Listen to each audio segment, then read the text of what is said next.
one of our Corky Kell Dave Hunter Classic. Zechariah Duke will kick it away, and we are underway with the 2025 season in game one of our Corky Kell Dave Hunter Classic.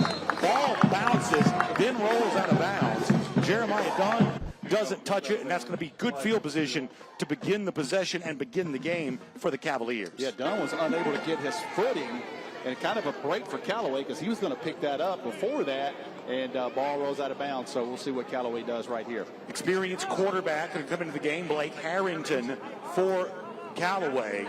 This is a guy who can obviously throw it, but be careful with his legs if you're Prince Avenue Christian. One of the most dynamic dual threats in the state here. You see the starters across the board there. Tavius Rings, a running back there to lean on. Zay Anderson is a commitment to South Alabama, who'll play on both sides of the ball. Nizeric Houston, very good tight end. And obviously some depth there along the offensive line as well, including Tyrone Fitton. That's the right tackle. He is a Colorado State commit. So all this brought to you by the Rome Floyd Chamber of Commerce. Callaway playing under the 2A classification, but talent-rich as they typically are. Harrington on first down. It is a handoff. Reeves trying to find a couple of there. He did before getting driven back. That's going to be second down. Baxter Carbine, the junior, comes up celebrating. Yeah, seems like Baxter Carbine's been at Prince Avenue for like 10 years now. We had him in the Georgia Elite Classic as an 8th grader, young man I've seen a couple times playing, but now more into that role of inside linebacker. Good job there. You see the starting lineups for Prince Avenue defense. Bryce Williamson, the defensive end, named to know. That's an Appalachian State commitment. You've got some depth back there in the secondary. Judge Shoemaker, Chip Dickens, who was the kicker a year ago, now starting in the secondary position at the cornerback spot. And obviously going to have some young guys playing right now for Prince Avenue Christian as well. Yeah, you're going to see top of the screen there. You're going to see a freshman who wasn't in the starting lineup is now starting. See number 22. That's Bo Talbert as a freshman playing up top. And listen, you come into a game as a freshman, and you're standing in front of a D1 prospect up top in Caden James. So something to look out for as the game goes on. Penalty on Callaway, going to back him up here. False start against Callaway. It is a false start. Bring a second down, 13, ball at 32.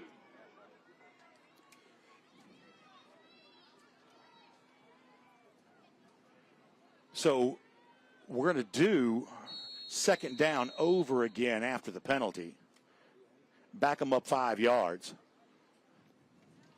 Prince Avenue Christian showing 4 across defensively. They'll put 7 in the box. Harrington going to keep it himself. He'll do this a lot, lowering his shoulder, getting across the 35, up to about the 36. That's going to bring up third down coming up here. This is what Prince Avenue wanted to do. Get them behind the chains, get that running game out, and make them do some things they don't want to do, throwing the ball on 3rd and long. Now they're facing a 3rd and 9 right here. See if they take a shot. So ball's going to rest at the 36. They need the 45 for a first, so we'll call this about 3rd and 9. Callaway not in a hurry. Just underway, first quarter of play. Goodwin coming up later on. South Paulding travels here to take on the Kell Longhorns. Harrington going to roll right, looking to throw, gets a block, going to let it go. James was there. Caden James, first target of the night for him. We told you about him in the opening. But a couple of Wolverines come over to defend that, and that's going to bring up 4th down. Yeah, good job there by Ashton Coleman coming over the top. They take a shot at the freshman right there. Held his own. Deep ball there to their junior wide receiver, Caden James. But the other corner, Ashton Coleman, rolls across the field over top. They had good double coverage there on 3rd down. We got a flag down. Okay, let's see what that is. You saw the arm strength from Harrington in that. Flag's been waved off. So that's going to make it 4th down, and it's going to bring on a punting situation. And we'll get a chance to see D. Harris. He'll play some linebacker. Also coming in for the punt. And our first chance on the other side of things to see Andrew Beard. He'll wear number 0, the dynamic junior running back. Trying to get him as many touches as possible. He'll be the punt returner today for Prince Avenue Christian. Harris gets the punt away. Good it kick. Is high, kind of wobbly end over end. Beard feels it, has to call fair catch, and it's going to be dropped right there at the 21-yard line. And that's where Prince Avenue Christian will have its first possession on offense. We'll take a quick timeout, and we'll come back and show it to you right after this. This is a Peachtree Sports Network weather update, powered by Atlanta News First. Sponsored by Callaway. I'm meteorologist Courtney Jacobazzi. Overnight tonight, lows will drop back into the upper 40s to near 50, so you will need a jacket stepping out the door for your Thursday. Tomorrow afternoon, spectacular. We'll see mostly sunny to partly cloudy skies, highs in the low 70s for North Georgia, upper 70s in Central Georgia, 78 for a high in Macon tomorrow, 79 in Columbus, 75 in Augusta as the Masters activities continue over in East Georgia, mid-70s expected along the coast as well. We will watch for a few showers and thunderstorms tomorrow night. That'll start in northwest Georgia around 8 to 9 o'clock, and then that pushes through Atlanta around 11. Central Georgia, rain and storms knocking on your door overnight. The severe threat, I think, will diminish overnight as these storms make it into Central Georgia, and then it looks like we're dry by Friday morning. A few lingering showers will be possible in North Georgia Friday afternoon. This is the home of the GOATs. Friday Night Lights. And home of the Ballers. This is home of the Gamers. Peachtree Sports Network is the home of the Hustlers and home of the Speed Junkies.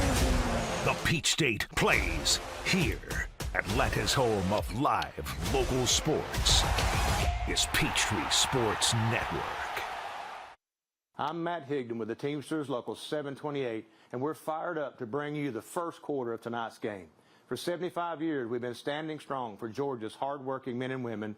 Now we're standing strong with you, the fans. Let's bring the noise and excitement and get ready for a great game of football in Georgia. Welcome back, everybody. No score here. First quarter of play. Prince Avenue getting ready to come on offense for the first time.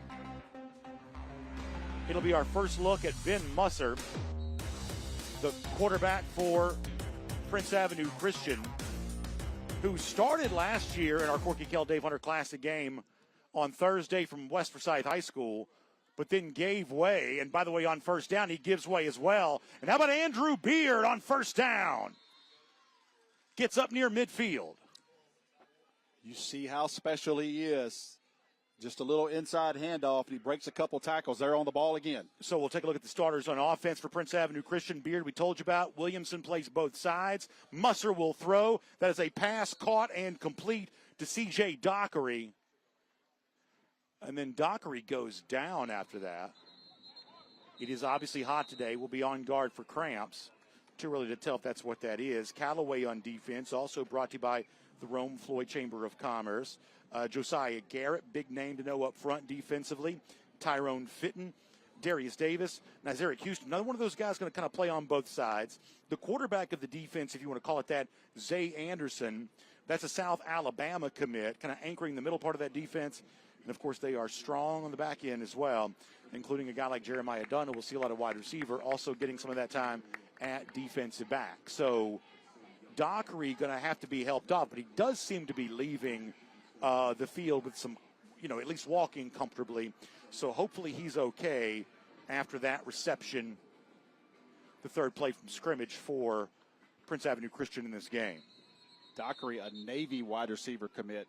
Last play resulted in recently committing to Navy. C.J. Dockery gaining 2 on the plays and bring up. So the Prince Avenue Christian offense going to come back on the field. 3. Ball at the Callaway 49. It'll be Beard to Musser's left again. 3 receivers stacked up on the right side. Very bright sunshine. Williamson goes in motion. Musser looks that direction. Flag comes in. Musser going to try to make something happen with his legs. He's faster than you realize. Brought down at the 40, but this one's probably coming back. Penalty flag on the field. I believe we're going to have a legal man downfield. The longer that play went on, I believe one of the linemen got down the field. You see our officials brought to you by the Army ROTC. Keith Arnold's our referee. Gene Harrington, Robert Newsom, Fred Jones, Tim Roberts make up the officiating crew here today.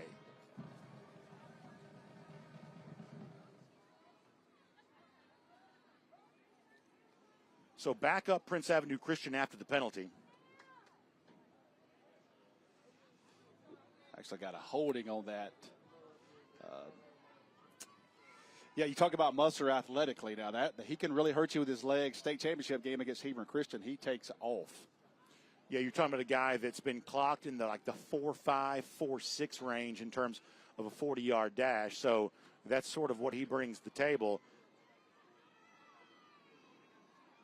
There's a huddle going on among the officials, and that'll give me a chance to remind you that throughout the week, and you're seeing right now the schedule of games that'll be taking place the rest of the weekend. It's our Breda Pest Management score ticker. So as we get deeper into the week and you've got big games happening across the state, you'll have a chance to follow all of that with the Breda Pest Management score ticker.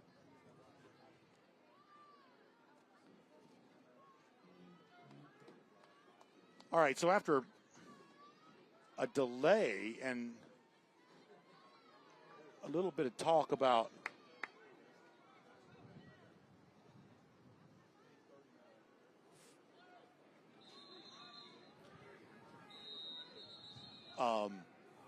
still not quite sure why we're taking so long to get back to action here.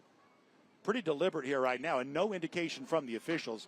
Should be, we think, a 10-yard penalty on Prince Avenue Christian.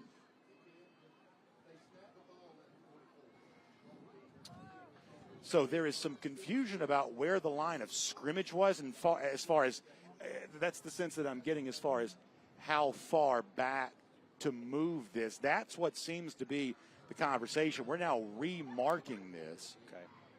So we know it's going to be Prince Avenue's football. Should be third down now coming up. And we'll make it third down and 13 after what was quite a delay.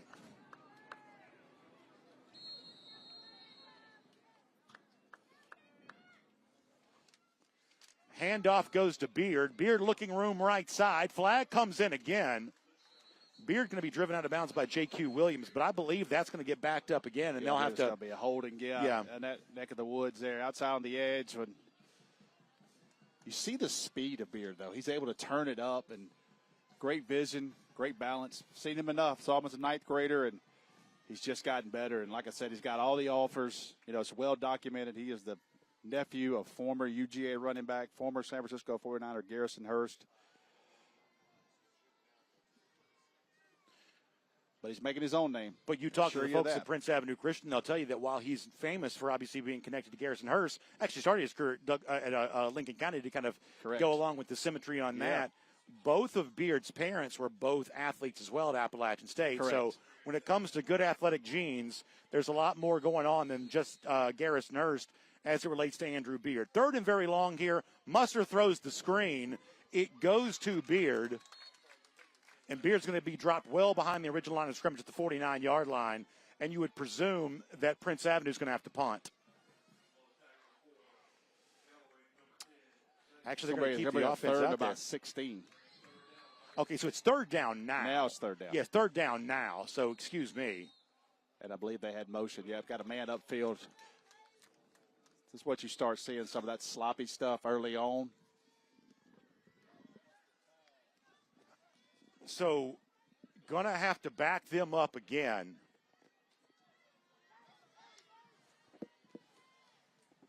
That's going to make it 3rd and 24. So, way too many penalties in the opening drive, you got to think, if you're John Richt and this Prince Avenue Christian team here right now. Callaway going to put 5 across on the defensive front.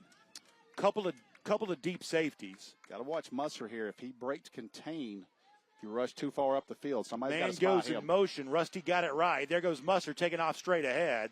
Crosses the 50 into Cavalier territory at the 47. Still going to be well short of the first down, though. And now it's 4th down. Yeah, he is definitely a threat in the run game for sure. The Virginia Tech commit. Also recently committed. Correct. A couple of those in the last few days, Musser being one of them.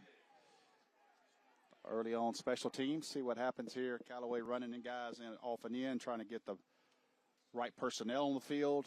Jeremiah Dunn will be the punt returner here. Duke, who we saw on kickoff duties, will provide the punt here as well. I watched his tape. I really think he's got a lot of twitch to him. He would be High great punt. Punt from Dunn. I'm talking about sky high. Fair caught by Dunn. Duke, I should say, the punter. Sky high, fair caught by Dunn. Callaway gets a stop, gets the football back for the second time. We'll come back and show you to you here. First quarter action. Corky Kell, Dave Hunter Classic.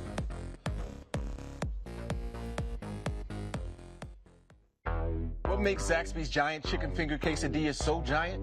Crispy fingers, sauce, and melty cheese. Cheese. Zaxby's giant chicken finger quesadillas. Who's got the sauce? Zaxby. What sets us apart? At the Gwinnett County Sheriff's Office, we are guided by the mission to serve and protect through dedication, professionalism, active cooperation with the community, and respect for human dignity. Our core values, integrity, service, respect, and progress, are at the heart of everything we do. If you are ready to make a difference, join our law enforcement family. Start your career today with the Gwinnett County Sheriff's Office by applying at gogcso.com. Your future awaits.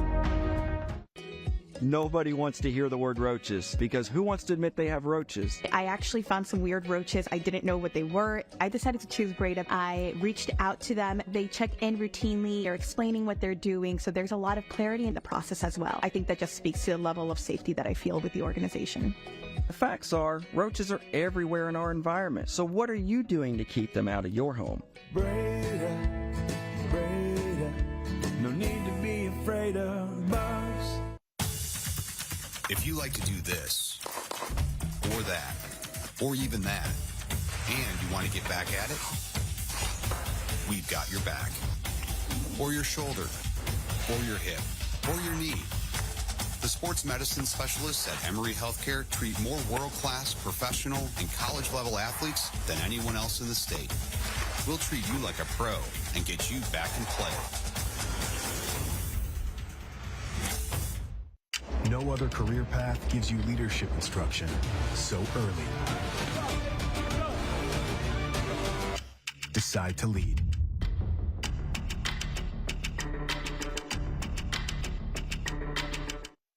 The GeorgiaConstructionCareers.com Corky Kell Dave Hunter Classic is sponsored by Sports Turf. We pursue perfection because it's your legacy. Northside Hospital, your source of strength. Smart Local 85. Sheet metal is a smart move. And by the Georgia Army National Guard. Live here, serve here, work here. All right. Welcome back, everybody. First quarter action continues, but no score between Callaway and Prince Avenue, two of the top ranked teams in their various classification here in the state of Georgia. Kind of a defensive struggle here, about halfway mark of the first quarter. Harrington, the quarterback for Callaway, going to keep it on first down. Blake Harrington crossed the 15, gets up to the 16. That'll be second down now coming up for the Cavaliers. Yeah, now you get to see both teams, a little adjustment. You kind of saw how they were going to line up, what they're going to do in this set, what they're going to do in that set. So we'll see what the adjustments are right here. One thing, C.J. Dockery not on defense this time. Let's see if he comes back in after going down early in that first possession for Prince Avenue Christian. Ball sits on the 16-yard line. Harrington is in the shotgun. Prince Avenue shows a little bit of pressure. Harrington not in a hurry. Takes the snap, takes the handoff. Wall of Wolverines will meet him right at the line of scrimmage, and that's a third down coming up. Look like Luke Gowder may be one of the guys in on that stuff. Yeah, you see Luke Gowder, number 57, show pretty quickly, get some penetration up the field.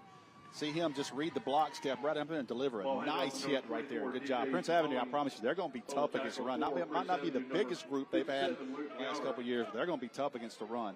So pretty quickly now, third down. Caden James, a late substitution, back onto the field. Callaway, once again, deliberate with its pace. Of course, keep in mind, it is very hot, and both these teams play a lot of players on both sides. Callaway perhaps plays more.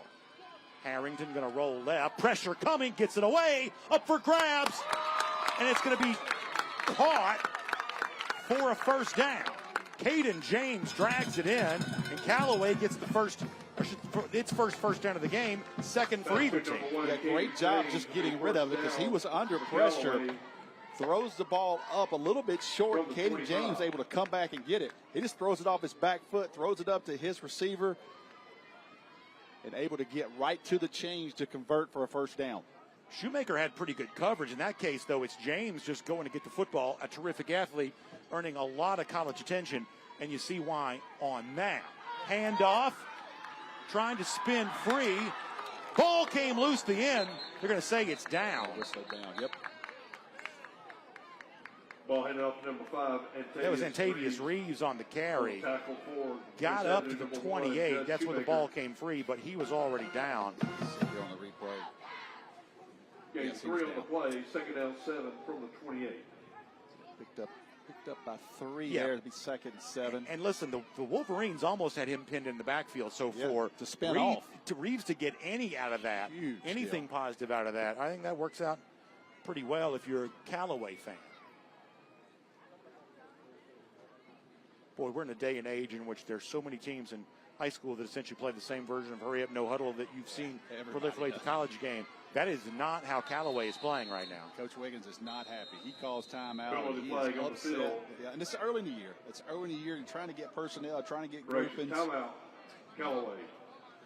First And, you know, yard, you timeout mentioned of that a the little half. earlier in that we see this show up a lot in special teams, but obviously for both these teams, probably more Prince on its first possession, but, you know, they're having to call a timeout where you're just not quite settled yet. And I don't care if you have scrimmages, I don't care if you have practices. It doesn't simulate what we typically think of as Friday Night Lights, although this is a Wednesday afternoon.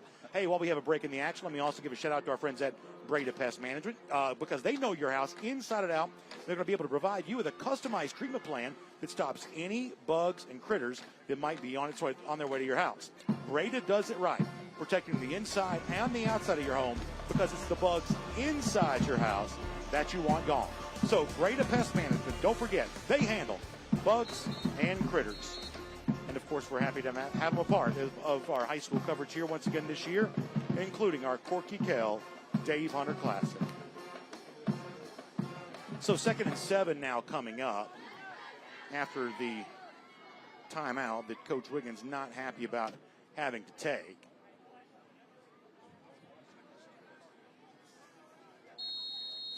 Four across defensively for the Wolverines. Linebacker creeps in the box. Harrington dumps it off to James on the sideline. James follows a block and gets up around the 37 there. That's going to be good for a first down for Callaway.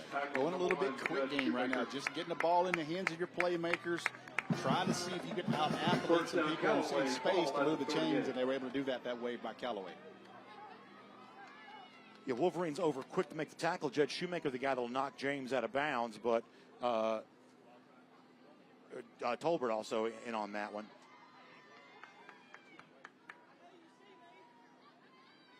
So, once again, Callaway taking its time. Clock ticking, about to go under 4 minutes in the first quarter. That's some movement there. Running back in motion, then the flag comes in, whistle once again. Yeah, big fight in there, 54. You're thinking about pulling. You get a big man in and have to sit him down in the stance for a while. Has a false start, and it's going to back him up behind the chains. We got 1st and 15. So back them way up here on that.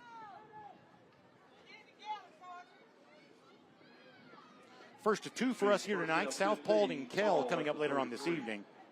And of course, a fun doubleheader again tomorrow from West Forsyth, which has kind of become our traditional home on Thursdays. We'll be at Barron Stadium in Rome on Friday. Rusty and I will. It's a triple header of games that day, though. Harrington going to keep it. Doesn't get much.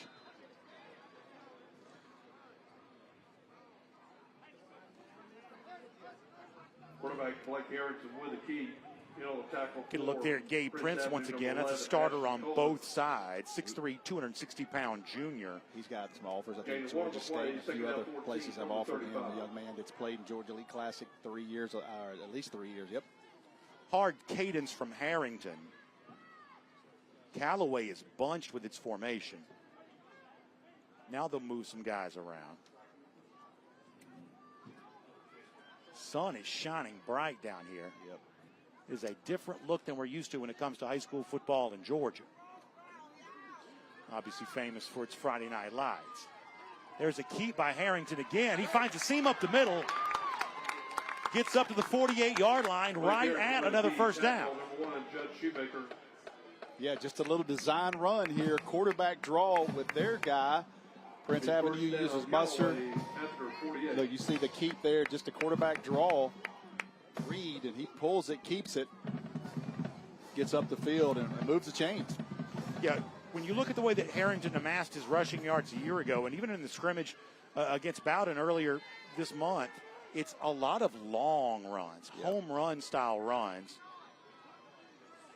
Brings so much pressure to a defense when you have to respect the quarterback in the run game, especially at the high school level.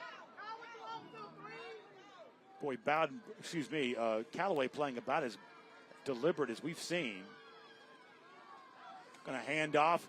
Won't get free, though. Nice tackle that time. Boss Busek comes in, makes the stop there in the backfield. Senior defensive end wrapped him up and brought him down. Good job on penetration there. I like the way the tackle, too. Watch him come upfield. He sees the guard pulling at him. He doesn't take that. He realizes that the guard's pulling, the back's behind it, gets up the field, creates a negative play. Loss of 7 there. Great job by the senior defensive lineman. Christian Kennedy was the ball carrier. So explosive play in the backfield defensively for Prince Avenue Christian.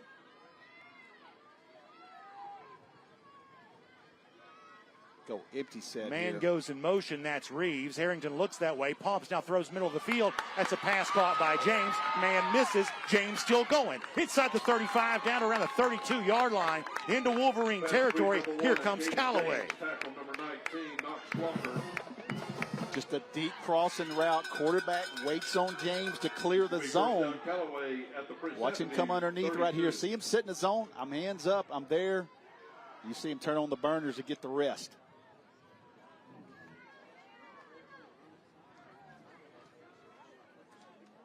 Harrington looks over to the sideline. Boy, he's 2 solid high school quarterbacks. Man. Yeah, for sure. For sure. Yeah, this is, you just go and watch some of the film or you look at the numbers. This is a guy who probably played better a year ago than he got credit for. And you see him again cutting back to the middle. Takes a big hit, but he's still going to cross the 20 and get down near the 16-yard line. Harrington is a major threat with his leg. I want you to watch the left tackle. We have the replay. The Colorado State commit. Watch the top of the screen. Watch the left tackle just wall it off. Look at him take his guy. Watch it. Look at that. They just take the defender 5-6 yards down the field. Nobody touches the quarterback until it's 8-9 yards deep. Just a great job blocking up front by Tyrone Fitton, the Colorado State commit. Jaden James steps off for a play. J.Q. Williams steps in place of him. We're in the red zone here, presented by Ironworkers. And we're going to let the clock run down to the first quarter. If you're the Prince Avenue defense on a hot day, do you mind the fact that Callaway's playing so slow, or is that affecting your rhythm defensively? I think that what I was concerned was Callaway has a lot more people playing both ways, especially on the line of scrimmage. So they may be purposely doing this to save some of their guys. Harrington handoff up the middle. That's DJ Mahoney who gets the carry there. I would expect Prince to go back to some pace on offense. That may bring us to the conclusion of the first quarter with Callaway taking its sweet time, but everything's sort of working out pretty well. They are on the move in the red zone and at the doorstep of the game's first points. Will they get them? We'll find out after a quick timeout when this second quarter begins. Okay, going back to 1. This industry is my life. The Georgia film industry feeds my children, and it feeds my dreams, which are 2 very important things. The film community is a real vital ecosystem. You can make a living in it in an incredible town. Real jobs, real impact. Support Georgia Films. Visit whygeorgia.com. Your hometown depends on local stations for local news, weather, and sports. But unless Washington acts, big tech will shut them up and shut them down. Big tech companies take advantage of outdated federal regulations that could put local TV and radio stations out of business. It's wrong. Text TV to 39179 to tell Washington to modernize decades-old restrictions on TV and radio stations before big tech makes our local stations disappear. You have to see it. You have to hear it. You have to experience next-gen TV to believe it. With unmatched 4K clarity, breathtaking color, and movie theater quality sound. And now, watch and play free games with Game Loop. It's all free, over the air, now. Make your next TV a next-gen TV. Visit AtlantaNewsFirst.com/nextgen to learn more. On behalf of the Georgia State Building Trades, we're excited to bring you the second quarter. Just like building a great football team, the State Building Trades build strong careers, even stronger communities. From apprenticeships to expert craftsmen, the Georgia State Building Trades keeps Georgia moving forward. Good to see our good friend Kenny Mullins there, part of our great sponsorship team here for our Corky Kell Dave Hunter Classic, the Georgia Building Trade, and so thankful that they're providing so many great careers for so many young folks in our audience here right now. And of course, the second quarter as it gets going, it's brought to you, speaking of which, our friends at the Georgia Building Trades. So back at it here. Callaway. Harrington going to throw, end zone wide open for a touchdown. Caden James strikes for the Cavaliers. Got a flag down. I believe we're going to get a hold. Yeah, Harrington is signaling hold on that.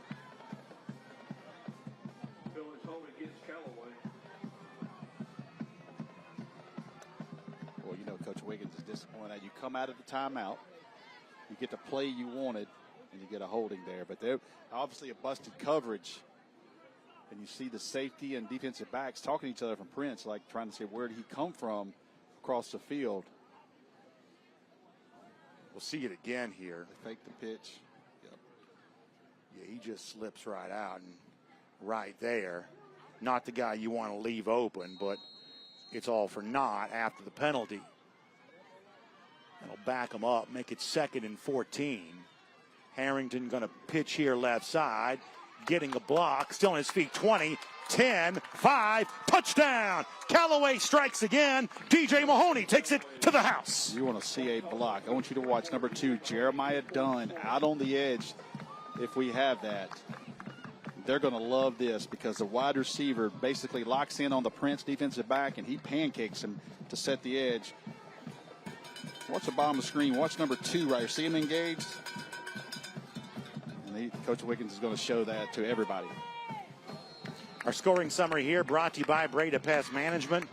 Obviously, they thought they had themselves a touchdown on the previous play to Caden James.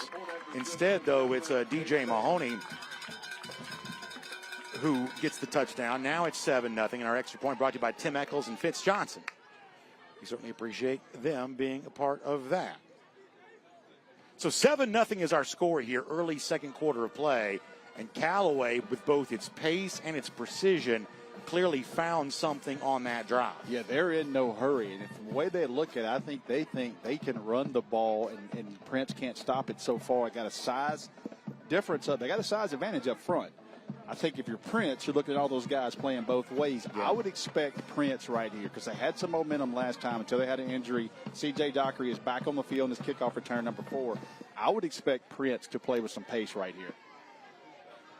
You're going to see Jaden Bailey kicking it off for Callaway. And keep in mind, this is a Prince team in the middle of that defense. There's no Christian Garrett anymore. Right. Garrett's now at Georgia Tech.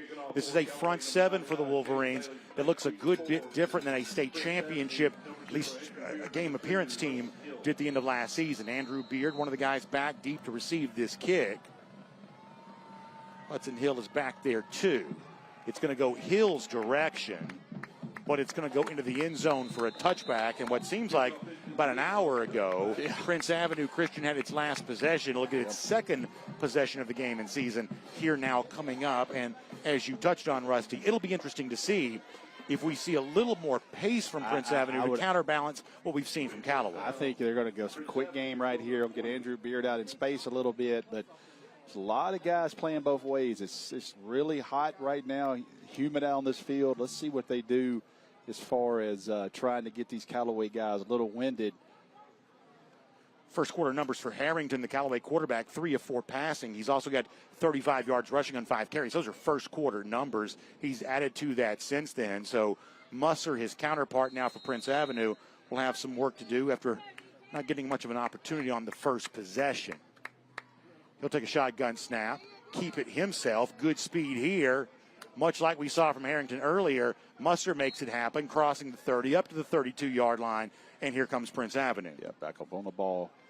Yep, first down. They're going to go. They're going to play their pace. It's C.J. Dockery, the Navy commit, bottom of your screen. That's the right side of the Wolverine formation. Muster going to look left. Pressure coming. He shakes free of that. Now going to get rid of it. Middle of the field. Over through Ashton Coleman, who appeared to be there. Yeah, he was open for a minute there and unable to set his feet. Tough throw on the run. Tough throw on the run. Running to your left, trying to throw back to, flip your hips, throw back, and just missed him there. But he was definitely behind the defender. He gets pressured. Once he's unable to set his feet, flips it. Oh, he wished he'd had that one back. Yeah.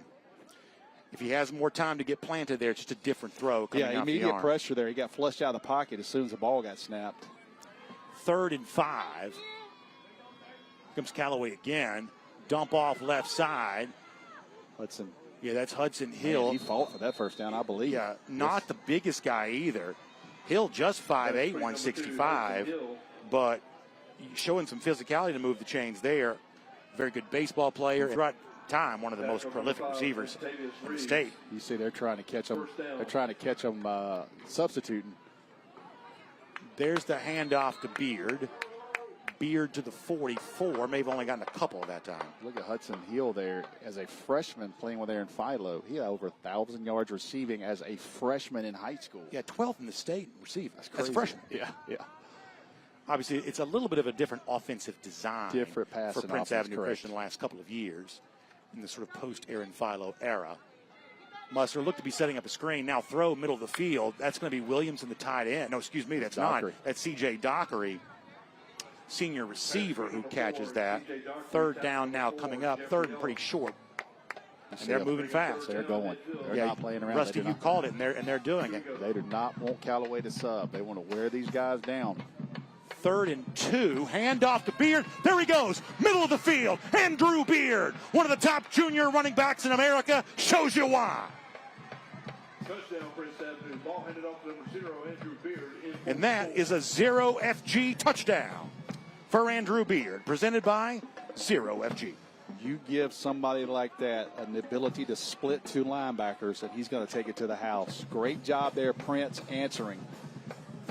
We'll do a scoring summary presented by Breda Pest Management. Rusty, I'm going to give you credit. You called it a beautiful run by Andrew Beard, but you said watch for them to come out with pace. Yep. That's the difference in that possession compared to the deliberate cadence we saw from Callaway prior to that. Yeah, Callaway wanted to slow things down, but John Rick saw that, realized that Callaway wanted to drive and grind the clock. He was going to do what they do best, and that's playing with pace. You cannot talk about Prince Avenue without talking about great former quarterbacks, Brock Vandegrift, Aaron Philo. Andrew Beard, it's worth mentioning, is already in just his junior season the 3rd highest rated recruit in Prince Avenue Christian history. So this is a little bit of a different kind of face of the program, if you want to call it that, from Prince Avenue's past. But boy, what an exciting player, as he showed you right there. 7-7 is our score. We believe this is an outstanding football game. Early reports indicate that's right. We'll be right back. Hey, does it matter if this leaks? It don't matter to me. Can't see it from my house. Illegal use of hands and proper training. GeorgiaConstructionCareers.com has 14 different highly skilled trades with tuition-free training in our certified apprenticeship programs to train you the right way. Find your career at GeorgiaConstructionCareers.com. Great teams are committed, focused on the details, and work hard to be their best. From practice to games, right down to their gear. Your field is a critical part of the game that allows your athletes to showcase their abilities. Sports Turf is committed to bringing your team innovative sports surfaces with unparalleled performance. You bring the vision, our team brings it to life.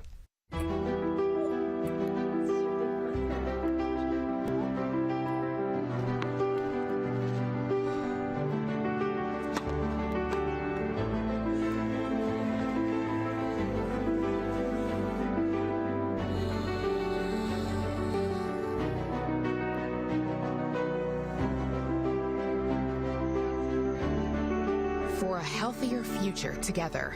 Look to Northside Hospital.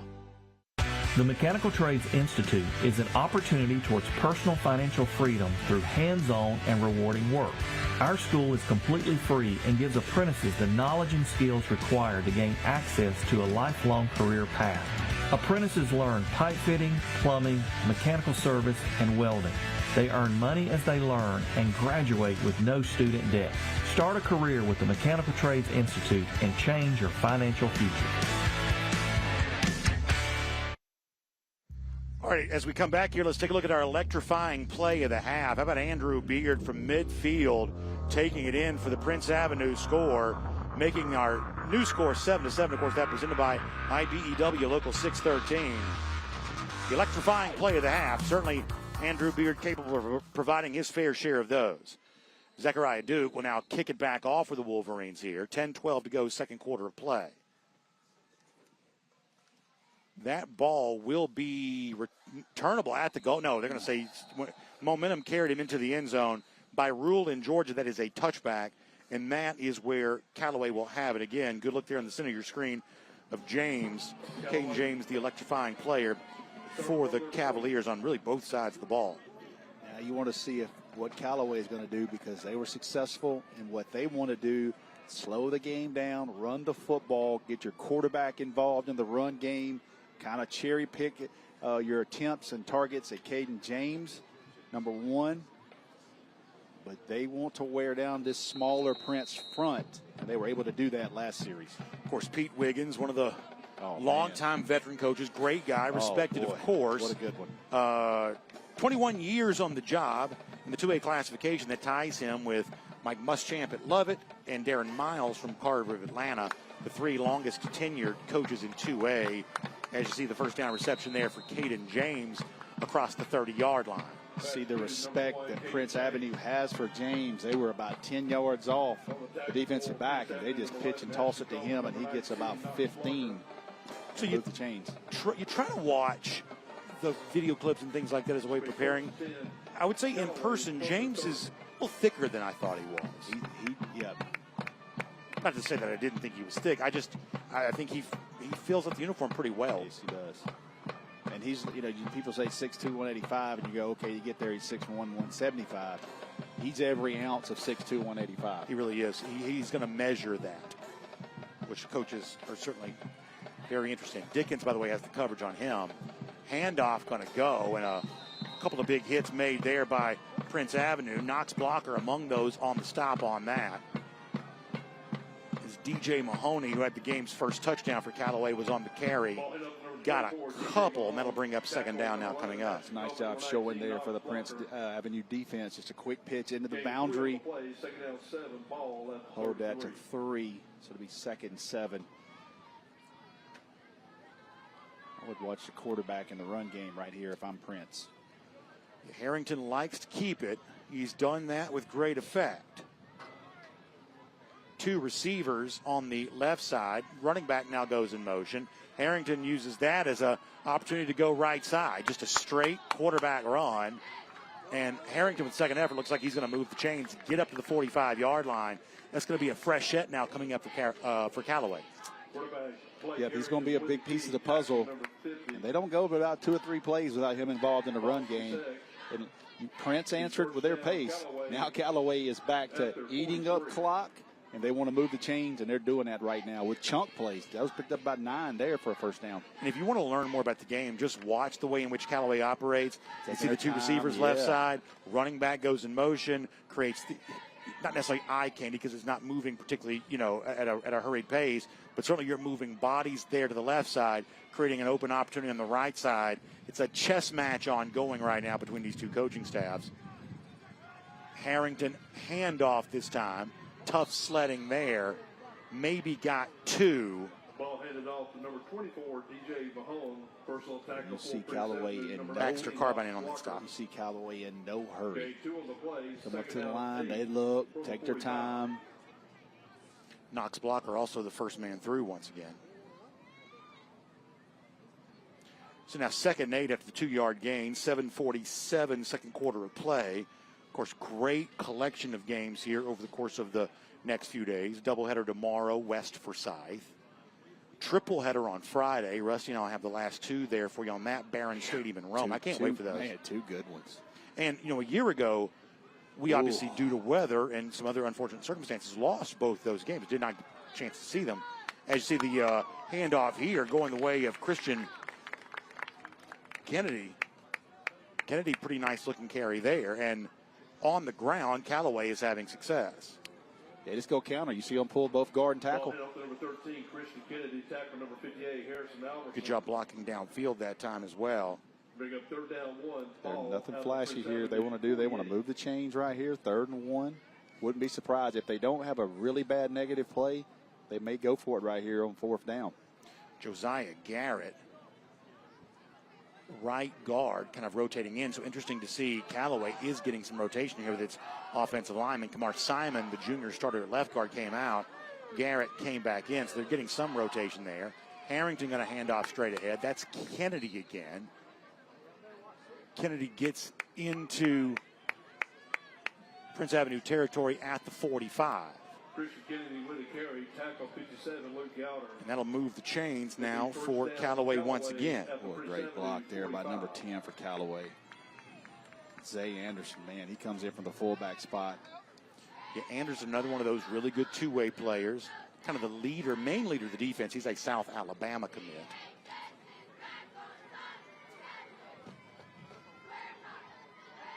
Of course, Callaway's look, it's red and black. It's not quite the same color scheme, but reminiscent, of course, of the Chicago Bears.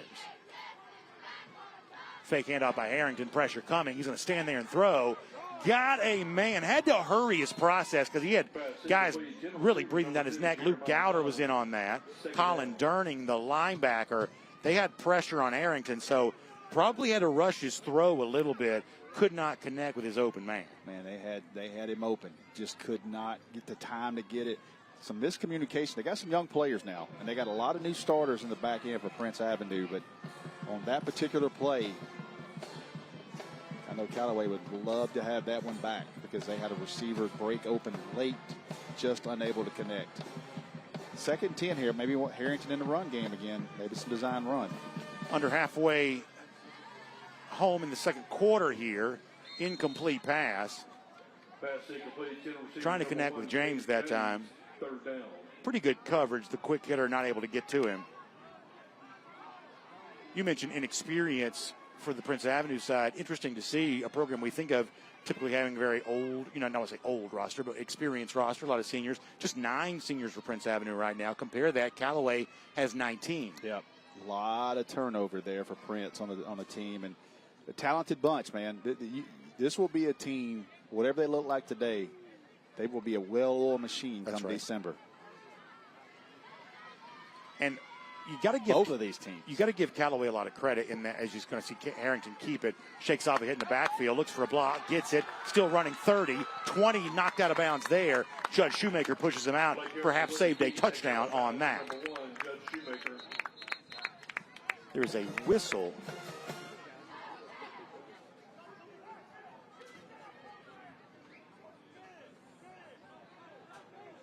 Penalty flag on the field. Penalty. It's a sideline warning going against Prince Avenue. What a great job by Harrington to break a tackle.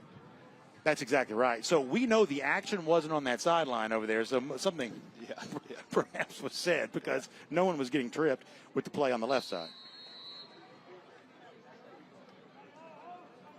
We're 1st and 10 now, 5:43 to go in the first half.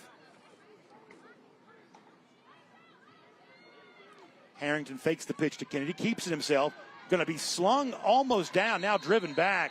Forward progress going to be upended there. Officially, Boss Busek will step over and get the sack. First contact, though, was Bryce Williamson. Williamson kind of took him for a ride. He shook free of that. Then Busek was there to kind of deliver the final blow. Yeah, good job there. They want to give you the eye candy with the fake pitch. They want to widen you out and come back in with that quarterback counter. Prince Avenue not falling for that, staying there, but they give you the eye candy on that fake pitch because they want to widen you out of that lane and let him hit the crease. But Bryce Williamson with an early penetration stopped that play. Harrington now overseeing the play again. Going to roll his right, pressure again. Get a man in the end zone, and it's a tight incomplete. Good job by number 11 to come back up across. Yeah, that's Ashton Coleman, the 5'8 junior. Gives you the seatbelt gesture at the end. That's a good job because Callaway had the defensive back stacked up top. See him on top, but watch him come over and fight through the ball. Good job. That's exactly what you're supposed to do. Help your DB out. Tried to thread the needle. The intended target was J.Q. Williams, but a good play by Coleman prevented that from happening. Nice job there on the back end.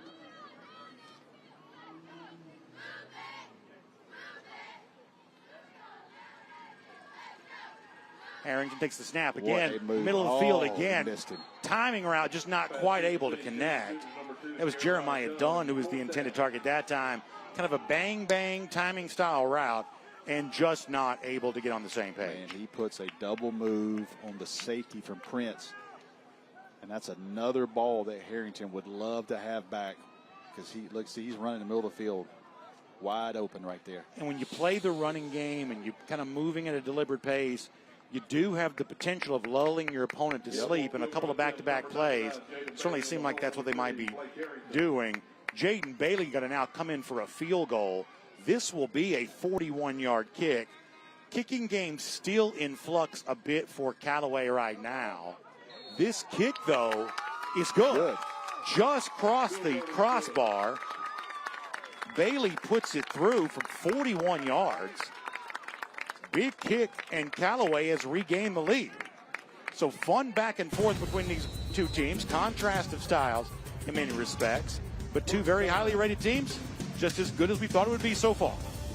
High school football kicks off on PSN and Atlanta News First. 22 teams, 11 games, 4 days of action-packed high school football right in the heart of Atlanta. The Corky Kell Dave Hunter Classic on PSN and Atlanta News First. We're here for the walk-offs, the shutouts, the moments that make you nervous, and the ones that keep you coming back for more. No matter what your favorite Braves moment is, it happens here. Peachtree Sports Network. The Braves play here.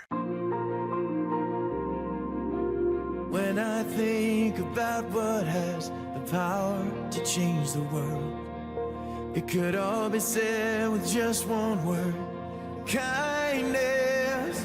And what if we lived with a heart of kindness? What if we loved like we've been loved? If that's all that we're remembered for, well, let that be enough. So when they stand and tell the stories of who we are and what we've done, of 1,000 things that we could leave behind us. And what if we lived with a heart of kindness? What if we loved like we've been loved? If that's all that we're remembered for, well, let that word be kindness.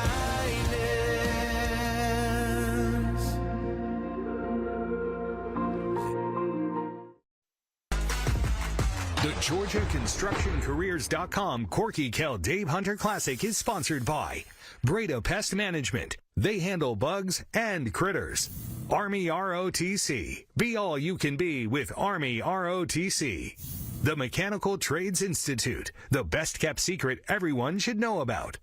Score Atlanta. Check out our brand new website at scoreatl.com. Georgia high school sports have never looked better. And by Zaxby's. Zaxby's famous fingers and sauces. Try some after the game at your local Zaxby's. Welcome back, everybody. We'll remind you this break in the action brought to you by Kia of LaGrange. Corky Kell Dave Hunter Classic. 10-7 is our score. Callaway on top of Prince Avenue Christian. But the Wolverines looking to do something about that right there as they get the football back from the foot here of Jaden Bailey, who just kicked a 41-yard field goal a moment ago to give the Cavaliers the lead. There is a flag down, though. Offsides on the kick. Special teams early in the season. Coach Wiggins is not happy. I mean, he is not happy at all. Yeah, you don't want to give up free yards on special teams for sure. That's going to bring, because they have twice, I believe, they have kicked it into the end zone. We're right at the goal line. This is probably going to bring the return into play, and that's It'll be what a you don't want five-yard to do penalty. Replay the down. Yeah, keep that in mind. Back deep to receive here, Hudson Hill and Andrew Beard. Beard will be wearing 0. That'll be the I can tell you where they're top they're left not side of your kick it. formation. They're going to try to kick it to Hill, but that's no picnic either. Both of these guys are dangerous back there, but if you kick it to 0, somebody'd have to answer for me on the sideline immediately. And so we'll probably see a directional kick. Now, keep in mind, a directional kick also, runs the risk of a miss hit, which kind of creates a shorter kick, and all of a sudden now you got all kinds of chaos. Ball bouncing around all over the place.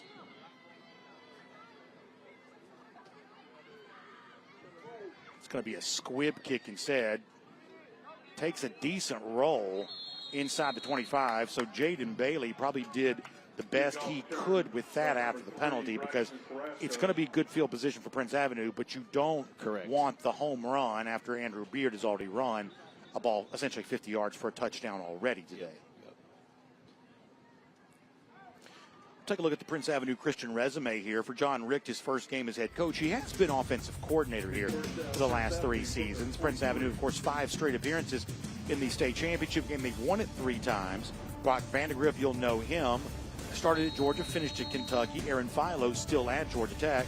Of course, Bailey Stockton, another one of these prolific stat guys they've had throughout the years, also at Georgia Tech too. Musser going to hand to Beard. Beard takes kind of the sweep play there. Flag down out on the edge. Going to get Bryce Williamson, I believe, on the hold. Ball head up to number 6, on Zay Anderson. Taken out of bounds with number 6. See if it's up top right here. See if it gets set. No, that's right there on the left tackle. Yeah, you saw that. Jersey. Yep. Sorry, Mom. The camera caught that one at the exact wrong time. Yeah, I tried to call the wrong guy out, Mom, but left tackle. You start seeing Jersey stretching and you're on the edge. I'll say this, going back to that resume, Bailey Stockton in that state championship game against Waynesboro, I believe, with a broken collarbone, with bolts basically holding his collarbone. Offense. It'll be a 10-yard penalty. Replay the down. Had to get an attorney to sign off on him playing. That's amazing. Prince Avenue made Something tells me Prince Avenue could look at a few attorneys, though. Prince Avenue had to get paperwork signed by his family saying, y'all are okay in this for him to play. And then he comes out and has one of the best performances ever. Absolutely just toughness out of that young man. You go to the grandstand and say, are we having attorneys in the crowd? And 2,000 people raised their hand. Well, they did that week before, yeah, but unbelievable performance. Never will forget that. Musser now rolling right. Going to have a man. He's there. It is caught. Hudson Hill for the touchdown. No flags. There are no flags. What a strike. Musser to Hill. That is a 0FG touchdown presented by 0FG. Great ball, but Brandon, I'll tell you what I like. Watch Hudson Hill track this ball. Look at him looking back at it. Look at him full speed, turn to get that ball and score the touchdown. Hard to do at full speed to make that turn and track the ball. Great job, great strike, great answer by Prince. Our extra point presented by Tim Eccles and Fitz Johnson. How long was that? That was, I believe it was 87 yards. 87 yards. Zechariah Duke. That's shades of the old school Prince Avenue Christian right there. And the former Prince Avenue quarterback and offensive coordinator John Rick, you know he's smiling about all of that here right now as Prince Avenue Christian takes the lead on the 87-yard strike. Musser to Hudson Hill. And while I have a moment, let me remind you, if you're ready to take your high school team's progress to the next level, Game Day Preps is the total stat solution to elevate your program.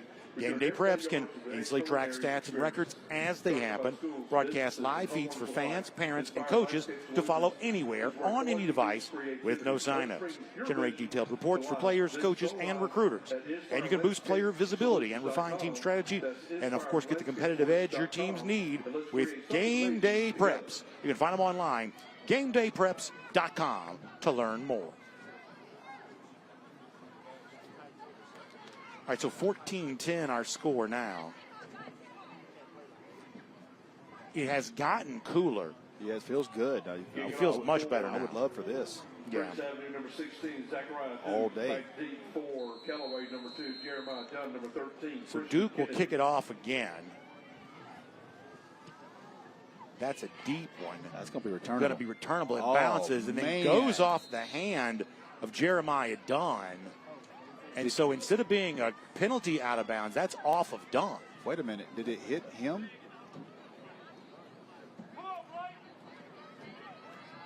So I have that as off Dunn. I thought it was. But that's not going to be the I see John Rick's asking. That's not going to. We're going to get a word here from our referee. On the kicking team, ball kicked out of bounds, untouched by R. It'll be the ball will be placed at the 35-yard line.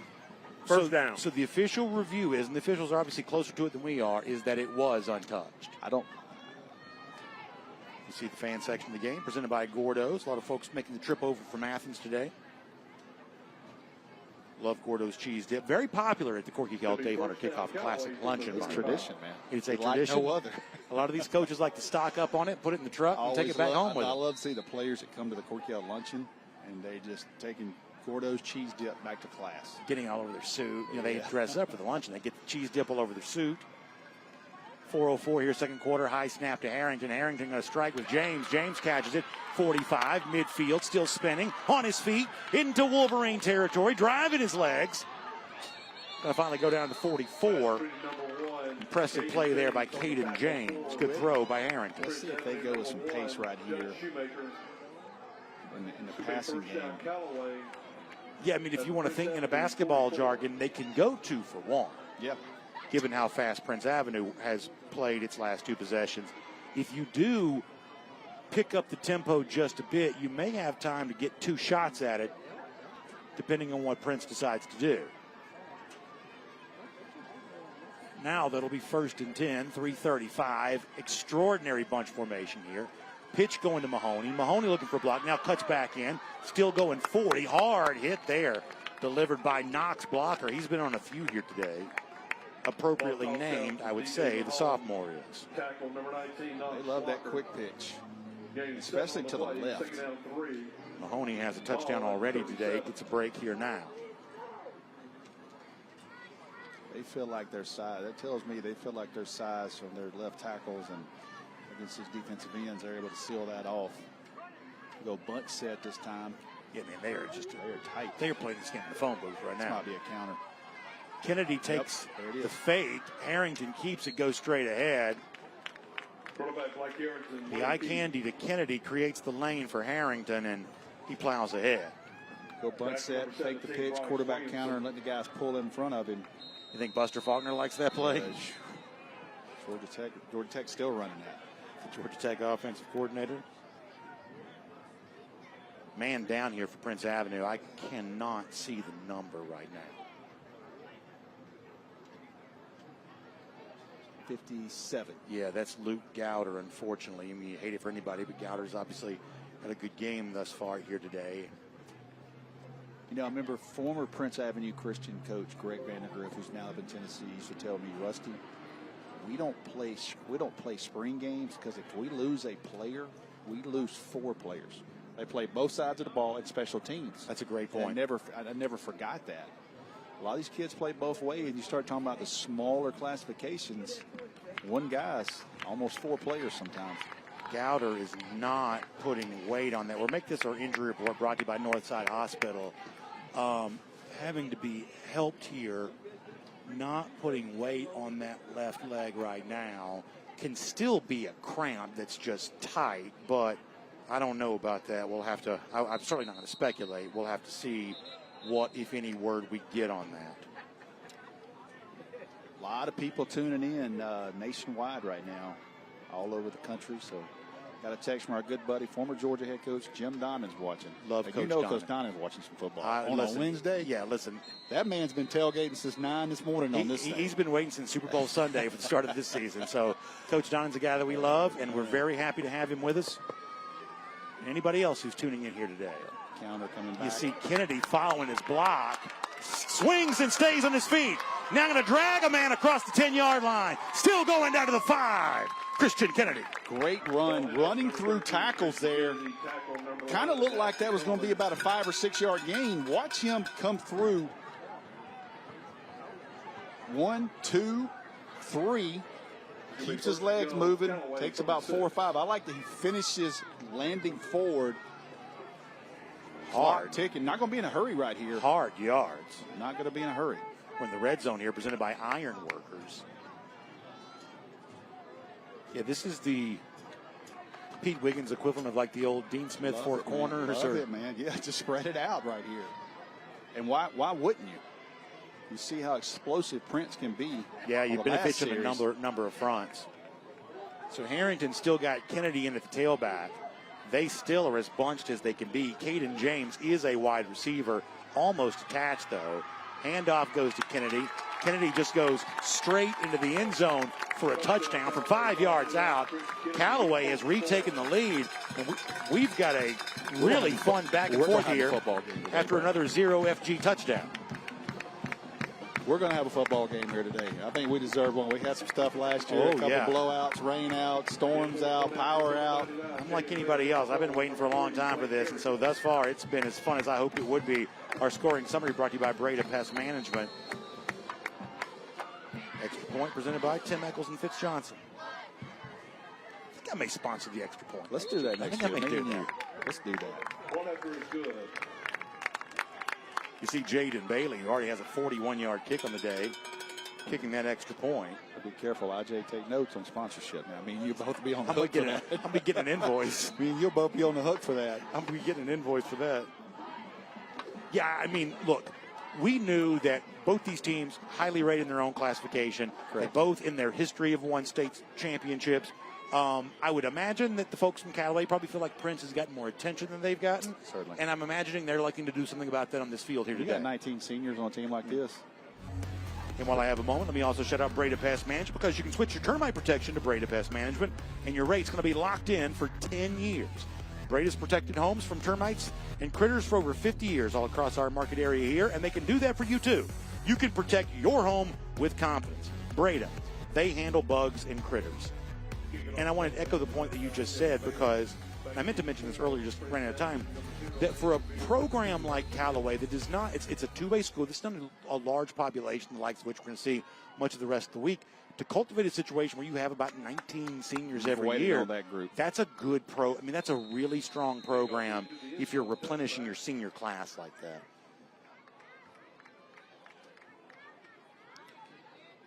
Now, this is something that Prince will be very comfortable in. They're going to be in 2-minute offense right here, minute 44 and a half, down 17-14.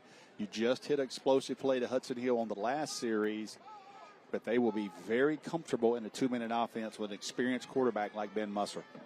Yeah, Musser, the Virginia Tech commit, watched a little bit last year at portion of the season. They kind of played a two-quarterback system a lot, where Jake Bobo, and of course folks know that last name, Bobo was, sometimes he was a fullback, sometimes he was the quarterback. But certainly when we saw Prince Avenue against Hebron Christian during the regular season, that was a lot of Jake Bobo there that day. It's a screen pass to Beard.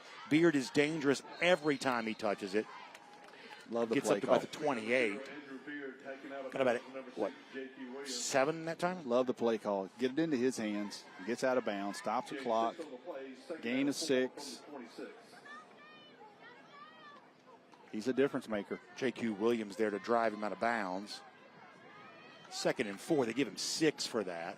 Musser with time surveys the situation. Could dump it off if he wants to. He's going to keep it and run. Now.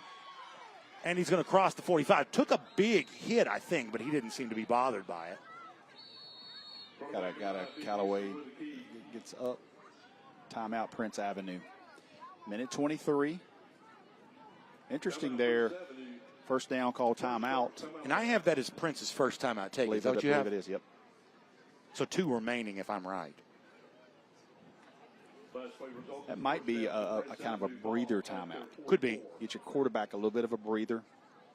Yeah, 3. Because it's a great point, because, I mean, a lot of speed, but obviously you want to get your breath back. He ran a long ways on that Ran a play. long way, and, of course, this timeout brought to you by the Auto Gallery. Appreciate them being a part of our Corky Kell Dave Hunter Classic coverage. Well, obviously, Kell and South Paul are playing this game, but I want to give to Coach Bobby May, the head coach of Kell. He was up here for 2 hours. He was. I'm glad you're saying on this. video boards. I'm glad you're saying He was this. making sure we had things in the press box. He was setting up cameras. He was working on commercials for their video board.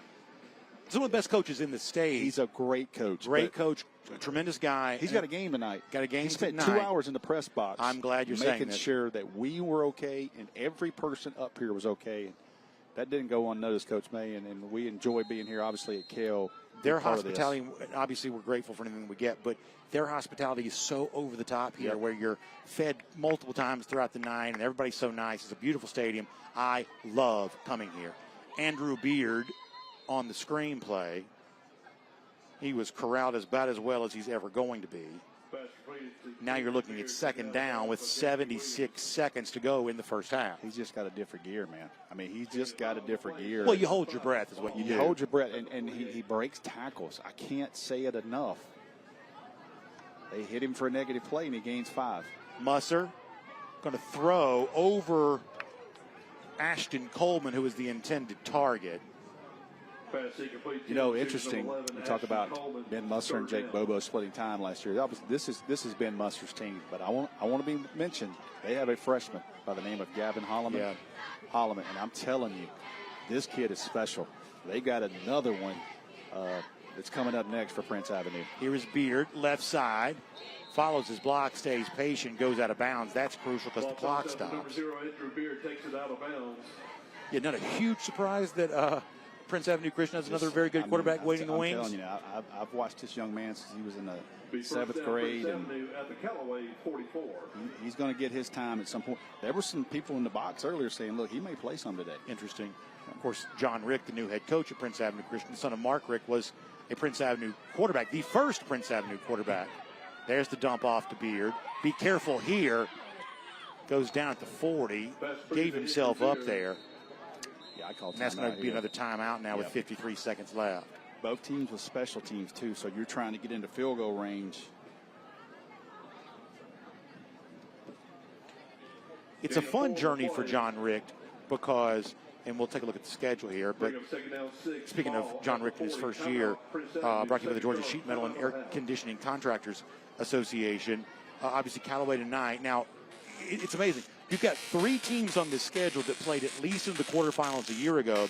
You've also, got situations where you're out of state against Westside. Yeah. That was a team that was a state finalist in South Carolina. And keep in mind, I believe I have this right, for a game like Westside in South Carolina, you play the game. It does not count for your power rating Correct. in Georgia. Correct. So we saw that with the game in Alabama, I think a year ago. They had so many openings last year, and nobody really wanted to play them. They had a loaded team, and they had to go out of state 3 or 4 times. John Rick was able to fill in some games, but then you look on Halloween, by the way, you get a state championship rematch. The 3rd time you've played them in 11 months. That's exactly right. And, of course, it's a new look, Hebron Christian. Jonathan Guess has made the move from there. His good friend Kenny Dallas, who we actually televised a game a few years ago between Elka and Trinity. Dallas and Guess, a part of that. Dallas takes over for Guess now at Hebron Christian. Musser now throwing. That ball was deflected, but Dockery still catches it. We got a flag down. It was a great job by Musser allowing Dockery to get in the zone, but I believe we're going to get a holding. Look how big C.J. Dockery is. He bodies you up. Yeah. Yep. Holding. Yep. On the offense, be a 10-yard penalty. Repeat second down. That's a big penalty. That's a big penalty. That's a big penalty. Big penalty. Yeah, we talk about Dockery. It was interesting to hear John Rick say that he's so big and physical, it's almost at times like you're in 13 personnel because he essentially functions like a tight end as a very big-bodied guy, the recent Navy commit. I think he's going to have a big year. I think he's going to have a real big year for Prince. They'll bring up second down 16. Ball. But for now, though, you're looking at a long field with 43 seconds. Of course, they've got home run potential. Clock is also started back up again. Ready to go. You got to watch Musser right here. If you run everybody off and only leave 3 people, somebody's got a spot. We're ticking 30 seconds. Handoff goes to Beard. Beard stopped right away at the 49. Good play defensively. Nice Eric Houston among those in on that to bring down Beard. And that's the last time out for Prince Avenue. So getting the ball with, 2:20 to conclude the first half here, not quite what Prince Avenue would have wanted here thus far, but they've still got the home run threats too. Yep. And a penalty kills you. A penalty will kill you like that. And you had the ball, you completed the Dockery, and looks like it's starting to rain a little bit here, and we expected that at times. I think both coaches would love to get to half. Yeah. And we gave you the Prince Avenue schedule earlier. Let's show you Callaway here right now. Once again, brought to you by the Georgia Sheet Metal Air Conditioning Contractors Association. Of course, they'll go out of state to Opelika. Callaway over there near the Alabama border as it is. Good, challenging region schedule here as well, too.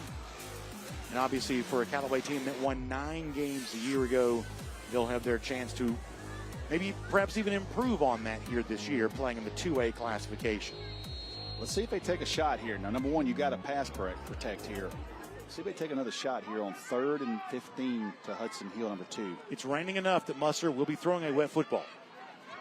Going to step in now, fire almost like side on to Dockery. Dockery's going to get the first down to about the 23. Hurry. They're going to have to hurry to go there and clock it. Musser surveys it. Clock has not restarted yet.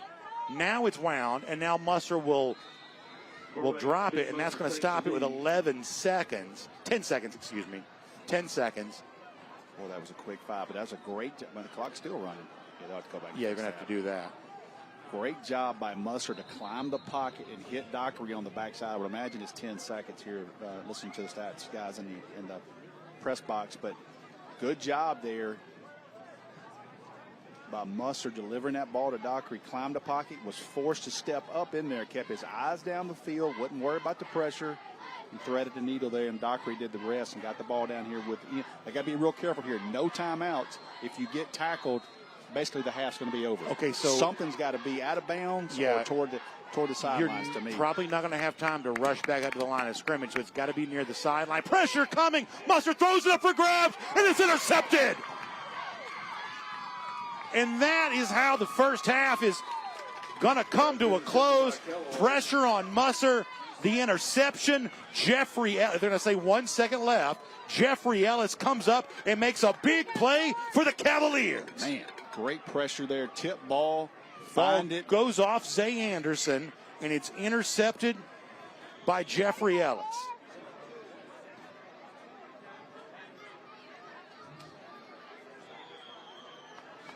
In the half. Now they're going to say the half comes to a close, and what a way to close it out if you're a Cavaliers fan.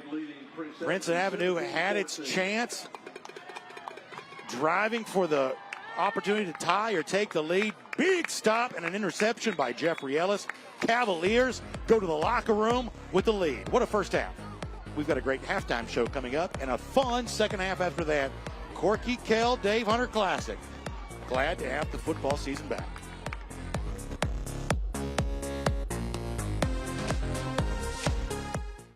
What sets us apart?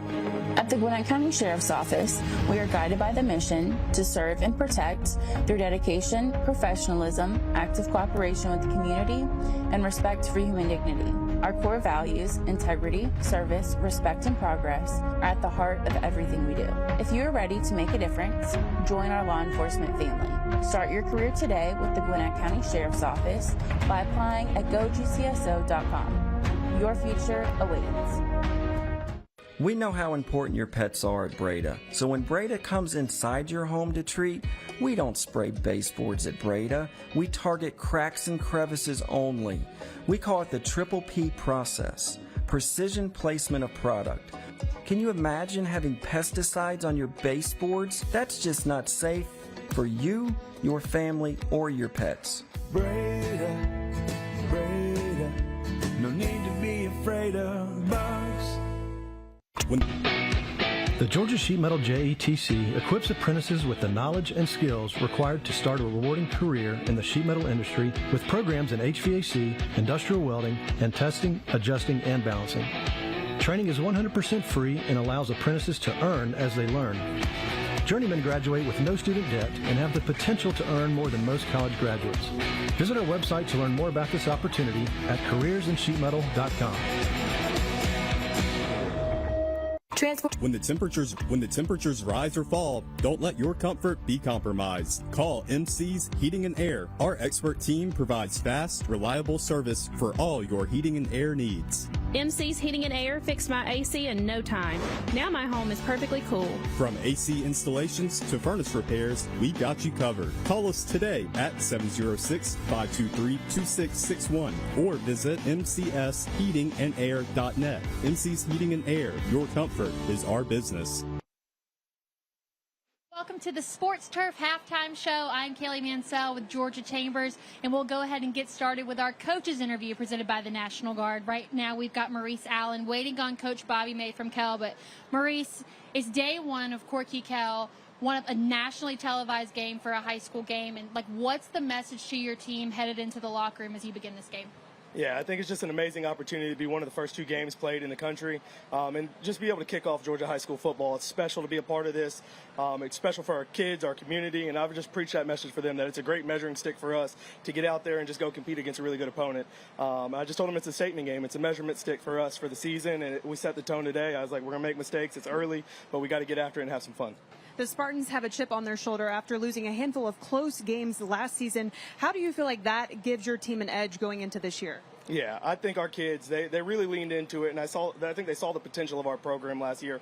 Like you said, we lost a couple close games, and I think we returned a good bit of our team. And so those guys just leaned in this offseason. They really bought into each other. We got closer as a team and a program, and I think they just really saw the potential that we had. So I think it's really on the kids. We got a really good coaching staff, really good community, and it takes all hands on decks, but it really lays on the shoulder of our kids, and I think they've got a chip on their shoulder and they want to compete. So now we've got Bobby May with us, and I'll ask the question that everybody wants to know, and that's what shoes are you going to be wearing whenever we see you out there today? I guess we'll have to find out. We'll see. I'll keep it tight to the chest, so we'll see. So last year you finished out the season 7-5, but with a young roster, and now you're bringing all of those guys back this year. What's the locker room culture been like with such an experienced group headed into this year? Yeah, I feel like our senior leadership has been pretty good. Those guys have a lot of experience. We have a lot of 3- and 4-year starters, really. So it's been a little bit easier to kind of manage that. They've been working hard in practice, and we don't have to. The seniors handle a lot of issues that you typically have, so it's been really good. South Paulding's message throughout the offseason was daily deposit. So what are you hoping your players deposit tonight against Kell? I just hope they come out here, they compete, they show that all the hard work, and get out here, like I said, against a great opponent, and just leave it all on the field. I said win, lose, or draw, we just come out here and compete and get after it. Last question for you, Coach May. Every team that comes through this program, there's always going to be something different. When you look at the squad that you have now, what makes them unique? I think we don't have a lot of egos. We have a lot of kids with, big-time offers and commitments and things like that, but they play for each other, and they want to be successful as a team, not individually. Well, coaches, thank you so much for joining us. We wish you good luck. Stay dry out there if that's the case, and we will be right back after this.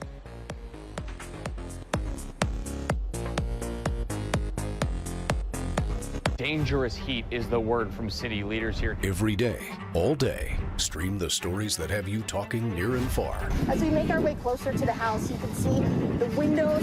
From hundreds of local reporters and meteorologists spanning the country. Right now, rescue crews are continuing their search for survivors. The free Local News Live streaming app. Search LNL on your TV, on your phone. Local News Live. Your nation, your neighborhood. Always streaming, always free. Make yourself known now. 8310-1 in traffic pursuit. Oh my God, here. Investigate TV Plus begins with real people. We investigate stories that impact you. And inspire change every day. Something is broken. Real problems. Why are they hiding it? And real solutions. My daughter was dying in front of me. What was your reaction when he said that?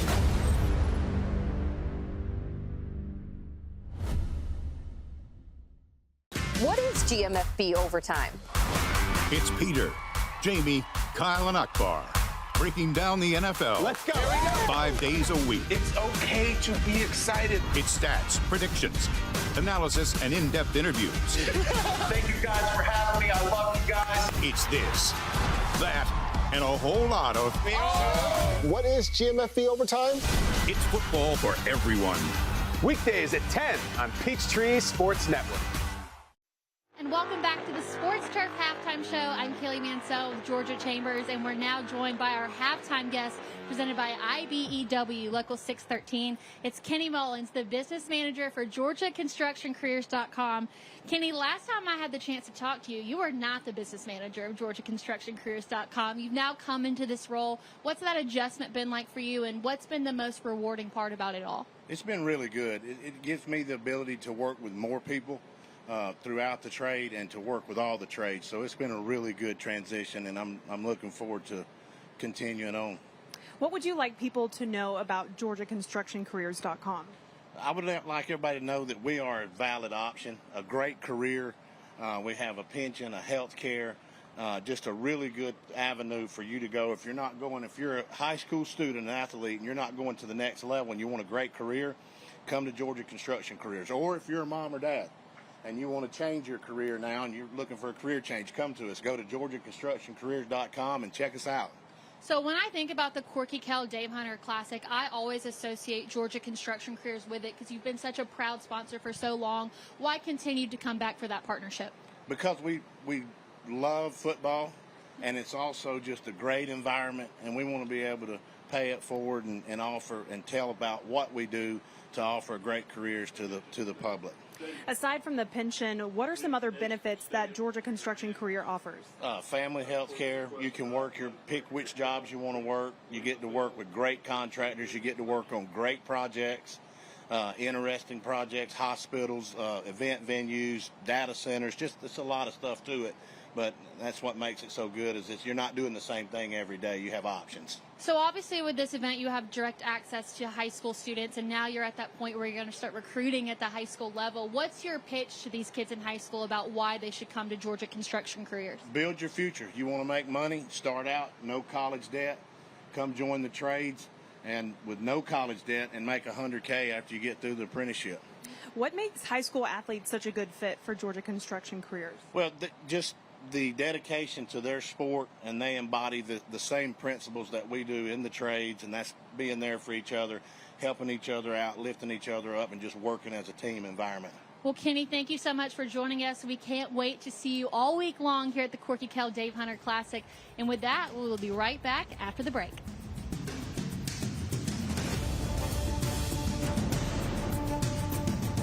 Transform your outdoor space with Inspired Landscape Solutions Incorporated.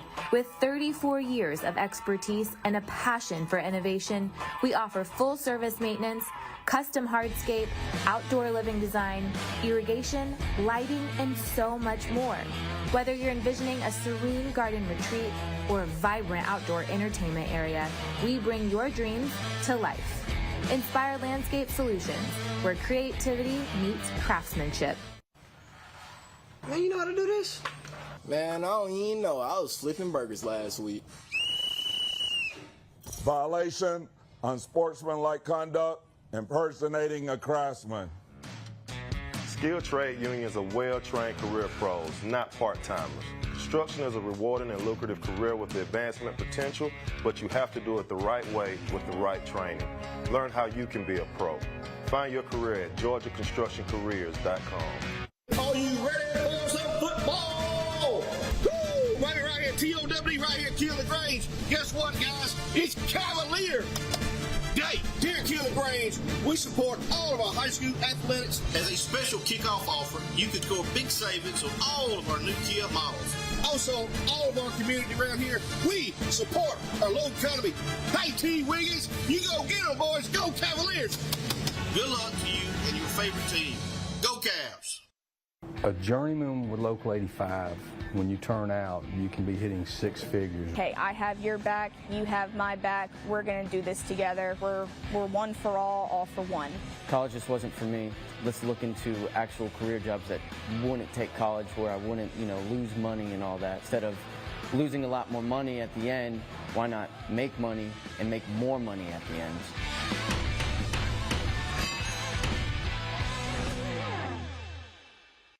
World-class training isn't just for leaders well on their way. It's for the ones just getting their footing. Seasoned pros learn through real-world experience. But so do young cadets.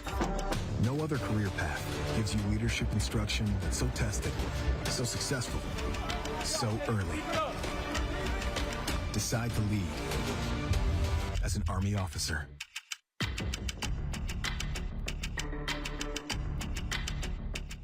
When the temperatures rise or fall, don't let your comfort be compromised. Call MC's Heating and Air. Our expert team provides fast, reliable service for all your heating and air needs. MC's Heating and Air fixed my AC in no time.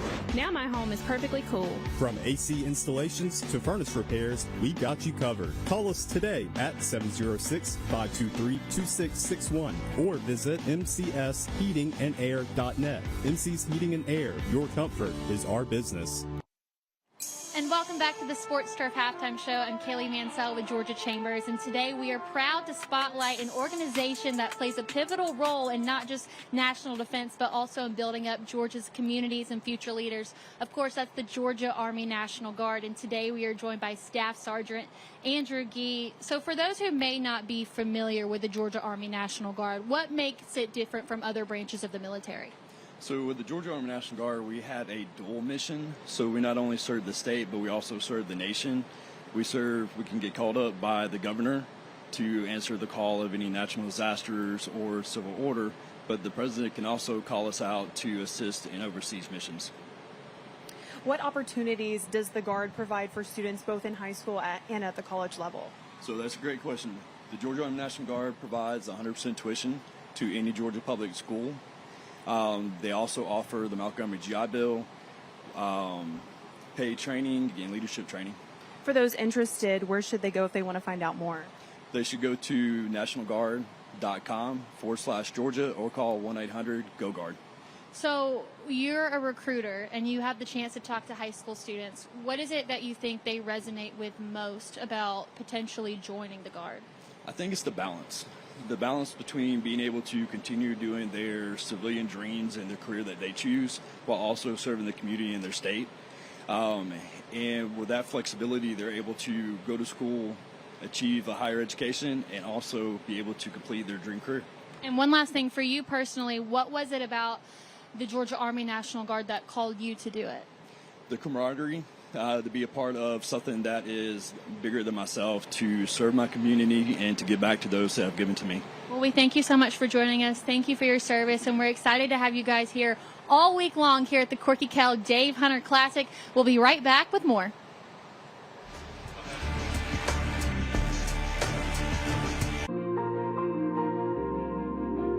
When I think about what has the power to change the world, it could all be said with just one word: kindness. And what if we lived with a heart of kindness? What if we loved like we've been loved? If that's all that we're remembered for, well, let that be enough. So when they stand and tell the stories of who we are and what we've done, of 1,000 things that we could leave behind us. What if we lived with a heart of kindness? What if we loved like we've been loved?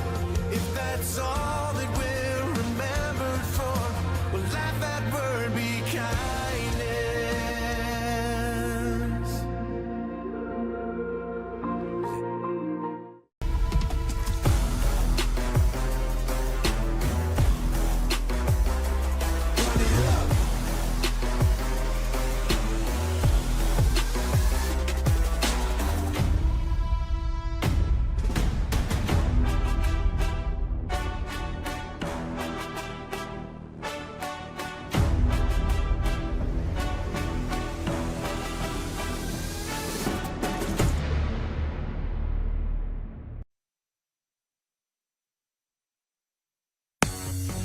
And welcome back to the Sports Turf Halftime Show. I'm Kaylee Mansell with Georgia Chambers, and we are joined by a very special guest, the principal at Callaway High School, Jason Graham. I was really surprised by the amount of people that showed up today from the Callaway community. If you could tell the people at home one thing about what it's like to be a part of the culture at Callaway, what would you say?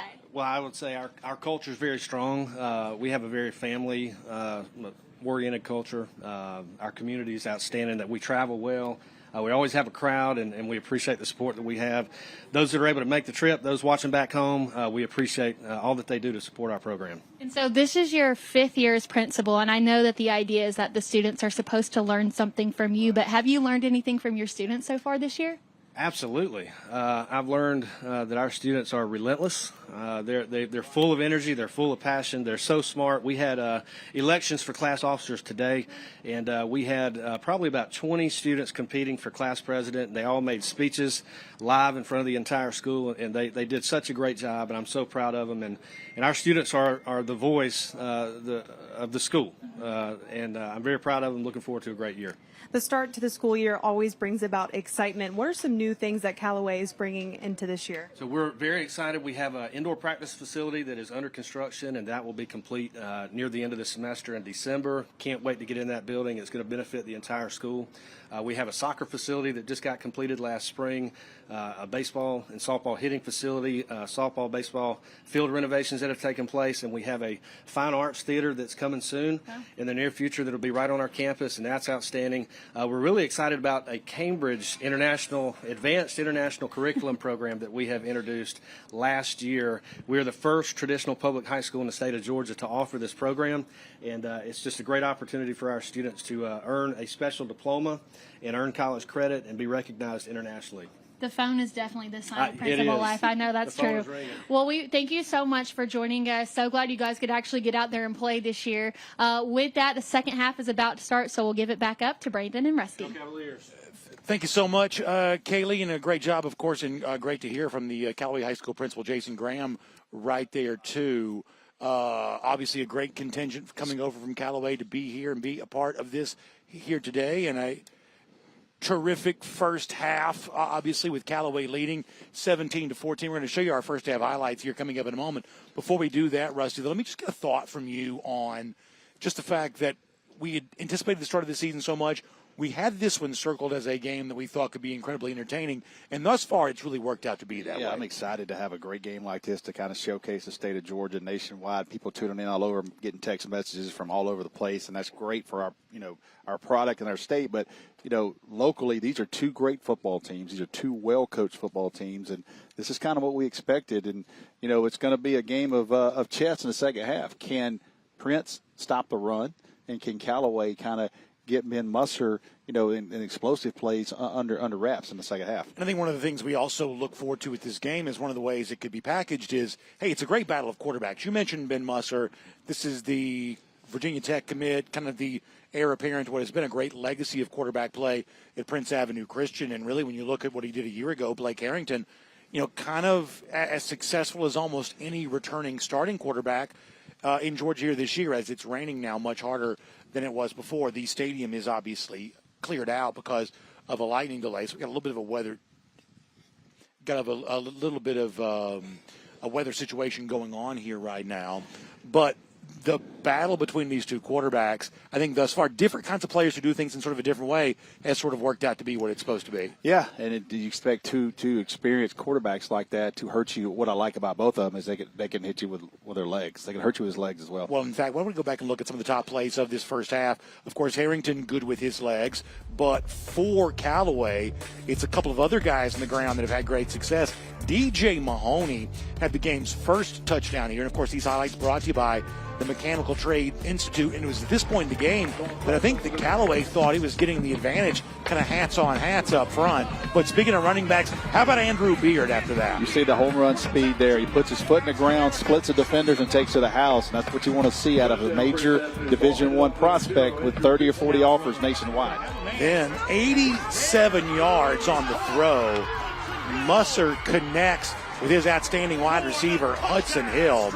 And that was another touchdown for Prince Avenue Christian. And then Callaway comes back, pounding into the end zone. And that was the second rushing touchdown of the game. This time it was Christian Kennedy on the receiving end of that. And then the final play of the first half, big stop defensively, the interception going Jeffrey Ellis. It was Zay Anderson who got the tip. Ellis who gets the interception. And that's how the first half came to a close. That's kind of the theme. You see Callaway running the football, and you see explosive plays by Prince. So I expect to see some of that in the second half. Obviously, we're going to have a little bit of rain. I don't know how much longer it's going to rain, But if it does, ball gets slippery a little bit, I think that works more towards Callaway's favor. So we're going to do this. We're going to take a quick commercial timeout. We're going to figure out the situation with the weather. We're going to see if we can make the rain go away. And then we'll get back to second half action, hopefully after that. So quick timeout, and then we're right back with you as the Corky Kell Dave Hunter Classic rolls on.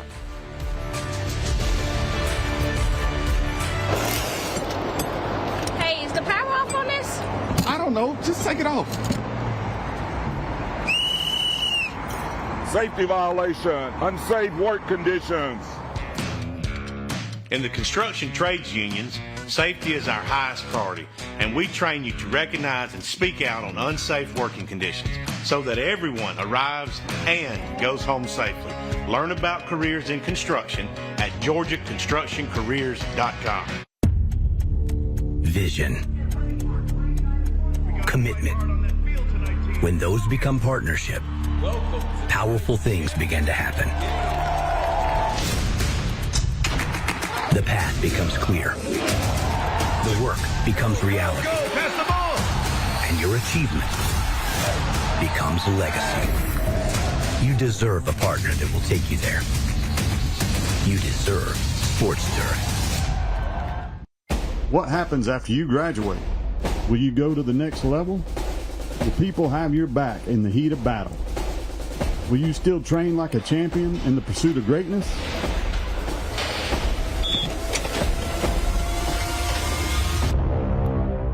You will when you become an IBEW electrical worker.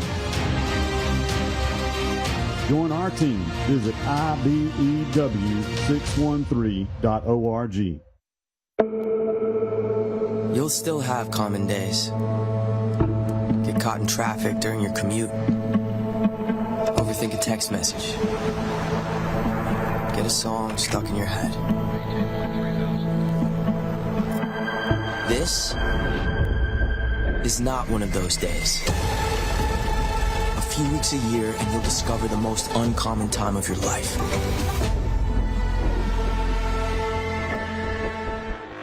And welcome back to the halftime show brought to you by Sports Turf. I'm Kaylee Mansell, joined by Georgia Chambers. And with it raining outside, that means we get a very special guest, Craig Sager Jr. Craig, you look at the score, Callaway 17, Prince Avenue 14. This is two of the premier programs in the state playing a close game on the first high school television game of this entire country. I mean, this is exactly what you want out of game one here at Corky Kell. Yeah, Callaway has to be very pleased going into the half with this lead. We saw how the half ended. Prince had a chance to tie it up, maybe take the lead. They got the interception.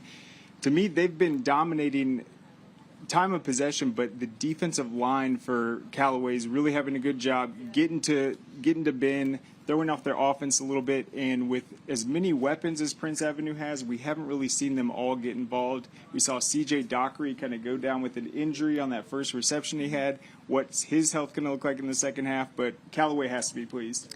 Well, both quarterbacks are dual threat quarterbacks, but I think it's important to note Callaway's quarterback Blake Harrington has been really good with his feet in this game, and honestly, surprisingly, more so than Ben. Yeah, and once this passing game starts to open up, we've seen the passes to Caden. He's going to have more space to run. I've been impressed with his legs. I thought Ben would probably win that stat category. Just what we've seen from him last year is a great runner.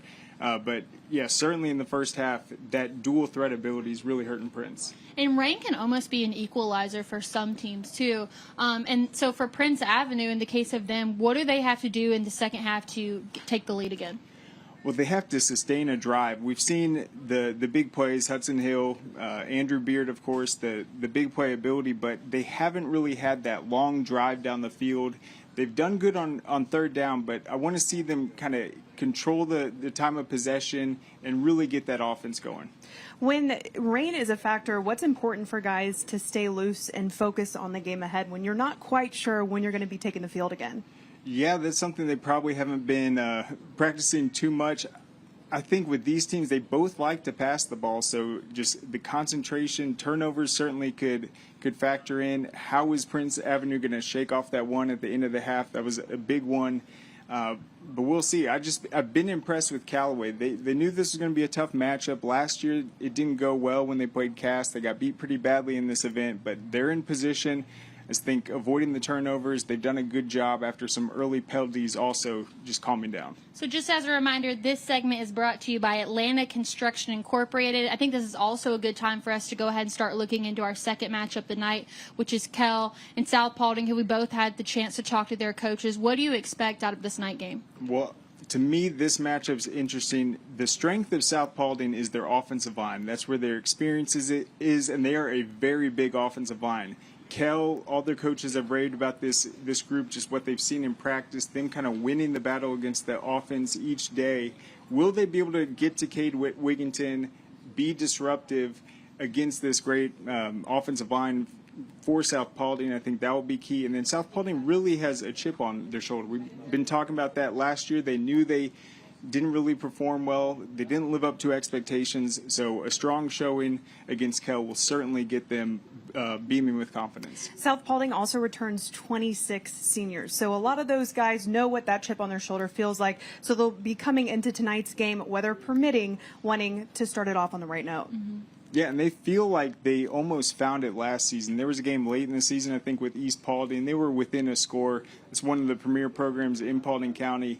This is a big test for them, but to me, Kell just has so much experience returning defensively, but it will be about getting through that offensive line. And in looking at Kell, Bobby May had such a quick string of success here, and then last year they go 7-5, which in the eyes of Bobby May, that's not where they want this program to be. But they had a really young, inexperienced roster, and this year they bring back so many key players. You look at quarterback you look at linebacker Braden Rouse, and then also returning a veteran quarterback as well. So if you're Bobby May, you have to be looking at this team and thinking like, this is somebody that I can carry to the end. Yeah, for sure. I'll just say real quick.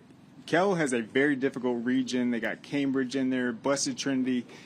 They know how tough it's going to be in Class 4A this year, but the experience they have and just the disappointment maybe last year, I think they're going to be ready to go.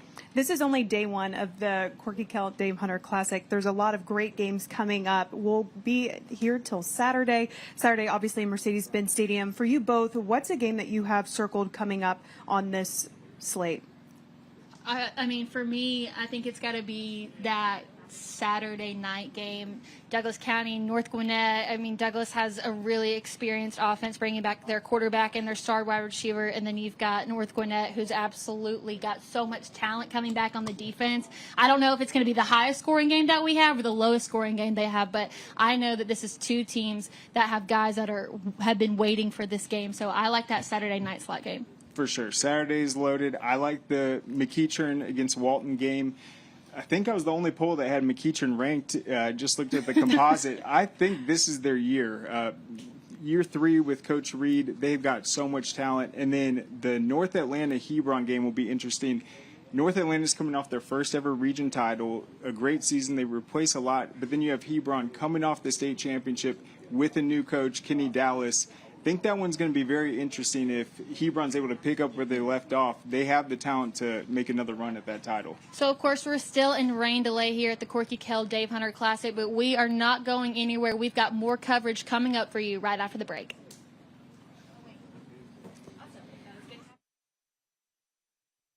What sets us apart? At the Gwinnett County Sheriff's Office, we are guided by the mission to serve and protect through dedication, professionalism, active cooperation with the community, and respect for human dignity. Our core values, integrity, service, respect, and progress, are at the heart of everything we do. If you are ready to make a difference, join our law enforcement family. Start your career today with the Gwinnett County Sheriff's Office by applying at gogcso.com. Your future awaits. Don't assume that just by getting a can of bug juice and spraying those ants that you see that it's problem solved. You're not eliminating the colony. Most ant colonies have multiple queens. So when you take that bug juice and you spray those ants, you could be dividing that colony out. Breda's got your back, protecting the inside and outside of your home. Breda, no need to be afraid of bugs.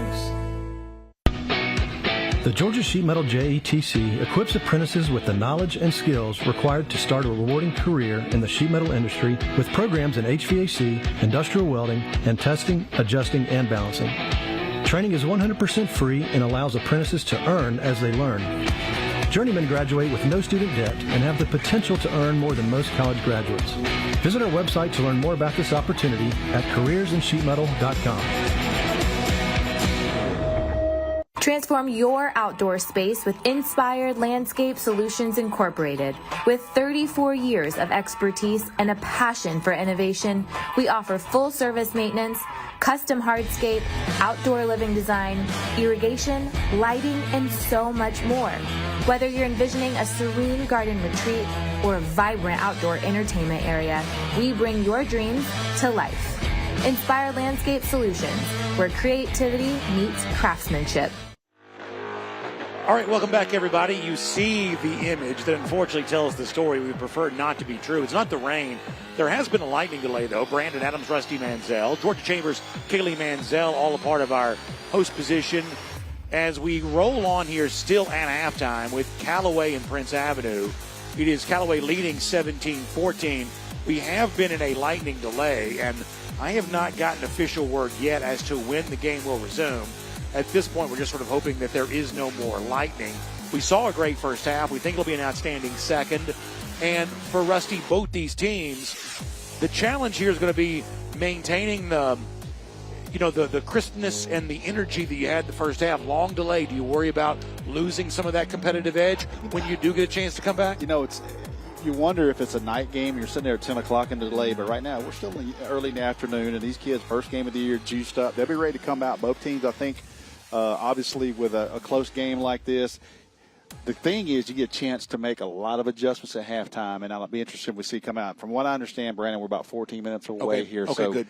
Thank you. If nothing happens, we'll be back in this game shortly. But, I expect both teams are probably keeping their kids moving around and trying to enjoy it's almost like that Super Bowl halftime. That 45 minutes. Yeah, Beyonce just performed. Beyonce just performed. We just missed Beyonce on TV, but you get that 45-minute Super Bowl, and and a long half. So how do you adjust to those types of things? But I think both teams will be ready. Both well coached. You saw a great scrimmage the other night. I want to get some thoughts from you on that, because these are two teams that we're going to see in the Corky Kell Dave Hunter Classic on both Friday and Saturday. You saw Douglas County and Rome. Tell me your thoughts coming away from really both those teams, obviously bringing some names back that we recognize, and in a couple of key spots, new quarterback for Douglas County and some new faces for the Wolves, too. Mike Johnson coming over from Dutchtown in his first game, is kind of the starter there at Douglas County. And, I think Johnny White would agree with me. They had some issues with Rome up front, and it was a great physical football game. I think Douglas County wound up winning that game 17-10, something like that. But it was a great football game. I'll tell you, to me, and I put some stuff out on social media, the guy to me, obviously we know Aaron Gregory, the wide receiver there at Douglas County. He lived up to every bit of it, going to Texas A&M. But J.J. Winston, the Georgia Tech commit wide receiver, he's a basketball kid, and he might text both of us. But it reminded me a lot of Terrence Edwards. He's 6'2", he's about 175 pounds. He's really wiry, great basketball player, jumps out of the gym. But I'm telling you, he gave Douglas County fits. On paper, this appears to be, and we'll see him on Friday night, on paper, this appears to be kind of a Rome team that sort of feels like it would have felt 10 years ago. I wouldn't now, I'll say this. You look at them, and they don't look like those 2017, 2018s in every position. But they play hard, man, and they are physical, and they've got the guys in the right spot, and they bring hats to the ball. And just talking to Coach Reed, he's like, look, we're okay. Nobody talking about us right now. We got bigger plans, and that's going to be a great game Friday night with Creekside, because what there's Dixon, they'll play anybody anywhere. In fact, you went there at the Corky Kell luncheon in the Rome group, I said, look, I see that you're not playing the Cowboys or the Raiders this year. What happened? You know what I mean? Because they'll play anybody anytime. That's right. And what I love about Coach Dixon there at Creekside, one of our favorite guys. Oh my God! When I call him, and I try to help get teams into Corky Kell, I don't know who you're going to play and all that. Some teams are like, well, we'll come, but we're not playing this team. Or we were that play. When I tell Coach Dixon, hey man, you're welcome back into Corky Kell, and he's like, thank you. What day are we playing? Yeah, and that's it. And you go to play Rome in Rome on a Friday night in an opening game, and that tells you a lot about their program, man. So I'm excited about that game. I think that the game before that you and I are doing with Cass on LaGrange, man. Coach Napier, Coach Gates there, and that's going to be a great game. And obviously we probably want to talk about the other side, Douglas County. I think Douglas County is a threat to win it all as well in 6A. And when you see them in person, Brandon, on Saturday, you're going to be like – their left tackle, Josh Salmon-Pelly, is 6'8", 305 pounds. I'll let you see. Their sophomore tackle is 6'5", 320 on the other side. Yeah, it's high school. Gigantic. And the quarterback that had great success with MDJ Bordeaux actually moved out of state to go to Colorado. Yeah, just, a little bit of just decided to move. And so, they were able to find a quarterback to sort of step in and play another good prospect. Didn't take long, did it? Surprisingly, there was some interest. It's a Christmas miracle, man. It didn't take long. Surprisingly, there was some interest in throwing to Aaron Gregory and Devin Carter. Who would have imagined that? So a great conclusion Saturday night, as the great Gordon Sully would say. Truly a main event anywhere in the country with Douglas County and North Gwinnett to kind of cap things off Mercedes-Benz Stadium. But we believe the doubleheader in Rome for us, a tripleheader in total, 2 games for Rusty and I both in Rome on Friday that involve Rome, Creekside, Cass, and LaGrange. We think that's outstanding, too. We'll also tell you we had a great one tonight between South Paulding and Kell. But before we get to that, we got second-half action with Prince Avenue Christian and Callaway. Getting closer to the return for that, but as we kind of await that, let's check back in one more time with our Kaylee Mansell and the entire team down there, getting ready for some fun action as we await the return to football here. Kaylee and the gang, take it away. This does feel like halftime of the Super Bowl. Even though we're not Beyonce, we're going to try and do our best. We're taking a look at some of the games to come. Hebron Christian North Atlanta will be taking place tomorrow. First ever matchup between the two. Craig, what are you looking forward to this matchup? Yeah, this is actually the first time Hebron's ever played a team from the highest classification. I think we were talking about last year, Hebron was playing Therrell. They dominated that matchup. That was something that really kick-started them for the entire season. They went on to win the state title. This will be a tougher opponent. North Atlanta is a Class 6A school. We talked about them winning the region title last year. But with Coach Dallas, there couldn't have been a better hire. He was familiar with Coach Guess, coaching with him at Elka. He's taken over programs like Trinity Christian that were brand new to the GHSA. So now he's taking over a program that already had all the pieces in place. I think they could be even better this year. Yeah, so for Hebron, coming off a state championship, but you bring in a new coach, you're also bringing in a transfer quarterback. Do you think that they're bringing enough back to continue to make a deep run into the playoffs and potentially win another state championship? For sure. And then a player that had a big impact last year that I think is going to be even more special this year, Devin Caldwell. We saw him, I think, have 3 or 4 touchdowns last year in the Corky Kell. He just committed to Mercer. He's going to be leading that backfield. He's a touchdown machine. Expect him to have his name called quite a bit. And for North Atlanta, who stands out to you as someone you've circled player to watch? Well, I think it's going to be tough just replacing Ian Reynolds, their quarterback, but they have so much speed. They all run track and field, lots of multi-sport athletes. I just think that they're really sound in all 3 phases. Special teams also, that's going to be a key in this one. Well, it is still raining here, but we're hoping that players are going to take the field soon. While we wait, we're going to go ahead and hear from Kenny Mullins, who we talked to yesterday for GeorgiaConstructionCareers.com. Joining us now is Kenny Mullins from GeorgiaConstructionCareers.com. Kenny, for people that might not know much about it, what is GeorgiaConstructionCareers.com and what do you guys offer? So we build everything. We have apprenticeships and we're 19 different affiliates in the construction trades. From everything it takes to build a building from the slab to the roof, that's what we cover. And when you look at high school football as a whole, not a ton of people will go on to that next level. So how important is it for you to reach out to those high school athletes and try to get them to come work for you guys? It's very important, number one, for them and their families because we have so much to offer. We're not just a job, we're a career. You know, we got a saying that job is just over broke. So when you come to the trades, you have an actual career that pays you a pension, that gives you health care, family coverage, gives you everything you need to be successful, and you don't have college debt. And then how does GeorgiaConstructionCareers.com strengthen the workforce in the state of Georgia? Well, it's kind of like a big brotherhood.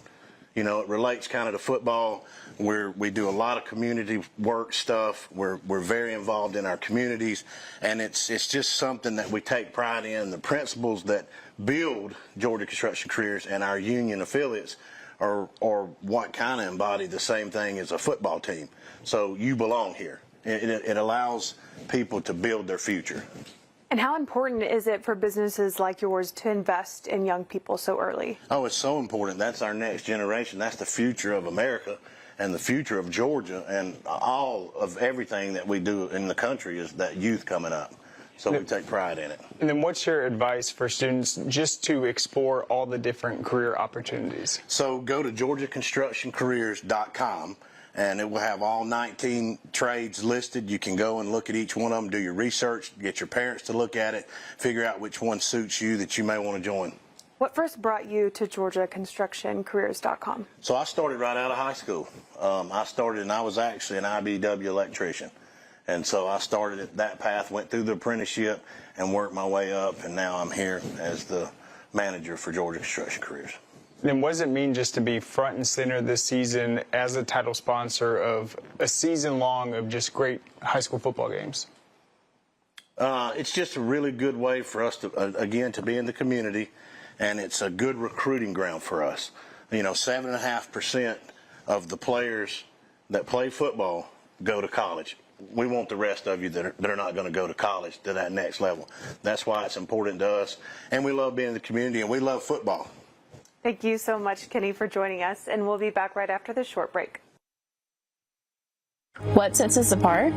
At the Gwinnett County Sheriff's Office, we are guided by the mission to serve and protect through dedication, professionalism, active cooperation with the community, and respect for human dignity. Our core values, integrity, service, respect, and progress, are at the heart of everything we do. If you are ready to make a difference, join our law enforcement family.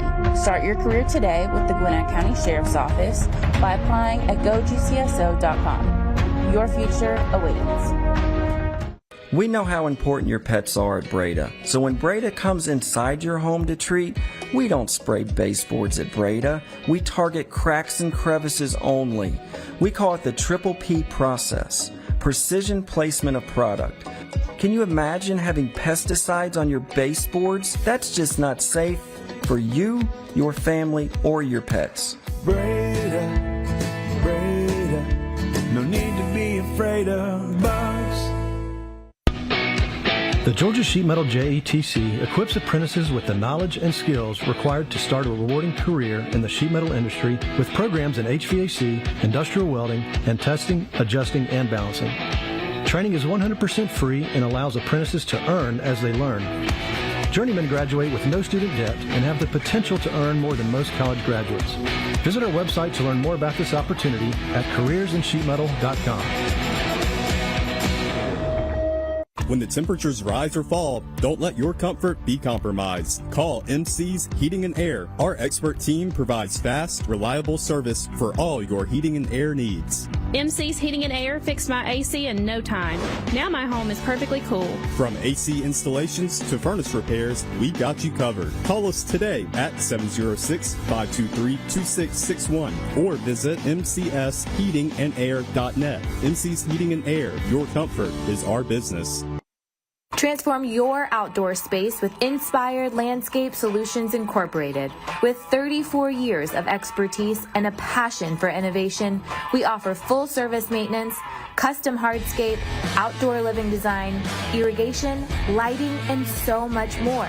Whether you're envisioning a serene garden retreat or a vibrant outdoor entertainment area, we bring your dreams to life. Inspired Landscape Solutions, where creativity meets craftsmanship. All right, we are back. You see the score 17-14, Prince Avenue trailing Callaway right now. Callaway gets an interception to conclude the first half, and that lead stands up after that. Second half here coming up. Still no weather delay for right now, although Prince Avenue has made its way back to the field. And you see Callaway now doing the same thing. So that's a good sign. We're getting closer to football. Before that, though, let's go back and take a look at some of the first half stats here just for a moment. You see a pretty competitive battle when it comes to total yards, although those totals amassed in completely different ways. Ben Musser had a big, long 87-yard touchdown throw to Hudson Hill. That accounts for a lot of the Prince Avenue yardage, plus about a 50-yard touchdown run from Andrew Beard. Kind of adds to the other. On the Callaway side, it's a lot of Harrington on the ground. A couple of rushing touchdowns there, too. The only turnover of the game came right at the conclusion of the first half. That was the Musser interception. Callaway has not really gotten it going to a large degree through the air yet. Just 78 passing yards. At this point, they haven't really needed to, though. Both teams have been pretty good on third down, and an amazing story when it comes to the time of possession difference. But the fact that Callaway essentially almost completely tripling time of possession over Prince Avenue here, Callaway has been deliberate. They have let the clock run in between snaps, and they've used as much of it as they can. Prince Avenue, either because they want to or they feel like they've been forced into it, they have chosen to strike quickly. For the most part, that's worked for them. It's a 17-14 score. So pretty even battle when you see the total yardage there, especially when it comes to the rushing attack. And obviously where it counts on the scoreboard, 17-14. And Rusty, we were just talking about that. The time of possession, such a huge imbalance. Although both teams are kind of getting what they want, even though they're going about it a completely different way. We had a quick restroom break, so I got to talk to the Callaway staff just for a second down there. They felt like they've had several busts offensively. They felt like they had some explosive plays they missed. So we'll see them maybe take a few more shots in the second half. So, I mean, listen, this is sort of like the Pam Oliver thing. I had a chance to talk to the coaching staff coming out of the locker room. I'm not going to pass it up now. So, good stuff there. Callaway leads over Prince Avenue here. I believe we have our friends standing by here once again. Georgia and Kaylee and Craig Sager Jr., they are standing by. We'll check in with them here right now. Yeah, thanks, Braden. Kaylee Mansell, Craig Sager, Georgia Chambers. We've got both teams back on the field at the moment. And here's the thing about the game of football. It's all about momentum, but then you go into this weather delay. You got to go in the locker room, kind of sit down, lose a lot of that. So as someone who played the game and has also played in this event before, if you're a player, how are you keeping yourself psyched up and mentally focused on the task at hand? Well, I'm sure Coach Richt is talking about the fact they're going to get the ball first. Prince Ave's going to receive to start the second half. They have a chance to steal momentum. They didn't have the time of possession in their favor in the first half, but now both teams have had to sit for this long break. But this first drive is huge for Prince Avenue Christian. I'd like to see them try to sustain a drive and start to tilt that time of possession back in their favor. All right, and with that, Craig, thank you so much. We're going to give it back up to the booth because we've got football on the way. Thank you so much, Kaylee Mansell. And the good news is the teams are back out. And by the way, Rusty, how much do you like this Callaway look here? And it's a red and black look, so it's a little bit of a different color scheme than the Chicago Bears, but the homage to the Bears with the C on the Callaway helmet. Sweet. Love that. I tell you what, and a young man that we both are fans of, Terry Godwin from Callaway High School. I had a chance to see them play Buford one night in the Final Four, and man, those uniforms are sweet up close. So we were actually supposed to see Callaway a year ago in the Friday game against Cass and Rome. And we lost both of our Friday games last year because of weather and unfortunate circumstances also involving Rome. So I'm thrilled for the first time tonight to watch the Cavaliers play. And, of course, they put on quite a show in the first half. Before we get back to live football, folks just joining us, let me go back and let you see some of what we did see in the first half. And we talked about the tremendous difference between the time of possession. Of course, one of the big explosive strikes that Callaway did get was Mahoney here. I'll take it to the end zone for a touchdown. DJ Mahoney, I should say. Yep. Mahoney getting the first score of the game. And then Andrew Beard would come back from midfield. The junior running back putting quite an exclamation point on that Prince Avenue drive. I thought Craig hit it on the head at halftime saying if they had some couple explosive plays, they didn't even make some extended drive. But you see Ben Musser here with a huge 87-yard touchdown strike to junior wide receiver Hudson Hill. And that was kind of the big plays there for Prince in the first half. But you see Callaway come right back, Brandon, and answer in that run game, and that was the theme of the first half. Christian Kennedy gets that, and those were the touchdowns there. And, of course, final play of the half was the interception. Anderson got the tip. Ellis got the interception. And that's how the first half came to a close. It was a big defensive stop because it was at that point that Prince Avenue, after kind of stalling a little bit, seemed like they might be moving towards something. And it was even bigger because they could have went 2 for 1 had they scored right there. They get the ball to open second half. So Callaway holds. Now they got to hold Prince one more time as they open the second half.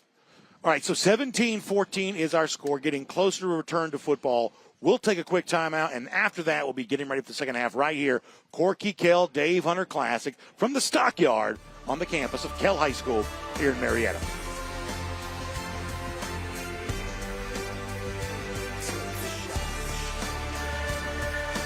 Zaxby's just dropped new lemon pepper, so you can get that zesty lemon and cracked black pepper flavor you love on the chicken you love. Lemon pepper fans, this one's for you. Zaxby's lemon pepper dry rub. Who's got the sauce? Zaxby's. At Breda, we made the decision to invest in infrared cameras. The infrared gives us a unique advantage because we can pinpoint that termite damage. We then use our microwave technology, which allows us to localize our treatment so we can get rid of those termites quicker before that damage becomes extensive. And that saves you a lot of money as a homeowner. Breda, no need to be afraid of bugs.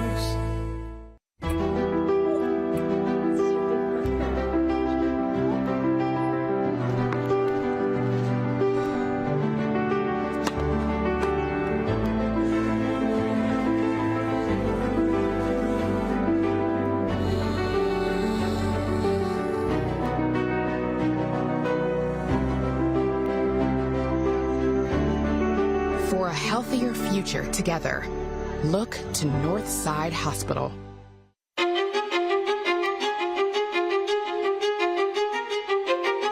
So when I got in the program, I was 18. At the time, I think the most appealing thing was, I could start out going to school and making money while I'm going to school. Not coming out in 4 or 5 years, $30,000, $40,000 in debt. That was the biggest attraction to this. I got in 3 days after graduation and hadn't looked back. At Zaxby's, you can lemon pepper any way you want. Get lemon pepper wings, lemon pepper sandwiches, or lemon pepper fingers. Now that's lemon pepper perfection. Zaxby's Lemon Pepper Dry Rub. Who's got the sauce? Zaxby's. The Corky Kell Dave Hunter Classic is brought to you by GeorgiaConstructionCareers.com. Transform your future today. And presented by the International Brotherhood of Electrical Workers, Local 613. Electrify your career. Hey, I'm Steve Langley with Smart Local 85. We are proud to sponsor the third quarter of tonight's matchup. Just like these two teams have some of the best talent in the state of Georgia, Smart Local 85 represents the best in sheet metal, air, rail, and transportation workers across Georgia. Now sit back, relax, and enjoy the third quarter. Thank you so much, and great to have you back here with us. 17-14 is our score, and the pictures tell the story. We're getting back to football, but it is raining very hard right now. A completely different atmosphere than what we saw in the first half of this game where it was sunny and hot.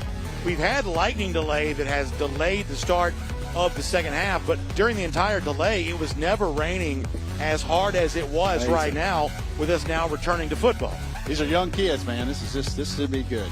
Jaden Bailey will kick it off. It should be an adventure. Crucial drive coming up for Prince Avenue Christian. Bailey going to kick it away. It's end over end. Fielded inside the 5.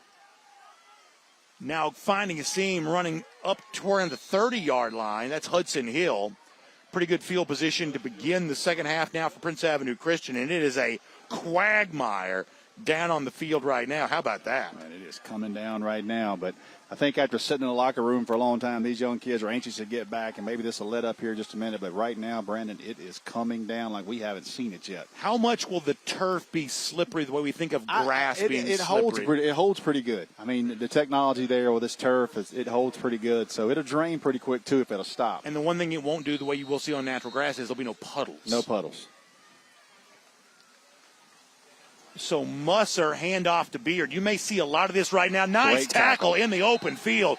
Great job to come over and make that stop right there by Callaway. It's Aquira Cameron that comes over to do that. Man, he's one-on-one with Andrew Beard. And if he doesn't get him, it's going to be a really good game. But great tackle there to cut him down into the boundary. Brings up 2nd and 10. That's one for the huddle film right there. No question. That'll be first one circled. Beard now goes in motion. It's 4 receivers. Musser going to keep it. Musser wrapped up. Fights free, though. Gets up to about the 35. Just early on, a lot of energy from Callaway on their sideline. The players are bouncing around.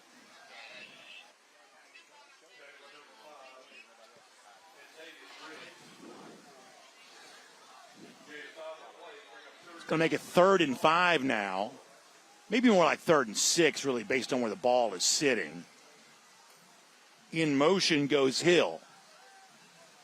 Ball goes through Muster's hands. Be careful here. Very wet. Muster, though, is dangerous when he picks it back up. Oh, took a big hit right there on the sideline. Really got leveled that time by Jeremiah Dunn, but Muster seems to be fine. Slick ball on a snap. Muster's able to pick it up and get as much as he can out of it. Still not going to be a first down. Look at the cheerleaders here sticking it out. Boy, you love that. Got a couple hiding here. Look, you got the ones in the poster, but they're not showing the ones that are cheering right now on the sidelines. When the one young girl turned back around, the ponytail just slung water. There you go. Look at this. To give you an idea, you love to see it. Tough it out. On fourth down, they will go for it. Muster tries to stiff arm. He's going to be wrapped up behind the line. Callaway gets a stop. Wow. Jeffrey Ellis. You have to wonder, was John Rick afraid of a snap right here in this pouring down rain to go for 4th and a yard? Because, man, that is a big change of possession right here. And going to give Callaway great field position. Bobbled the snap, as you see, Brandon. Man, early on, wet ball, snapped. Ellis, who had the interception in the first half, wrapped up on Muster and would not let go. And I think you're right, Rusty. A big decision early in this game. John Rick, in his coaching debut, the son of Mark Rick, rolls the dice. Unfortunately, doesn't go Prince Avenue's direction, and now Callaway comes back out. And you're talking about throwing them exactly where they want to be. Yeah. One of the things you will notice in our, as they call it, the score bug at the top left of the screen, the clock is out on the scoreboard. We use that to populate our screen. So for now, you will not see the clock.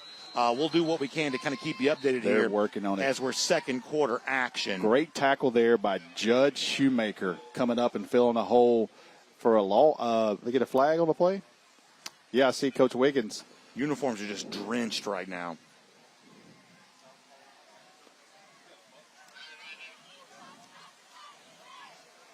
Personal foul on White. It'll be a 15-yard penalty and a first down. Big penalty. Big penalty. You had to stop there on first down. Now you get a penalty. And John Rick is not happy with his group right now. You see him out on the field, and he is really letting his defense have it. Let's see if we can pick it up here, what it was here. Maybe a little bit of like trash talk type stuff. It's like number 8 maybe. Yeah, that may have been Shoemaker who was in on that. Also, Isaac Keep, a recent transfer into the program, may have been mixed up in that too. And John Rick is not happy. He is not happy there at all. The wrong time to have that. Didn't seem to be egregious taunting or anything. But the referee was too standing much. right there. Happened to be just standing right there. Yep. And you see Callaway, they're holding it up. You see, he's not giving the play on the sideline. He's wanting the clock to run. You got all the momentum. You got a 3-point lead. You got first down right here in no hurry from the 21 to open the second half. And a 2-score lead might as well be 100 points, right given now, the way the rain is coming down here right now. 7:10 in the second quarter. Clock being kept on the field right now. Tight bunch. They ran quarterback draw out of this. Ball came free. Harrington tried to go to the handoff, and I think he took the snap, and then it just got bobbled with the running back. Had to fall on it. I couldn't tell if that was Kennedy or Mahoney. But either way, Harrington fell on it himself. That'll bring up second down. Everybody's sort of scrambling here right now. The very heavy rain has played havoc with some of our stuff, broadcast equipment, the scoreboard. So you get a lot of folks working to make sure this game continues in pretty challenging conditions here right now. Harrington hard count, fakes it, now going to run with it.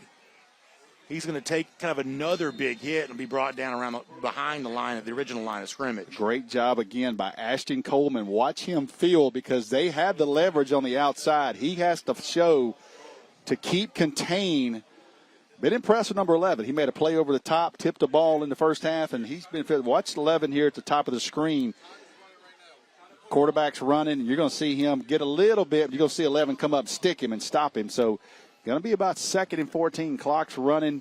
We'll tell you what it is. They're actually working on it right now. 8:30 left in the third. I may have told you wrong earlier. I said there was 7 minutes and something earlier. Now we're hearing 8:30. So I believe I may have said wrong First game of the earlier. year. First game of the year. The rain's letting up a little bit. Clock being kept on the field here right now.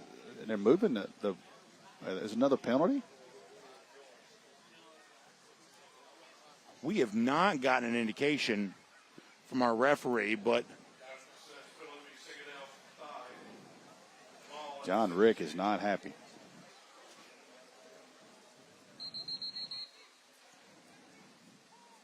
All right, we're in the red zone here now as the clock stops.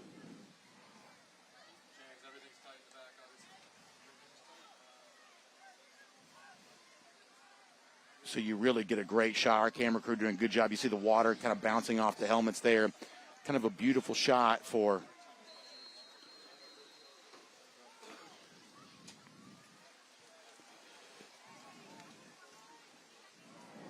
looking at third down. So pretty big play here. Harrington going hard count. Ball came free again, and this one's wide open. A flag came in, but that may have been kind of a function of just a marker. It's waved off immediately. No, that was a beanie for the fumble. Yeah. Well, the flag came down as a replacement for that. I got you. Callaway did fall on it. Yeah, I don't know that you're going to be able to do a lot of the mesh plays. Yeah. I think you're just going to have to hand it off or going to have to keep it because the mesh right now, they put it on the ground twice in that. Yeah, Christian Kennedy not able to hold on to that one. That's the second time on that possession that the mesh-style handoff has not worked out. Bottom of the screen here, you got Caden James, junior wide receiver against a young DB. They're going to bring some help over the top. Going to bring 11 over here over Is this a quick kick on fourth down, though? I think they might throw one deep, see what happens. Harrington going to do it. Double coverage over there. James was there. But it's incomplete, and James is hurt. I think he's down. And he has appeared to be holding his ankle. That is not a cramp. Boy, you hate to see that. Is he injured? So into double coverage, James had a chance, but it looks like Tolbert you're and see. Moore on coverage here. Good job there. We'll come back and give you you see it. Slipped it. We'll give you an update when we return. Hello, I'm Veronica. My name is Darvin. I'm Courtney. I'm Jackie. And we switched to Consumer Cellular. My previous provider was terrible. Surprise, we've changed your rate. We wouldn't get to talk to a person. And then all of a sudden it disconnects. Now with Consumer Cellular, no problems. Better customer service. They tell me exactly what I'm paying and why I'm paying for it. It's within $1 of being half of my old bill. With Verizon, I was paying about $150 a month. With Consumer Cellular, I'm paying about half that. Okay, this is doable. This is affordable. I'm getting the exact same coverage for half the price. That's a beautiful thing. Done deal. I got to keep my phone. I got to keep my number. Switching over took about 20 minutes. That's it. It's month to month, very simple. It's been amazing. I was now a Consumer Cellular customer. And I've been bragging to my friends about it too. Call 1-800-971-2718. To switch and save up to half with Consumer Cellular. Plus, new customers can save $25 when they switch today.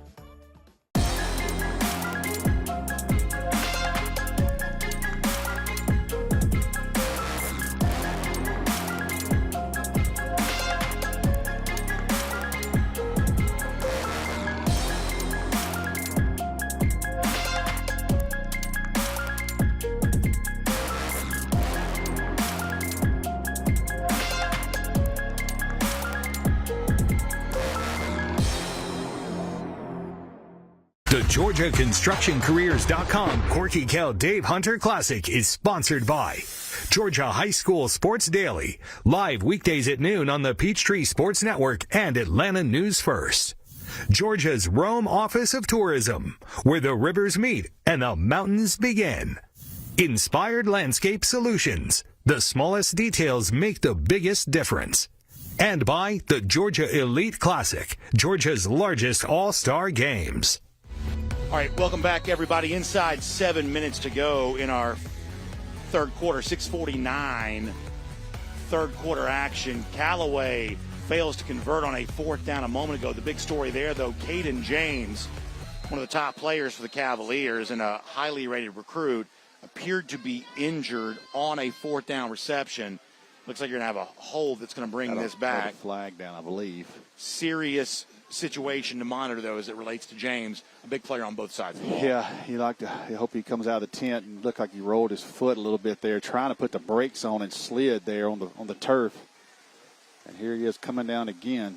Yeah, it has been raining throughout this third quarter. It is now perhaps raining, certainly as hard as it has at any time since we resumed football, if not even harder. Another penalty for Prince Avenue, and that's quickly becoming a story in this game. It's getting sloppy right here and kind of what you expect, but penalties early on here is a lot of penalties. Since you and I have done these games together, this is the most rain I think we've seen. I think I've ever seen, yep, in this last 10 minutes for sure. Musser, handoff to Beard. Beard bounces off. He's way in the backfield, though. Great job by Callaway, just not yielding anything to him right there. Among those in the stop that time, J.D. Strong, a sophomore defensive back. Running to the football. Both teams got a player down. I don't know if we got some cramps going on. We got a defender down for Callaway. Yeah, that's the far side of the field from where we are. Going to be hard to see in the weather who that is.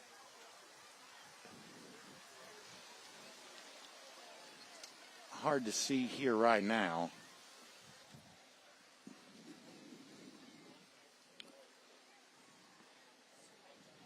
Rain really coming down.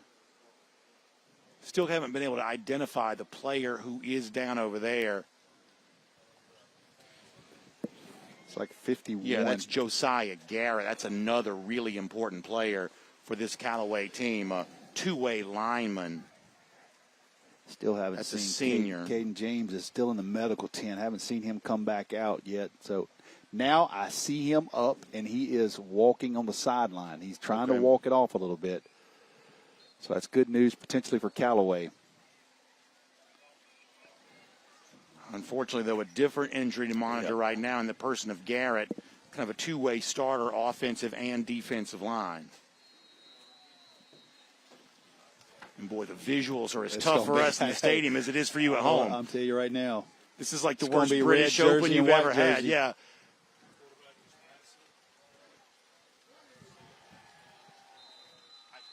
So that's a pass call. I'm telling you right now, the visibility is as low as it's been. Andrew Beard. Yeah, that's a catch to Beard. Yeah, we can and see a good it now. one. Yep, Andrew Beard.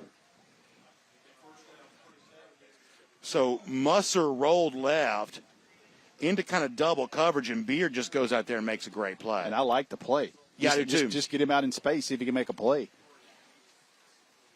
Musser now handoff in the backfield. You know, in this type of weather, Brandon, obviously they're going to go to Beard. But this is a part of the game. We got another person Another down. Callaway player's down. And After making a big stop. Here's the question to me. Are we about to start getting some cramps? Yes. Because the last player that came off, I believe he was cramping. And they've played a lot of snaps. Then you go sit, and then you come back out. So we've seen a good number of players have to leave the game for Callaway here over the course of the last couple of minutes. While we have a break in the action, I'll also remind you about our friends at Game Day Preps, because you can get ready to take your high school team's program to the next level with Game Day Preps. It's the total stat solution to elevate your program. They can easily track stats and records as they happen, broadcast live feeds for fans, parents, and coaches to follow anywhere, on any device, with no signups. Generate detailed reports for players, coaches, and recruiters. Plus, you can boost player visibility and refine team strategy. It's the competitive edge your teams need. You can get it with Game Day Preps online at GameDayPreps.com. GameDayPreps.com. By the way, now looking at 5 minutes, 10 seconds here in the third quarter. The injured Callaway player is going to walk off now on his own power. In fact, he's going to run off. That's a good thing to be able to see, and I believe that's Tyrone Fitton. Yeah, that's Tyrone Fitton. That's a Colorado State commit at defensive line. So another important player. You know, it has been a costly third quarter for the Cavaliers, although they still have a 3-point lead. I think we had lightning. I think we just had another delay.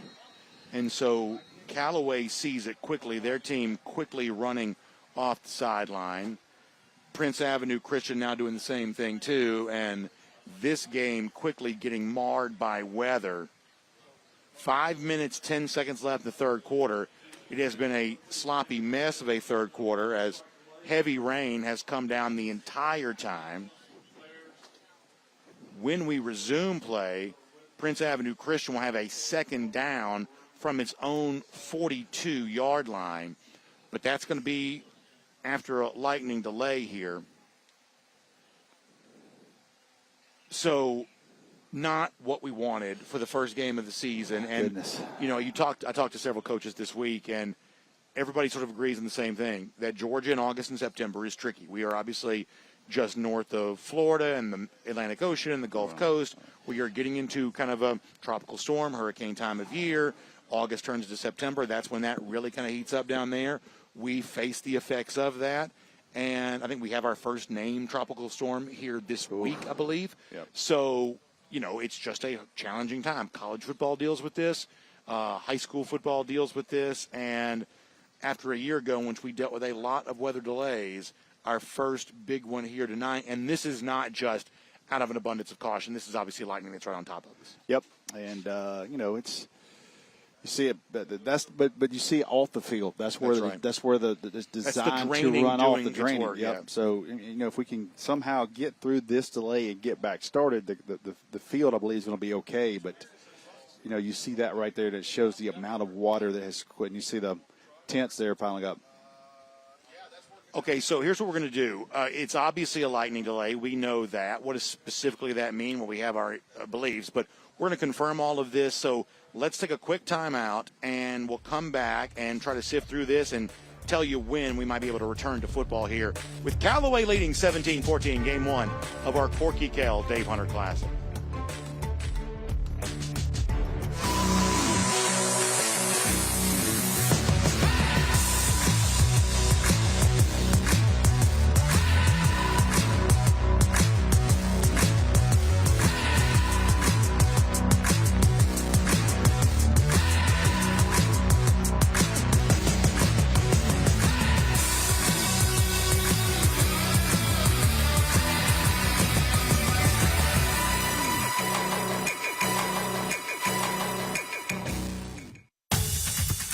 If you like to do this, or that, or even that, and you want to get back at it, we've got your back. Or your shoulder, or your hip, or your knee. The sports medicine specialists at Emory Healthcare treat more world-class, professional, and college-level athletes than anyone else in the state. We'll treat you like a pro and get you back in play.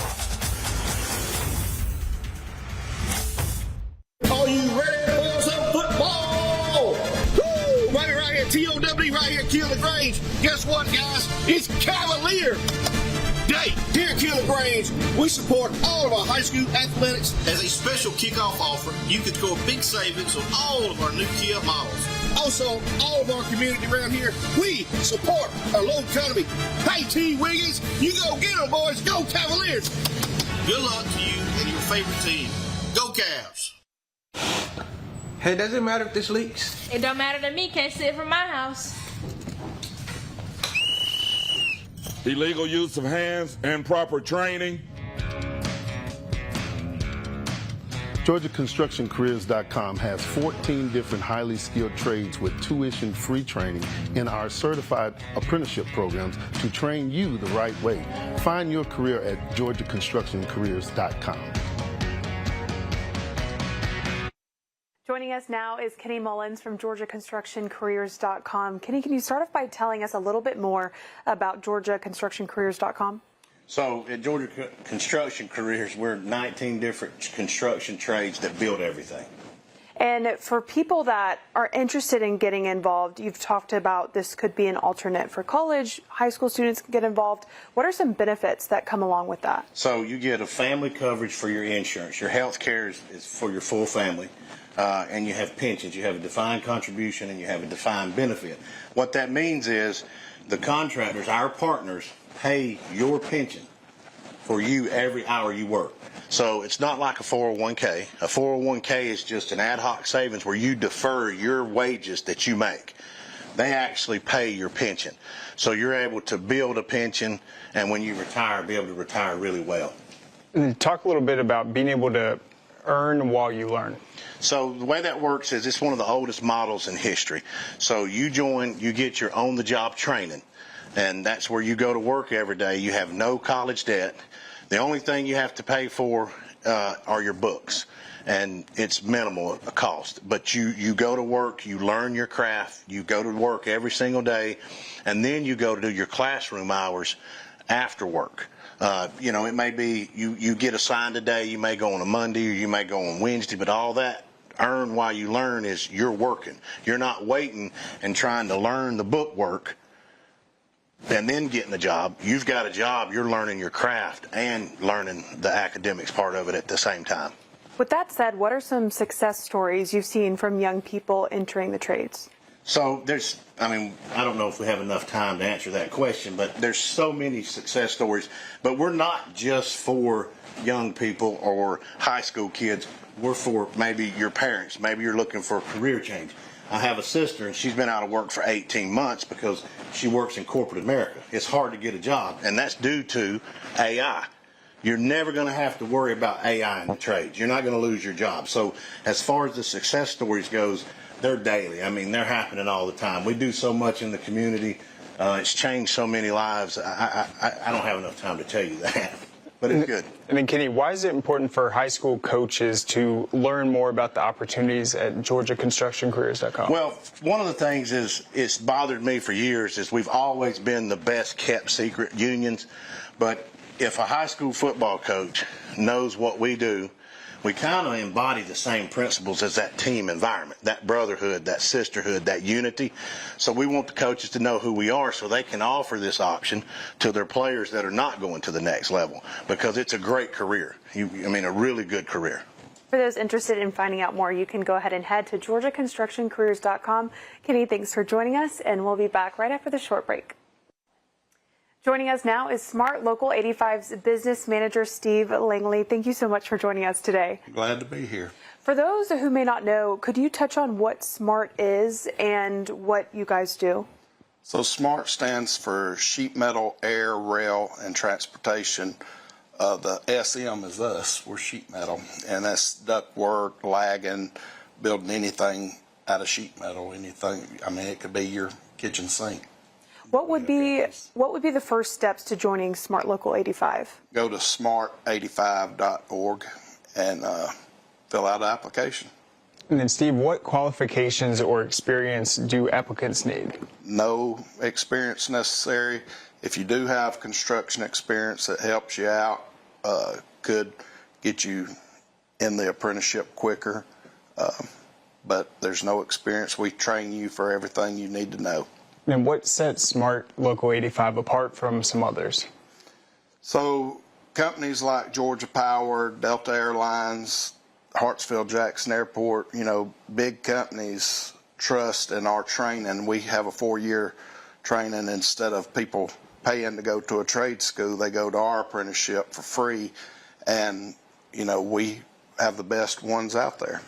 What's the biggest misconception people have about joining the trades? Well, I've never understood what people don't like about unions. All we do is represent workers and families. I have 2,200 families that I represent, and we get them the best benefits, best pay that you can get in the construction field. And then how can a high school student kind of start putting that on the radar now and preparing themselves? Well, the schools don't necessarily have all the stuff we used to have, like shop and sheet metal, automotive, stuff like that. But if you're interested in working with your hands, we're the only craft that still takes a flat piece of metal and creates every piece that we put up. You can't go buy our stuff just at Home Depot or Lowe's. What would be some advice you would offer to students maybe considering a job in your trade? If you want a good career that you can retire at age 55 years old and draw a good retirement, have great health insurance, dental insurance, eye care, we're the place to go. And then how did you get involved? It's a long story, but my father-in-law used to be the position that I am, and I got laid off at Lockheed and came into Smart Local 85. Well, thank you so much for joining us. Again, the Smart Local 85 Business Manager, Steve Langley. Thank you.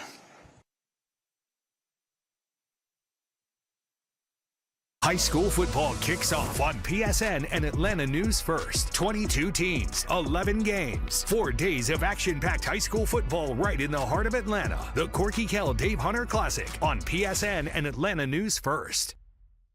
We're here for the walk-offs, the shutouts, the moments that make you nervous, and the ones that keep you coming back for more. No matter what your favorite Braves moment is, it happens here. Peachtree Sports Network. The Braves play here. With Life Alert, one touch of a button can get you help fast. I've fallen and I can't get up. Don't worry, help is on the way.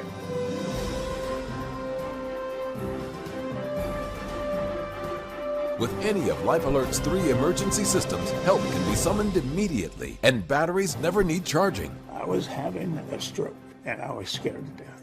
If it weren't for Life Alert, I wouldn't be sitting here today. Life Alert is a lifesaver. My husband is alive because of Life Alert. Life Alert is the lifesaver to keep me out of assisted living. Life Alert saves a life every 11 minutes. For a free Life Alert brochure, call 1-800-344-6363. That's 1-800-344-6363. Call now, 1-800-344-6363.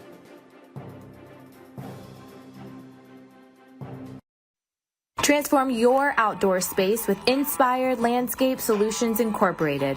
With 34 years of expertise and a passion for innovation, we offer full-service maintenance, custom hardscape, outdoor living design, irrigation, lighting, and so much more. Whether you're envisioning a serene garden retreat or a vibrant outdoor entertainment area, we bring your dreams to life. Inspired Landscape Solutions, where creativity meets craftsmanship. Man, you know how to do this? Man, I don't even know. I was flipping burgers last week. Violation, unsportsmanlike conduct, impersonating a craftsman. Skilled trade unions are well-trained career pros, not part-timers. Construction is a rewarding and lucrative career with the advancement potential, but you have to do it the right way with the right training. Learn how you can be a pro. Find your career at GeorgiaConstructionCareers.com. Are you ready for some football? Woo!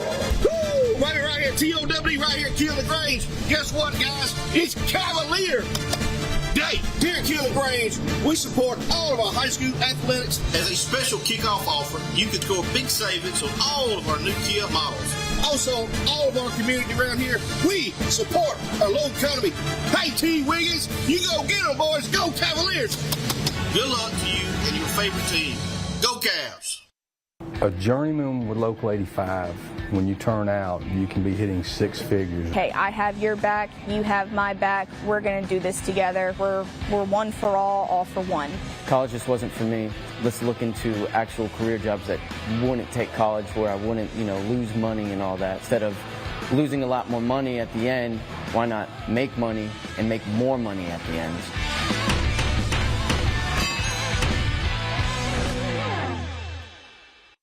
World-class training isn't just for leaders well on their way. It's for the ones just getting their footing.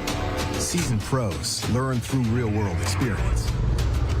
But so do young cadets. No other career path gives you leadership instruction that's so tested, so successful, so early.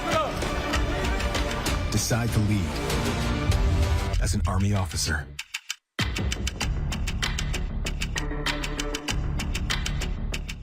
When the temperatures rise or fall, don't let your comfort be compromised. Call MC's Heating and Air. Our expert team provides fast, reliable service for all your heating and air needs. MC's Heating and Air fixed my AC in no time. Now my home is perfectly cool. From AC installations to furnace repairs, we got you covered. Call us today at 706-523-2661 or visit mcsheatingandair.net. MC's Heating and Air, your comfort is our business. Joining us now is Kenny Mullins from GeorgiaConstructionCareers.com. Starting off, can you touch a little bit more about what it is you guys do and what you offer? So we're 19 different affiliates in the construction trades. We build everything. So whatever it takes to build a structure, a building, a facility, we build it. And what characteristics of high school athletes would make them a good fit for the trades? Dedication. We like to be unified. And you got to want to be something that's part of something that's bigger than you, because we're a brotherhood and a sisterhood. And then job markets are very competitive, but you guys want to grow. You guys want to get more people involved. Just talk about how much room for growth there is for you guys. There's a lot of room for growth. I believe, I don't have the numbers right here with me, but our increase in females, so we're all inclusive. We take everybody in. Our females, our sisters have grown in the last 4 years tremendously. So, you know, we take everybody in, and there's plenty of room for everybody to enjoy the benefits, to enjoy the brotherhood and sisterhood and the pension and the health care and everything we offer. And we're all inclusive. If you'd like to leave students with a message, what would that message be? Go to GeorgiaConstructionCareers.com and build your future today. And then you mentioned more females in the workplace. We've seen flag football also increase. Where do you see this trend going? I see it being very good for us as a country and a state and for all the trades, because we want to change the stigma to let everybody know that we are all inclusive. Like, women do this job just as good as men. And so with the growth of flag, females being more active and that avenue being there, we're recruiting in that area too. We have a lot of good opportunities for everybody. You mentioned building your future. Can you touch on the benefits that come with joining Georgia Construction Careers? You get a full family health care, so you're covered, your whole family, for all your health benefits. We have defined contribution, defined benefits, which are pensions. They're true pensions. Our partners are great. Our contractors pay into your pension. It's not like a 401k. You're not deferring your wages. You're getting a true pension paid hourly by our contractors when you go to work at Georgia Construction Careers. For those interested, you can go ahead and head now to GeorgiaConstructionCareers.com to learn more. Kenny, thank you so much for joining us, and we'll be back right after this short break. Hey, is the power off on this? I don't know. Just take it off. Safety violation, unsafe work conditions. In the construction trades unions, safety is our highest priority, and we train you to recognize and speak out on unsafe working conditions so that everyone arrives and goes home safely. Learn about careers in construction at GeorgiaConstructionCareers.com. Vision. Commitment. When those become partnership, powerful things begin to happen. The path becomes clear. The work becomes reality. And your achievement becomes legacy. You deserve a partner that will take you there.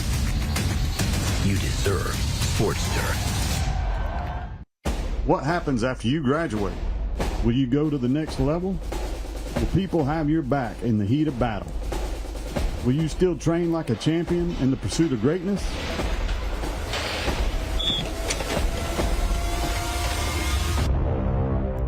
You will when you become an IBEW electrical worker. Join our team. Visit IBEW613.org. You'll still have common days. Get caught in traffic during your commute. Overthink a text message. Get a song stuck in your head. This is not one of those days. A few weeks a year and you'll discover the most uncommon time of your life.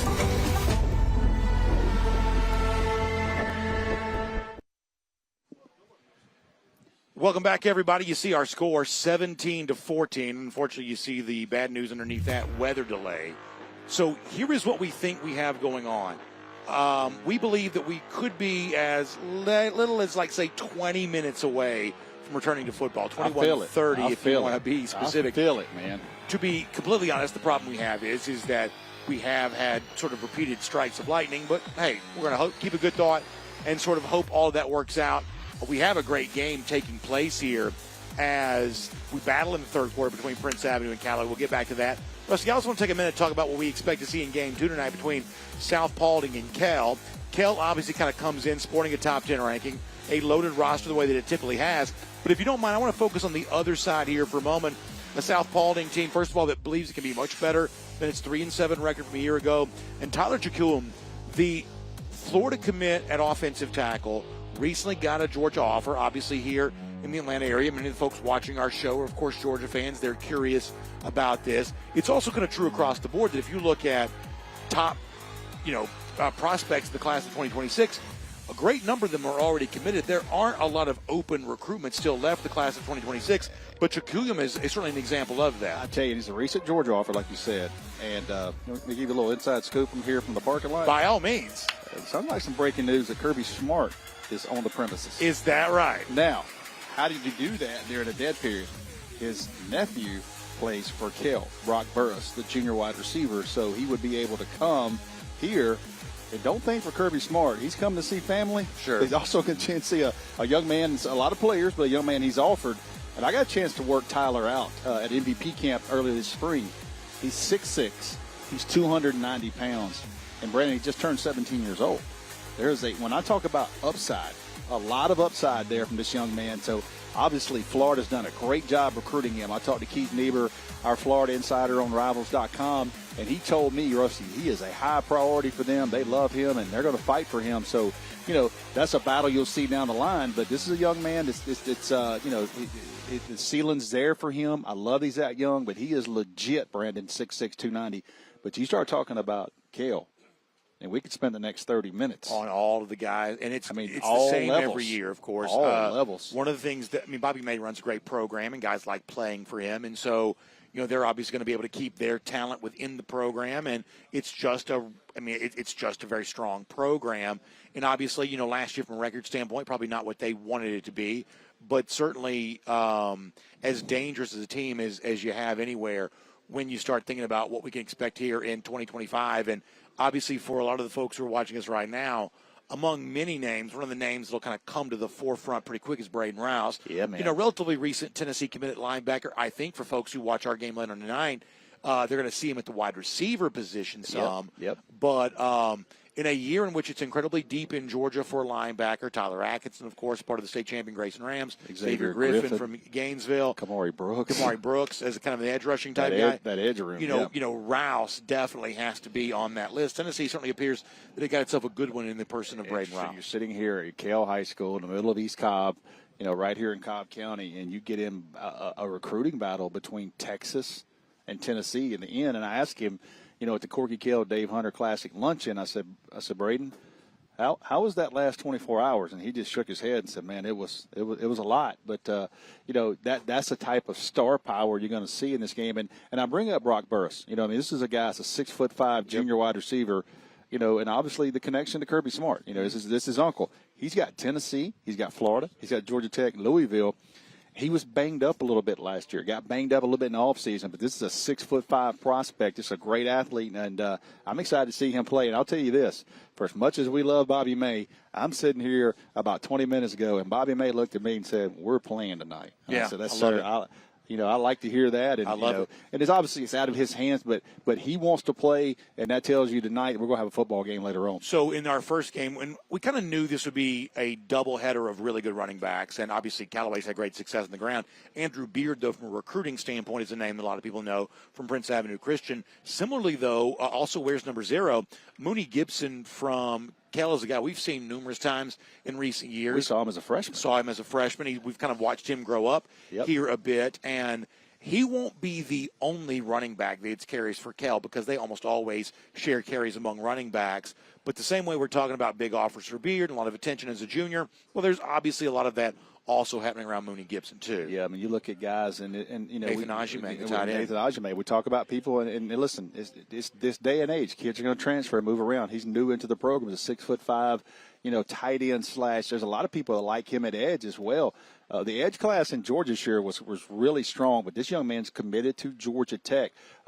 Is it Caleb Narcisse, their quarterback, committed to East Tennessee State. So there's a lot of football star power. And baseball, by football the way. And baseball. He's a two-sport star. And I'll say this, too. When that game kicks off tonight, Cade Wigginton, the quarterback at South Paulding, I'm telling you, people are going to be impressed with him. He's got some wiggle to him. He's got some dynamic playmaker to him, and I like him. I think this is a great opportunity for him to showcase to other people that, hey, I can play too.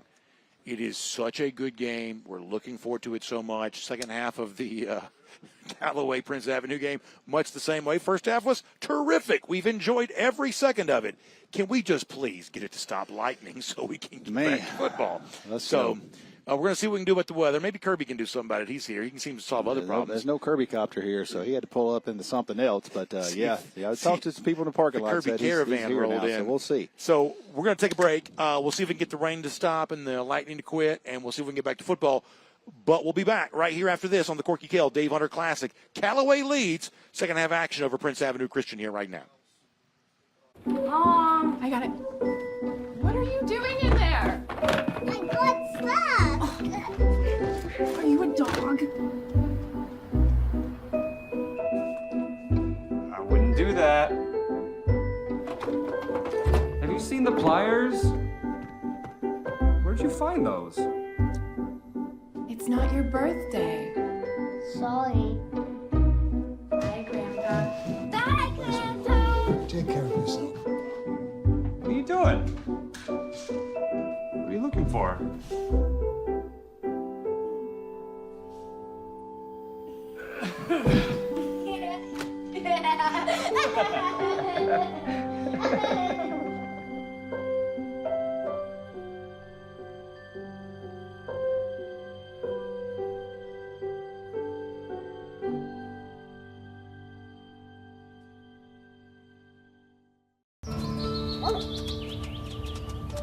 You know, an author once said, before you have a dog, you can't quite imagine what living with one might be like.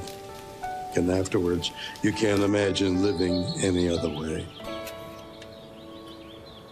They don't know evil, jealousy, or hate. To sit with a dog on a glorious day is like heaven. Where doing nothing isn't boring, it's peaceful. When the right dog finds the right human, it's as if it always was and always will be. They protect each other, love each other, teach each other.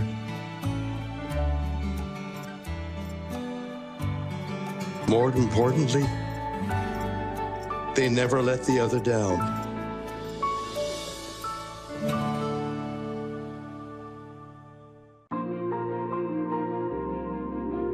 When I think about what has the power to change the world, it could all be said with just one word: kindness. And what if we lived with a heart of kindness? What if we loved like we've been loved? If that's all that we're remembered for, well, let that be enough. So when they stand and tell the stories of who we are and what we've done, of 1,000 things that we could leave behind us. What if we lived with a heart of kindness? What if we loved like we've been loved?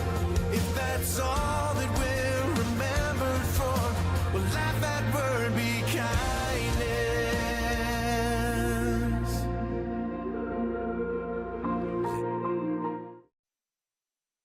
All right, welcome back to our Corky Kell Dave Hunter Classic Player Interviews. You're joined by several outstanding Brookwood players. You got Manny Scott, Braden Tyson, Zayden Walters, and Gary Chapman in the building. So we'll go ahead and start with Manny. Coach talked, glowingly about you, just your ability on the football field, not just blocking, but being able to catch the passes, being able to see what the defense is doing. How does your game continue to progress, you think?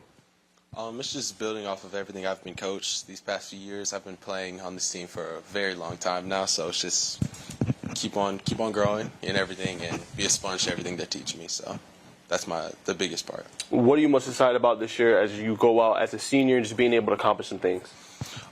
Just more versatility in everything we do. Like, we're adding many more plays, many more ways just to score and just get yards and do what we're supposed to do. So I'm looking forward to that. It's going to be a great year. For you, obviously, Coach Nyberg said you guys are running about 40 more plays a day. So how has that been just as a player, conditioning-wise, and just going through that and the repeated plays so you're ready when game one comes? It's making us better. So we need more reps, the more we won't make mistakes when the real thing comes. So that really helps us. It really helps even the younger guys, because before they don't get as much as many reps as they do now because of the more plays that we do. So it's definitely a great adjustment we made. For sure. I'm gonna go to Zayden now, obviously a leader of the offensive line. Just talk a little bit about how your spring, your summer's been going. What have you been adding to your game? I've just been adding staying low, being more assertive, being more of a leader, and just stuff like that. So for you, obviously, you block for a great back that's right beside you and Braden Tyson. You guys got a whole stable of backs, Bryce Green, and so many more. What is it like every day in practice being a block for these guys and be able to lead the way for them to be able to break off those big runs? It's good. You get praised a whole you get praised a whole bunch more by the OC, running back coach, line coach, all that. So for sure. For you, obviously, I've seen some of your film. You obviously do, a really good job with using leverage. I mean, you've been working throughout these offensive line camps. What's some of the biggest things you maybe been learning from different coaches and just to be ready for the season this year? It's just to take different sets. Don't be questionable. Don't let the D-line know what you're gonna do. Just change it up every play and stuff like that. Gotcha. I want to talk to Gary real quick before we end with Braden. Just obviously, you come in, you're the quarterback. Talk about your chemistry a little bit with obviously Manny and some of the receiving corners you have. Our chemistry is great. We came a long way from spring to now and being able to connect more. 100%. Now, obviously, you guys just recently had a camp. Just how did that go, and how do you think you guys performed in that camp? I think we performed great. Our connection was there. Our timing was there. We performed very good. What do you think is one of the keys to being, a really good quarterback at this level? Study, read defenses, and be patient. And I think that's how I play, and I'm very patient in the pocket. I can deliver the ball. How much do you study? A lot. Every day of the week.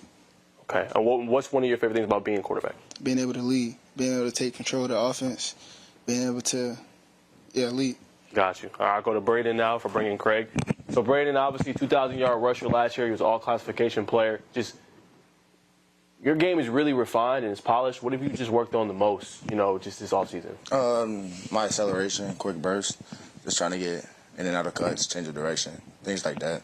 100%. And then obviously, this year you got a lot of people that can come in. Obviously, Bryce, several other backs that can keep you fresh. Just how does that help you out just with your longevity continuing your great career? Oh, I love it. I really do. I think all the backs we have can go. Just take some of the pressure off me, take the pressure off the receivers. And then the underrated part of your game is what you can do, just catching the ball out of the backfield, being able to run routes. Talk a little bit about that aspect. It's just another tool in my bag. Catching the ball out of the backfield, making the defense have to think if I'm running a route or running the ball. 100%. Braden, you were outstanding in the Corky Kell last year. I mean, you guys almost pulled off that victory. You were making plays all over the place.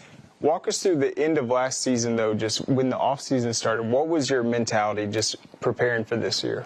We didn't want to feel how we felt after we lost in the first round of the playoffs. Then, Manny, same question for you. Just individually, what did you do after, a solid season, but seeing the potential of this group? It fires you up, to not let this happen again, because it's one of the worst feelings in the world. So it's just making sure that it never happens again. So. And then Zayden, talk about just going up against the defensive line, your teammates all throughout this summer, just what that was like, just getting each other better. It's just helps you for like your like season, and just like going outside, doing like drills, extra work with them, and just stuff like that. So, yeah. And then just talk about your relationship with your quarterback. You know, it's great. we talk like here and there, but like it's like still like strong. Like the whole team is just like strong knitted. So yeah. And then Gary, what's the biggest challenge been just stepping into the quarterback role, being a leader? What have you had to kind of learn or maybe pick up? The pace. It's a lot faster than what I'm used to, so I've been able to pick that up, being able to get to the tempo. Yeah, that helped me a lot. And how's the arm feeling? Arm feels great. Always great. 100%. I guess I'll ask just off of that question, just, you know, I know with quarterbacks, we're seeing more autonomy when it comes to the high school ranks. And by that, I just mean, like, you have to check with Zayden, hey, this is the pass, but this is what I need you to do on this play. Just how much autonomy do you kind of have in the offense where you can check different things? If you're seeing something, you can change to a play or just a second play that's there? We check all the time slot protections, pick up on blitzes. That's something that we take very serious here at Brookwood, and we do that a lot. For sure. Was it like, obviously, just having Zayden as one of the leaders on the offensive line, knowing he's protecting you, knowing he's going to check the other offensive linemen and make sure that you guys are doing what you're supposed to be doing? Yes, Zayden does that a lot. That's what all the offensive linemen, all of them lead by example, all of them hold each other to that standard. 100%. What's been you guys, and anybody can answer, just favorite thing about just building this chemistry camaraderie with this new team this year? I would say the brothership, like how we take care of each other, how we treat each other off the field, all of that.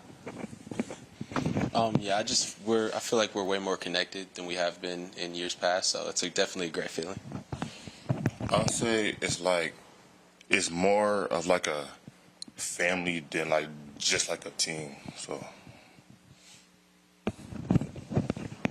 I say everybody has the same goal in mind, so they all want to win. Got you. So you guys obviously want to win. Let's just talk real quick about this matchup against Houston County. Just, you know, another great test to start the season. What are you guys' thoughts early on in the matchup and just being able to be on TV? Dominate. Compete. Win. Dominate. Well, guys, you can catch all these great players for the Brookwood Broncos live on TV, Peachtree Sports Network at 1 p.m. in the Mercedes-Benz Stadium. You can catch out Braden, obviously Gary, you can catch out Zayden, and obviously Manny Scott all at the bench. That's all the time we got for now. We'll see you guys in just a little bit. All right, great stuff there from our Score Atlanta studio, previewing one of the games we'll see on Saturday, Houston County and Brookwood. Obviously, Georgia fans be tuned in very closely to watch Houston County as a Georgia commit plays as a part of that backfield. We had a chance to see him at the Corky Kell Dave Hunter Classic Luncheon the other day. Of course, I'm talking about Jordan Smith. Big kid. I took it back to my audience and said, first thing that jumps out at you about Jordan Smith, obviously on the other side of the Brookwood Broncos we just saw there on TV, is how long and lanky he is. He is a 6'2", 6'3", free safety type, and, you know, that's what you want to see. I got a chance to see him down in Fort Lauderdale at a national event, you know, in late June. I was like, wait a minute. That guy's legit size and the length you kind of tall look enough for. to play corner potentially. Tall enough to play corner. You look at him, but he definitely surprised me every bit of 6'2 plus. So it's Brandon Adams, Rusty Manziel. You see weather delay there. Callaway leads Prince Avenue 17-14. Let me give you the good news, then I'll give you the not quite so sure news. So the clock only shows 3 minutes 25 seconds, which theoretically is a return to football. Bad news is neither team is out right now. We're waiting on an official answer. I mean, the rain is basically stopped. Yeah. I mean, there's a little bit left on that TV camera. It has stopped all, you know, on the field. It's every now and then we get a little lightning pop and we have to. But it's been a long time since we've seen any of that. Oh, it's just heat lightning. As my grandma used to say, that's just heat lightning. That doesn't matter. So the one thing I can say is, and we've talked to a lot of folks around the Kell program about this, they want to play, and they're doing everything they can to kind of get us back here. So it's really an impressive thing to see all of the forces being marshaled together. Of the moment we get the thumbs up from the weather folks, getting back to this, we think Callaway Prince Avenue is an outstanding second half. Great, the quarter and a half. Yeah, what we have seen has already been really entertaining. So we think it's a great conclusion to this game.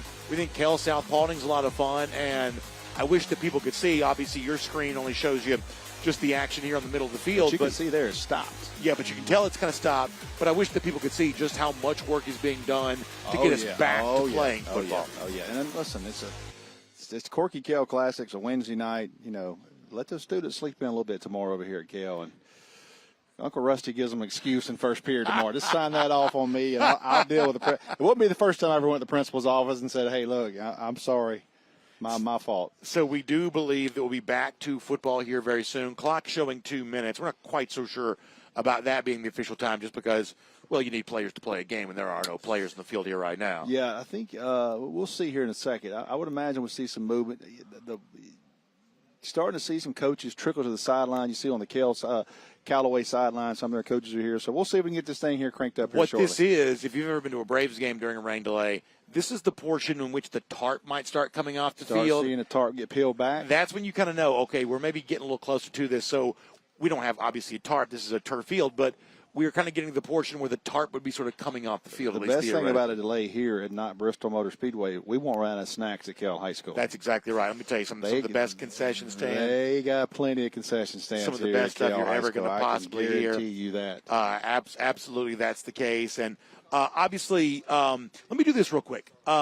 We just saw Brookwood Broncos there a moment ago. Interesting game. You know, D'Angelo Tyson's son, one of the really good running backs of that team. Yeah, 2027 Give me a couple of thoughts. Obviously, you and I are looking forward to covering the two games late on Saturday between McEachern and Walton. And then, of course, Douglas County North Gwinnett, which we're extraordinarily excited for. Give me a thought on just Saturday overall, if you don't mind. You know, I talked to Daniel Bruner, and Walton, you know, perennial power, and had a couple of teams and had a chance, quite frankly, to win the state championship 2 years ago, and just didn't work out for him in the end. And I talked to him, and he said, Rusty, since spring practice, we've lost 3 transfers that were starters for us. And he said, you know what, though, man? We got culture here. We got kids that are hard-nosed, and I'm excited about my group. And I've never really seen that look kind of in Coach Bruner's eye. I think, to me, he's going to be a lot better than people may think. McEachern with Kareem Reed. I said it. I said it when he got there. That's the guy that's going to win the state championship, McEachern. Now, do they have a chance this year? I don't know they're quite game 15 good. They're more talented than they've been the last couple of years. They are more talented in the last couple of years. And I'm telling you, they could get hot, and they got some players. And I think McEachern really, really is sliding under the radar right now. And we'll see where they are come November, December. It reminds me a little bit of like when a Chume Doga would have been there or Julian Rochester. I'm not saying you've got that level of player, but kind of getting back on the lines of scrimmage a bit again. And that's something that Kareem Reed, he's obviously a defensive line teacher, so his teams are going to have good defensive line. But it seems like some of what's happening at McEachern right now, one of the reasons why I think that Walton McEachern kind of flies under the radar is a better game than people realize. I think both these teams kind of coming off of not stellar records the previous season. I think there's a little more in the way of like college prospects in that game than people probably realize. Correct. And there's a lot of juice, man. You get to play Mercedes-Benz. You know, you get in there on Saturday, and even us two, we're in that big booth, get spread out, and you know, I think a lot of juice in Saturday. So we'll see. But I think McEachern and Walton is going to be a sneaky game. But obviously North Gwinnett and Douglas County for the games that we're doing. Well, speaking of Douglas County, we're going to hear from some of their players here in a moment. Let me ask you this before we get to it. How frequently in your history of covering Georgia football, Georgia high school football, obviously here in the state of Georgia, have you seen a pair of receiver teammates on paper as good as Aaron Gregory and Devin Carter are right now?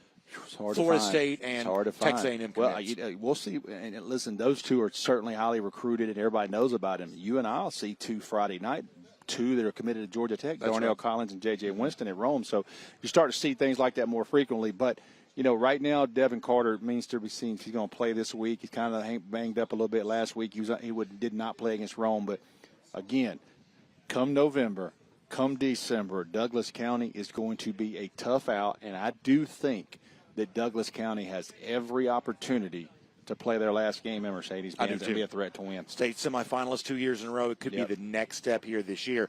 They just sort of seem to have it all, including a majority of a team that sort of started as sophomores and now, and by the way, they've been, you know, kind of a double-digit win, state semifinalists 2 years in a row, sophomores and all now, and this is the sort of culmination of a lot of those guys we've been hearing about for a long time.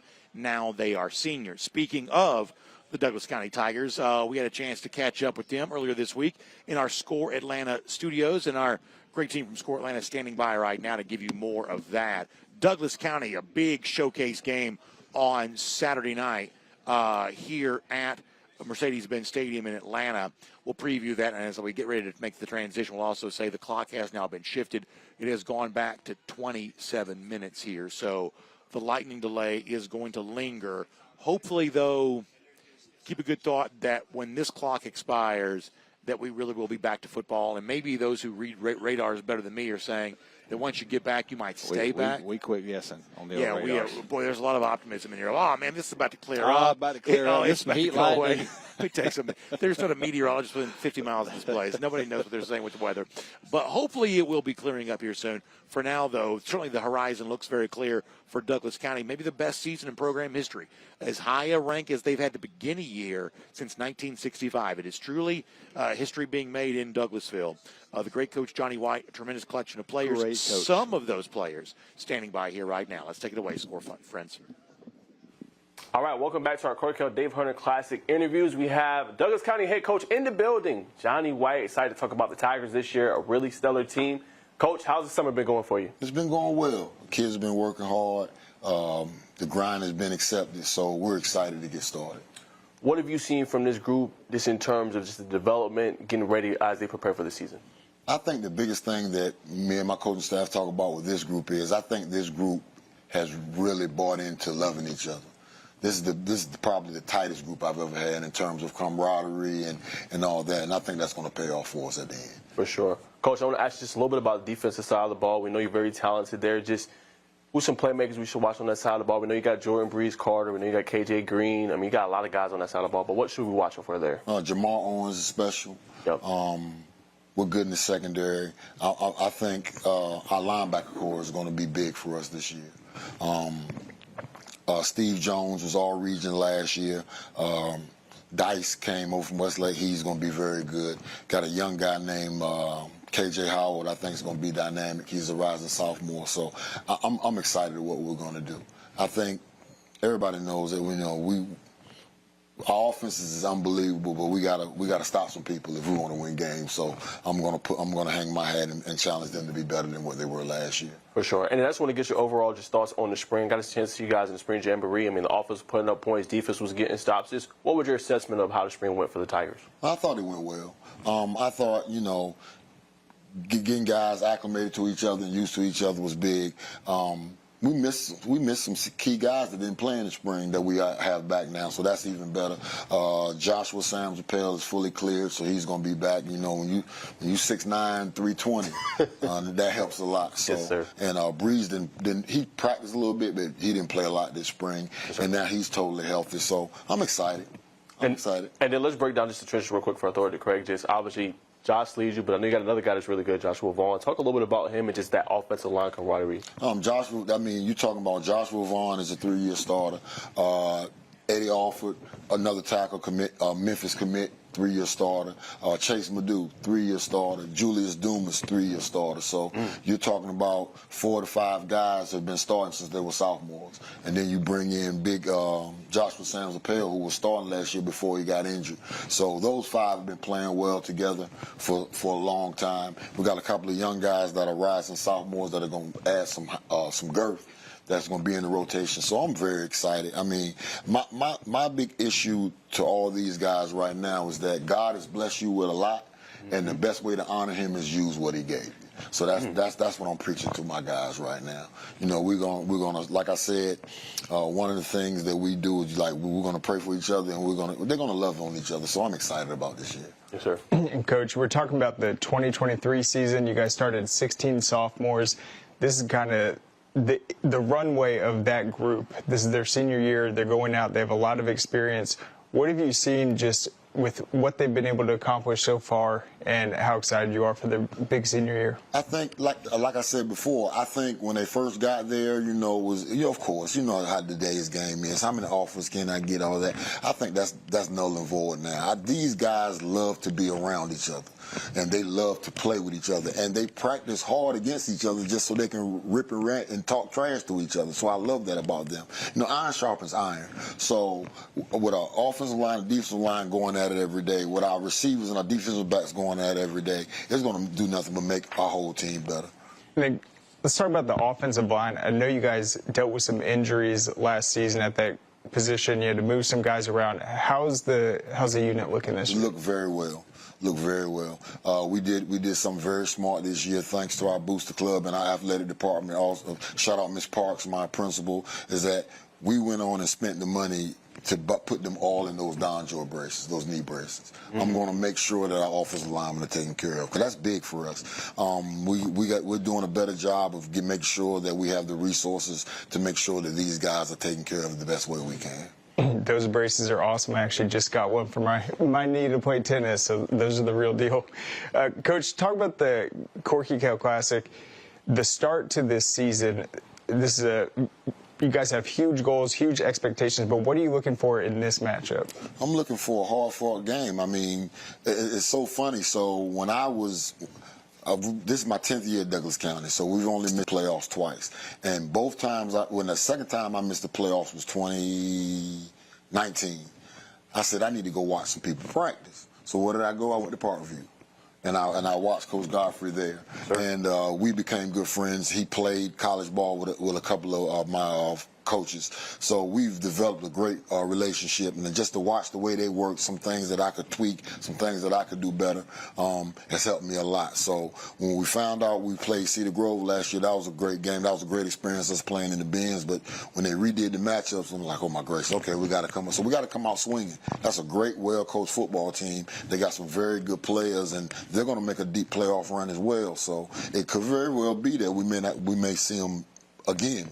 So win, lose, draw, we just got to be ready to go. Certainly, and this is actually the first time that either of the teams have faced. So, I mean, how excited is that? Just knowing that you guys could potentially meet twice this season, but just to play them for the first time. This is going to be great.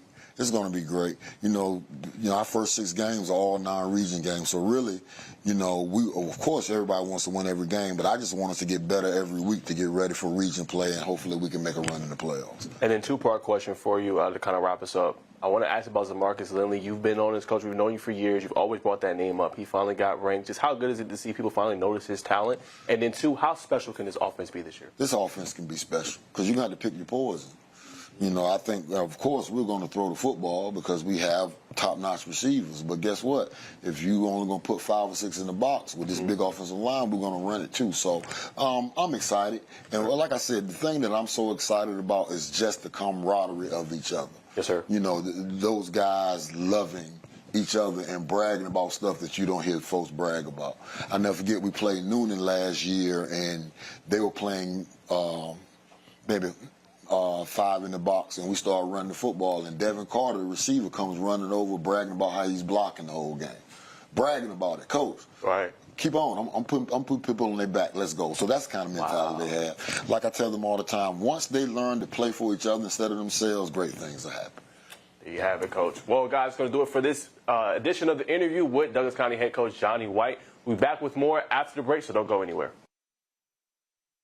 All right, welcome back to our Corky Kell Dave Hunter Classic interviews. We are joined by McEachern head coach Kareem Reed of the Indians. We're going to talk a little bit about what they got going, obviously, this past summer, and then we're going to talk a little bit about this matchup they're going to have in the Corky Kell Dave Hunter Classic against the Walton Raiders. But, Coach, how's everything been going? How's the summer been treating you? It's been going great. The kids been working really hard. It's year 3, so this is kind of the year where everything is kind of the way I want it now. And so it's been pretty smooth. All my coaches, we have some continuity on the staff. We haven't really lost anyone yet, so really excited to see us perform. For sure. Now, Coach, I got a chance to see you guys. You had a Patty camp. A lot of stellar schools was there. I was really impressed by your quarterback, C.J. Pittman. What more can you tell us in terms of his development and how he's seen the field? Yeah, C.J.'s a kid that kind of came on strong towards the second half of last year. He carried us through region play and into the playoffs, and really the end of the year strong. He's continued to develop throughout the summertime and just gives us a different dynamic with his legs, with our offense. And I'm really pleased with his development to this point. We just came out of FCA padded camp as well this past Wednesday, and he performed really, really well those past 2 days. So excited about him. And then, Coach, I want to ask you this year, right, it's a little bit different. You got a more experienced bunch, 17 and 22. We're coming back, 40 seniors. So what's been your message to them? Or are they kind of leading, by example after knowing what it takes to be a McEachern Indian? Yeah, I mean, it's a little bit of, us continuing talk about detailing our game and making sure we're doing all the little things right now off the field, like, you know, making sure we're on time to classes and things of that nature, because we know we're really talented and we're going to take care of business on the field, but it's doing all the things off the field and having good character is what we're kind of emphasizing with this group, because I do believe we got a shot to really make a run this year. For sure. Now I want to go to the defensive side of the ball. How do you feel that you got some thoroughbreds there? We're going to talk to one of them, Zakir Abdul-Salam. You obviously got Darrell Rebs, who recently committed to Tennessee. Yep. Tell us about the defensive unit you got. Outstanding. Our front is really, really good. We're really deep. I mean, on every level of the defense, we have playmakers, and so we're going to definitely lean on our defense to make sure, you know, we're taking the ball away from people and putting the offense in short field so they can score. 100%. Now, let's talk real quick, just offensive line. How do you feel about that position? I think 3 of 5 you return back. You obviously got a leader in Jordan Pettaway. What have you seen from him in terms of leadership? They've been getting better, you know, since spring ball. We're really emphasizing physicality, and we want to run the ball down people's throats, man. So it's an attitude. Our coaches, you know, Coach Wright, William Wright, our offensive line coach, our offensive coordinator, Jabari Wilder, they're offensive line guys, and so just really emphasizing, you know, playing with an attitude, with a mean streak, and doing it every single day, and choosing violence every day when you wake up. Yes, sir. Now, last thing before I throw it to Craig, I know a lot of people was going to look at Jerrion Campbell as your main back, but Coach, when I see y'all got some depth, y'all probably 3 or 4 deep there. So talk a little bit to that, just having that depth and being able to keep him fresh throughout the season. Yeah, we really are. You know, when we initially got there to McEachern, Jerrion was pretty much our bell cow. Now we have a group of guys that we really trust. I mean, and they all give us something different. So, sure. Jerrion is obviously the guy with the name, but we have Henry Pullen, who came in from another school, and he's really added a different dimension to the room. We got a young kid in Ty Nolan, who's going to be an outstanding player down the line, and actually right away. So Wow. we're really excited about him. And then we have a couple other young backs, Gavin Hammett and TJ Nance, that came up through the program as well, that also fighting for some playing time and giving us some depth there. So excited about the running back room for sure. Sure. Coach Reed, you're talking about year 3, so these seniors, you got your eyes on them when they were sophomores, but you've also been up close and personal with the middle school program at McEachern. They've been outstanding. We've covered them, Georgia Elite, Sheriff's Cup. What have you seen with maybe the class of 2028 or 2029 that is going to be able to help out this year? Those kids, I mean, a heavy majority of them are going to get varsity reps for us this year. So we're going to play them. We're excited about them, namely Jaleel Page is one kid, Keyshawn Hall's another.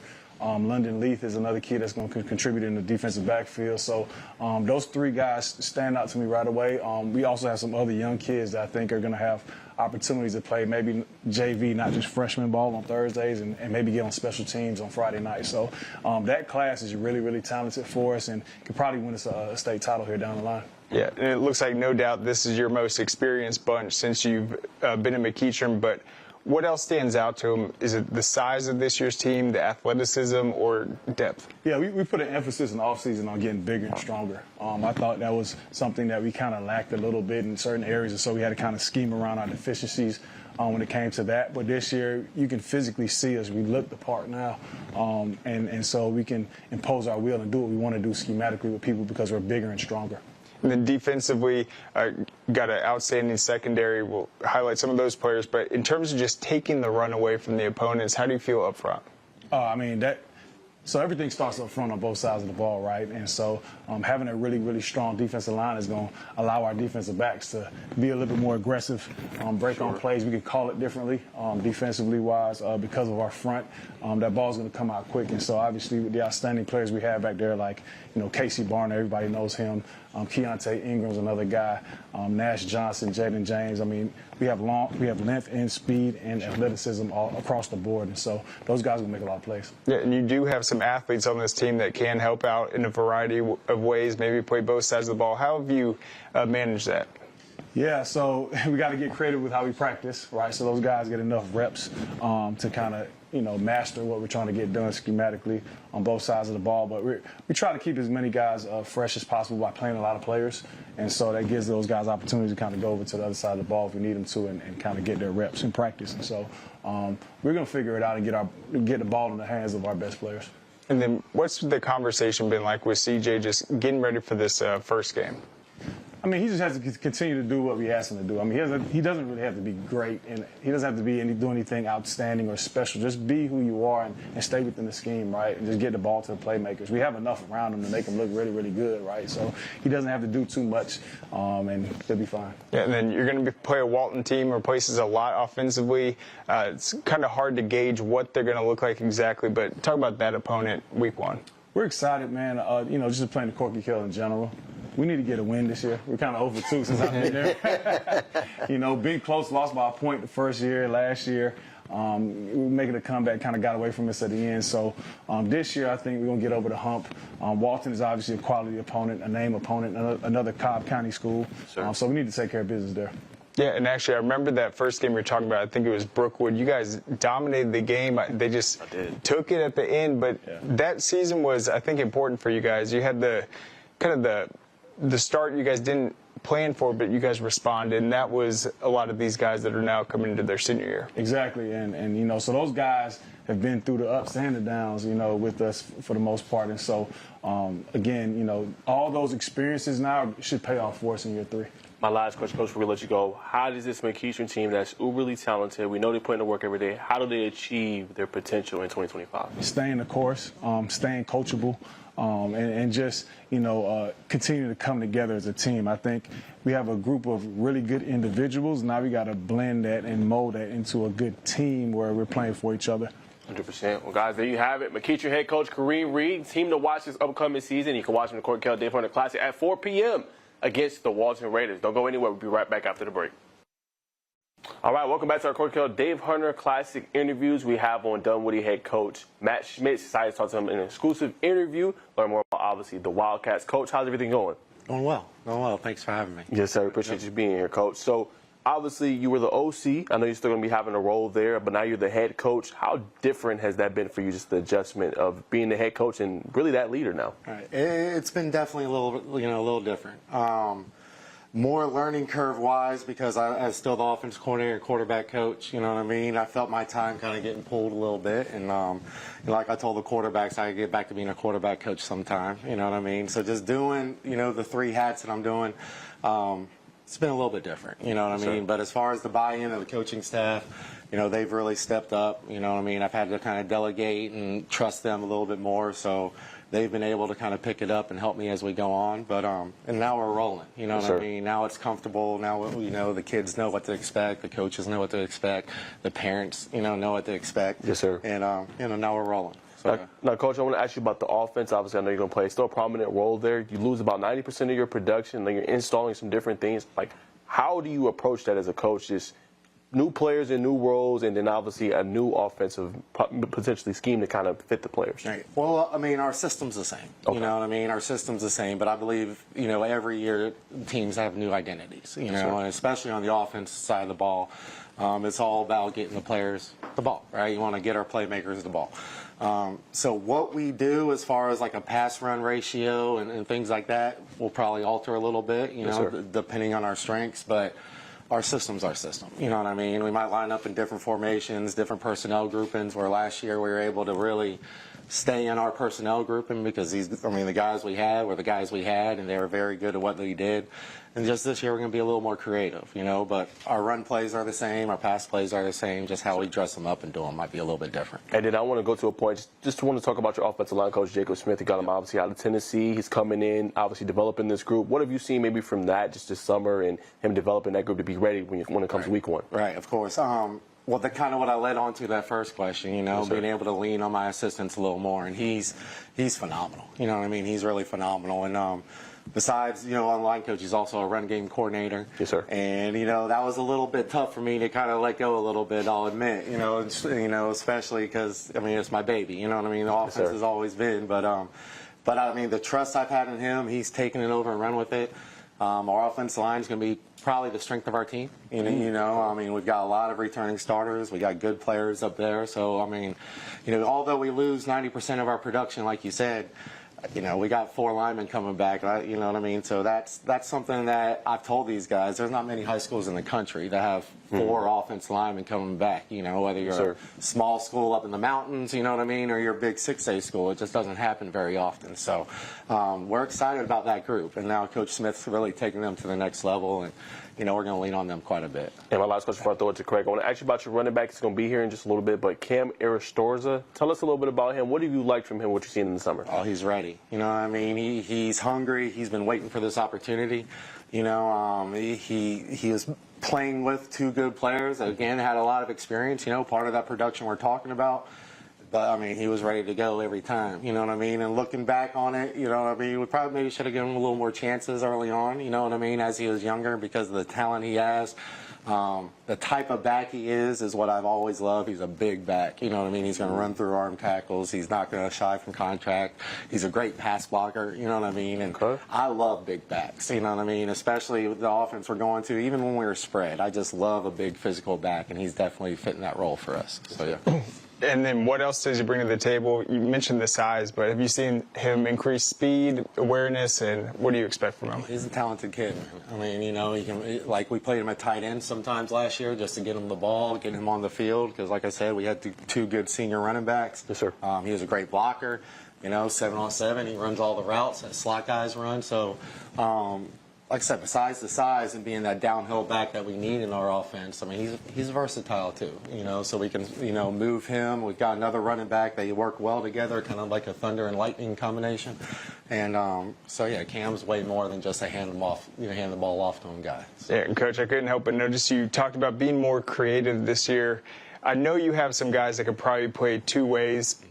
That's probably your decision as the head coach. How has that been just a factor this offseason, seeing guys that could potentially play both sides? 100%. I mean, that's going to be something we're going to do, more than done what he's done in the past.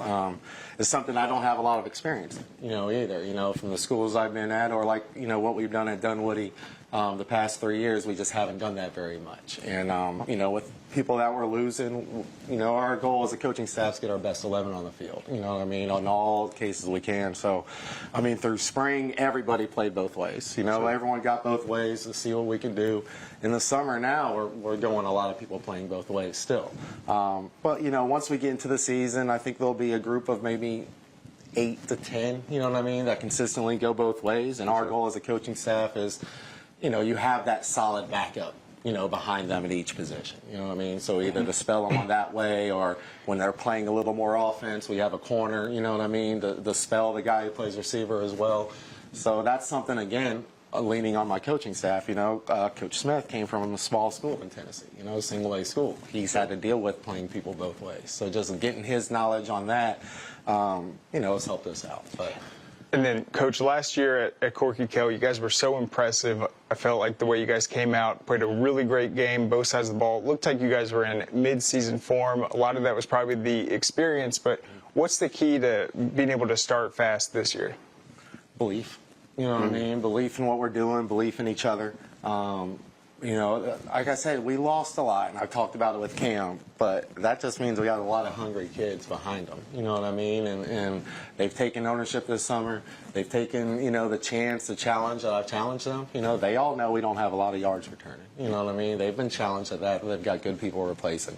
So right through the spring and summer, our defense has been a little ahead of our offense, which I'm fine with. You know what I mean? I think this year I see this team being a team, and I've told them all along, we're going to be in a lot of close games. We're going to lean on each other. Our offense is going to work with our defense. Our kicking game is phenomenal. You know what I mean? So we'll be able to play to that. That will be a weapon in the game plan that we use. Our kicker, the most talented one I've ever been around. Just hands down, even when I coached in college, he's better than anyone I've ever been around. So just all 3 phases of the game, being more, community-oriented, being against each other, that's what I think is going to propel us to that fast start. And then one more question as we wrap up, Coach. I want to ask you about the defensive side of the ball. You talked about it being kind of ahead of the offense. So who's some playmakers to watch on the defensive side of the ball, and how excited are you guys to play in this matchup in the Corky Kell Defensive Classic against St. Pius? Yeah. But some players on defensive side of the ball. Rhett Hesperich, who's going to join us. He's a 3-year starter at defensive lineman. We have 2 good linebackers. Jake Greenfield is a senior that's going to step up in the middle linebacker role. Our DBs are talented. You know, we have two talented corners in Chase Casey and Antonio Farabee. And then we got, you know, a kid named Declan Gallagher. He's kind of the captain, you know, the quarterback of the defense at free safety. Okay. So, yeah, I mean, we're leaning on our defense. You know, it's fun to watch them play right now. You know, as a head coach, you know, when I go to watch the defense, they fly around. They're all around. They're aggressive. It's really fun to watch our defense kind of gel. And then you ask about St. Pius. I mean, I think that's just as cool as playing in Corky Kell. You know what I mean? You know, St. Pius is right around the corner. We used to be in the same region my first few years here, and we split with them. Our kids know their kids, you know what I mean? And so that's almost like an added bonus to us. Not that we're just in Corky Kell and the Bends, which obviously is an amazing opportunity. Yes, sir. But getting to play Pius, too, yeah, we're excited about that one. For sure. Well, Coach, it's all the time we got to say. Thanks so much for joining us in, obviously, this interview. We'll have more coming up after the break.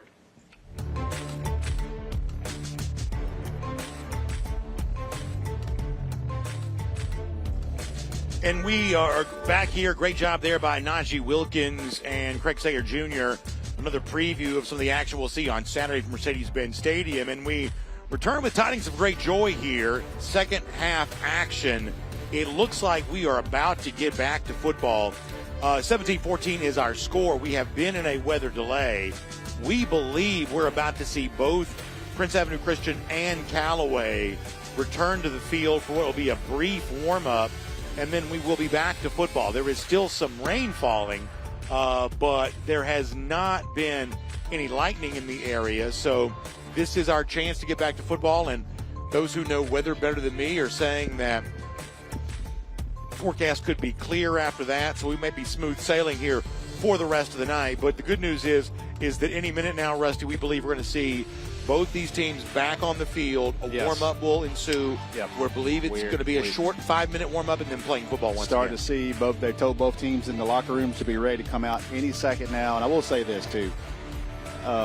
We had to cancel something that would have been very special tonight, and I want to thank the Georgia National Guard because they tried everything. We were going to have two Blackhawks fly over tonight at 7:30, man. What an amazing thing that would have been. I hate to say that got canceled, obviously, in the conditions, but, you know, big shout-out as part of a Georgia National Guard's huge sponsors of this and high school football in the state of Georgia. But, you know, they tried, and I hate that didn't get to happen. But I do want to mention that while we're on air. No, I think that's exactly right. Would have been a great thing to see. And, of course, as you said, we appreciate the partnership from our friends at the Georgia National Guard and obviously the work that those who volunteer play in keeping our country safe. Obviously an awesome responsibility, something we are extraordinarily grateful for. So, Rusty, talking about the layoff here, it's been much longer than anticipated. Both teams, in the case of Callaway, you're sitting on a lead. In the case of Prince Avenue Christian, you've got a possession you're trying to get the most out of after just getting a big fourth down stop. Yeah. Tell me about how you view this if you're either Well, side. well, it's the lack of term is fair to both because you've both been out the same amount of time. You both left. How do you don't really game? You've never game planned for anything like this. The one thing, Brandon, just to tuck away. The one thing we kind of noticed that Callaway started cramping there early in that quarter there, so we'll see if that's something. I know Pete Wiggins and those guys, they were probably putting a lot of fluids in their kids here. Yeah. And let's see, but, you know, coming off another long delay, let's see if that might be an issue. But they had back-to-back players. They had back-to-back plays where they had players cramping. It wasn't really that humid. It was just a lot of rain. So we'll see if that carries over into this. But as far as advantage, disadvantage, both teams left the field. Both teams, you don't plan for something like this. You have to deal with it on the go. You have to learn your go. I can guarantee you this, regardless of win or loss, John Rick will not forget his first game ever with a couple That's delays. exactly right. So I know Coach Mark Rick's probably watching this or going to watch the replay. And, you know, even he didn't have to go through something like this. So John's having to learn on the go as a young head coach. And this is something you just have to kind of go with each team. There's not an advantage, not a disadvantage for each team leaving the field at both at the same time. They're going to come out, quick warm-up, and get this thing kicked off. So the first team we see returning is Callaway. That's going to be just around the corner of, like, where you're seeing the perspective of the camera. That's right around the spot where Callaway's coming back from. One of the things we'll be watching for pretty closely from the Cavaliers is number 1, Caden James. Correct. You know, after leaving with an injury on what had a chance to be a touchdown, looked like he slipped, ankle kind of turned. we saw him in the injury tent for a while. Then you spotted him walking around on the sideline. I mean, yeah, it was in Brendan in the replay. We saw it, wet turf. He tried to put the brakes on to come back on that ball. Kind of rolled over a little bit. I don't know if he rolled his ankle completely, but I did see him right before the delay. He was walking on the sideline trying to get his ankle loose. So we'll see right here as he comes out. Be one thing to look at, and we'll see. And oftentimes, and listen, I won't pretend to be a medical expert here, but sometimes ankle injuries, things like that, actually get worse as opposed to better over time because the adrenaline dies down and you either recognize more of the pain or it just sort of stiffens up on you. Now, on the flip side here for Prince Avenue, the big moments for them in this game have been big plays. The 87-yard touchdown pass, the 50-yard run by Andrew Beard. Given the conditions, turf will be at least a little bit slippery. It is still raining enough that it's a wet football.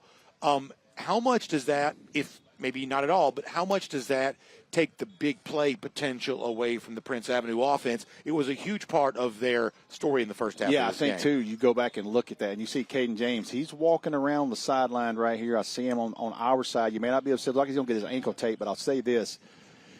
They had to go under center because of the weather, and the only time they went under center all night, they fumbled the snap. Now with the weather clearing up a little bit, Prince is going to be able to have their whole playbook back and snapping. Same way with Callaway. They had a couple of those mesh handoffs where the ball was slick and the quarterback dropped it. So I think both teams right now are back to square one. We got a 3-point game. I believe we're 5 minutes left to go in the third. So we got a quarter and a half in a very, very tight game. Looks like we're about to get going shortly. So let's go back and take a look from a little earlier. It's still raining now, but obviously it was raining much harder earlier. We'll get a chance to see this here. Rusty, first of all, the camera tells a great story there. See that? Serious rain, a couple of mishandled, handoffs on the part. That's the view. Look at that. Yeah, I mean, this completion, the Andrew Beard we couldn't completion, tell it was. I couldn't see it. I mean, it's so much better on replay than it was that in live sums action. it up right there. That's the face right that there. That summed it up. I'm Looking with you, across young lady. the field and trying to see that completion was darn near impossible. It was raining incredibly hard. It is still raining right now, but I was just walking around a little earlier. It's not really a nuisance rain at all at this point in time, and plus everything's sort of saturated and soaked already as it is anyway. Now, let's talk about the other two teams here for a moment. For Kell, they're obviously at home, so they're in more comfortable confines. South Paulding, making the longer trip, but both teams having to wait now far longer. It reminds me of, college players tell us all the time that hotel room wait before a night game is a long time to stand around and wait. I remember playing, basketball in high school when the girls' game goes into overtime, and all of a sudden now you got to go back in and wait a few more minutes. By the way, clock now under 3.5 minutes for restart, so we really are right at the doorstep of getting back to play football again. Same thing. It impacts both teams sort of the same way, but it is a much longer layoff than you were necessarily planning for, and that's a lot of restlessness among these teenagers. And coaches, Brandon, are creatures of habit. Let me throw this variable in there. We're playing on Wednesday night. Yeah, that's right. You're playing on a Wednesday night. Now you're sitting here thinking we may not kick off till 9:45 or 10 p.m., and we're on a Wednesday night. But listen, these are young kids. They're excited. It's the opening game of the year. Get to play in a Corky Kell Dave Hunter Classic on TV. So I think both teams, once we get to that second game and get the adrenaline kicked in and get the thing kicked off, you're going to see a good football game between two quality teams. But I'm telling you, Brandon, we can get this game right here in. I'm very excited about this quarter and a half. You've had a long time to make some adjustments now. Both teams got kind of lucky there with some turnovers. It didn't cost them any points. But you look at this. And you see the refs here motion to the sidelines. Yeah, there's a conversation ongoing there. So they're spotting the ball ball. is spotted. So, folks, we are getting back to football. It certainly appears very soon. The ball has been spotted right where it was before at the 42-yard line.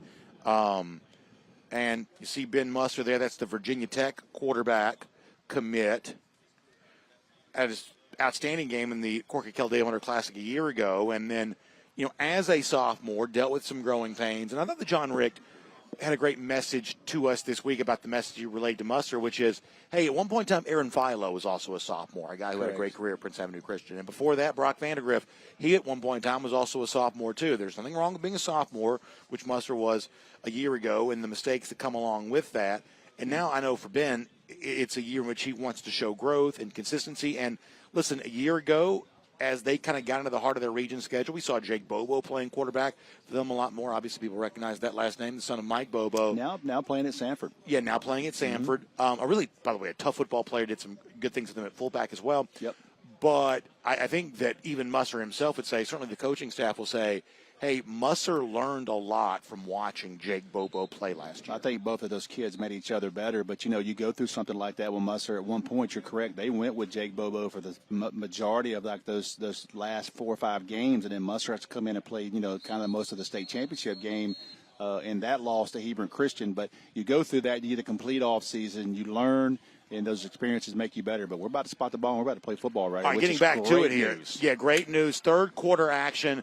Clock is going to be working here again, too. It shows 5 minutes, 10 seconds. So the story here has been a lot of Callaway on the ground. They have been clock control and ball control. Prince Avenue scoring comes by big plays. It's Musser showing 4.5 speed on a second down. He is gone. And he's going to go to the end zone for a touchdown.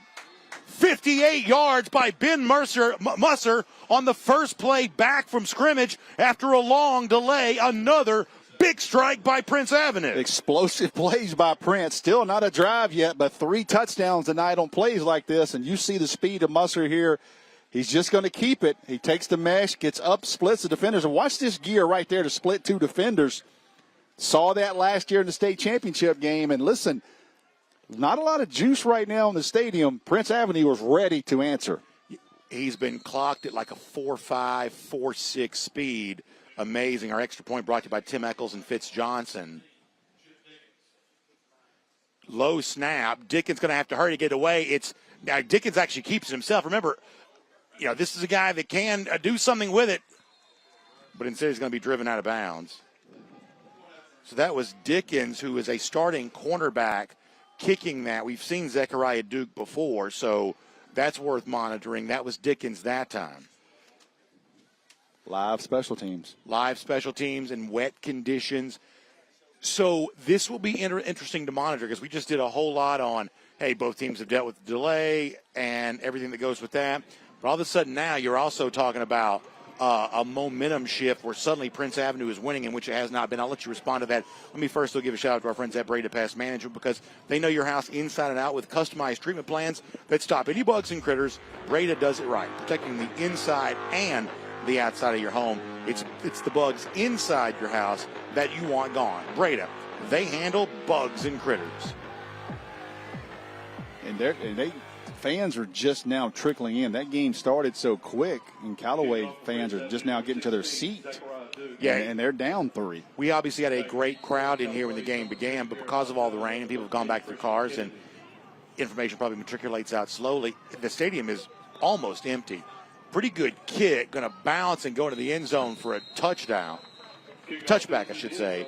So Callaway gets it, but in the unfamiliar position of trailing here in the spot. Cavaliers about to go back on offense. 4:57 to go now, third quarter of play. Maybe able to show you a special guest in attendance. Not a whole, as Rusty said, not a whole lot of folks in the stands here right now, but some special luminaries. Kind of moving around here a little bit on what is a there you see Georgia coach Kirby Smart. Obviously his nephew going to be playing later on for South Paulding. Yeah. For Kell tonight. Yeah, Kell tonight.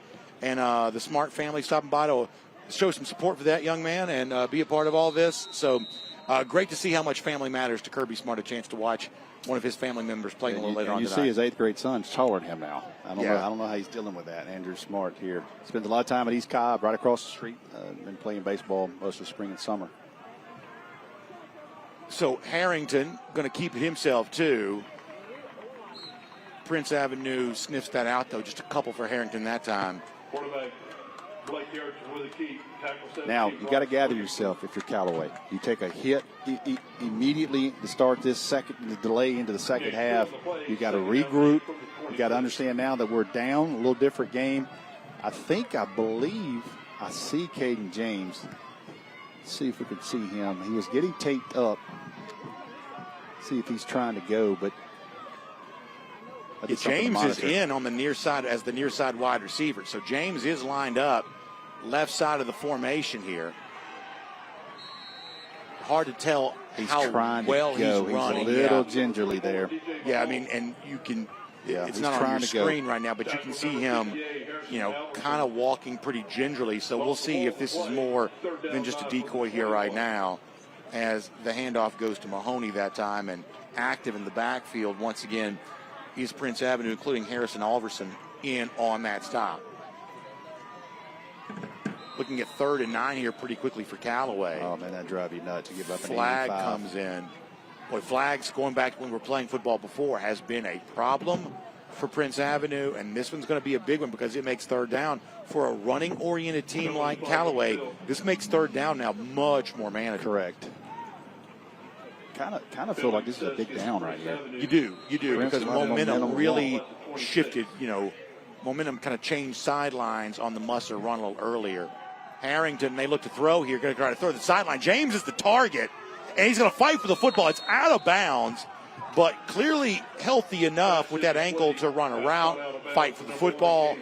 Came down with it, but was out of bounds when the catch was made. So now Callaway will have to punt, but on the virtue of that look there, it seems like James will be a weapon in the remainder of the game, if not quite running as hard as he was prior to the injury. You like he's trying to give everything he's got. That's exactly that right. shows some toughness in him. They take a shot at the freshman there, 22, Bo Talbert. Another good play by him, and also Ashton Coleman coming over from safety against a player like that to stay in phase and force him out of bounds. D. Harris will punt. It is low. It's Beard who's there, but Beard has to let it go because of the line drive. Ellis will then touch it dead around the 38-yard line, and now Prince Avenue gets the football again. They have the lead now, and we'll see what they do to attempt to build on that after a 58-yard run by Musser on the first snap of the return back to football after, Rusty, was that an hour delay? Had to have been. I'm going to try not to think about it until tomorrow. Minimum hour, yep. I believe we had 3 30-minute clocks. Some of that, of course, absorbed by the halftime itself. In motion goes Baxter Carbine. Fake handoff. Musser's going to have to hurry. Dumps it off to Carbine. Carbine on his feet still at the 40. Got a block. Stays up 45. Be driven out of bounds there at the 46-yard line. Pickup of 8 on that from Carbine. Heads up play by Musser just to get rid of it. Yeah, good job by Musser. Extended play. Watch him, the strength of him just to get this ball off. And then Carbine breaks tackles, breaks one there, runs through another one there, keeps his legs driving and moves up. Picked up about 7 yards. So second about 3 here right now. There goes Beard. He's to the 30, 20, 15, 10, 5, second touchdown of the night for Andrew Beard. I want you to watch the move, Andrew Beard, right here when he makes in the hole. This little jump step right here. 0 FG touchdown. Beard second of the night for the highly rated junior. Watch this move right here. Skip out, splits them. This is our scoring recap brought to you by Breda Pest Management, the nephew of Garrison Hurst, looking the part of the should have been 1992 Heisman Trophy. Trust me, don't get me started on that. I don't want to get in trouble with TV and use some language. Our extra point brought to you by Tim Eccles and Fitz Johnson. Wow, what a start by Prince. 2 major explosive plays from 2 big-time college prospects. Musser, the recent Virginia Tech commit. Beard, the guy who could go anywhere. 4 touchdowns for Prince, 4 explosive plays. That's exactly right. And, boy, the mood in the game has just changed so much. And all of a sudden now, it feels like Callaway. Watch this move inside the box there. Golly, change the direction, see the hole, and that top-end speed right there is what you covet in a back like that. Our electrifying play of the half brought to you by IBEW Local 613. But if you measure this by the minutes, Callaway has dominated most of the minutes. I think so, yeah. Dominates the wrong word. They have certainly had the upper hand for most of the minutes. Yep. But somehow they're now trailing by 9 on the scoreboard. That's how quickly things can change when explosive plays get involved. This is a big drive for Callaway. It is. This is a very big drive for Callaway. I don't think they have to change the rhythm with No, which they play. Plenty of time. In fact, it might be to their benefit to kind of go back to the more deliberate style.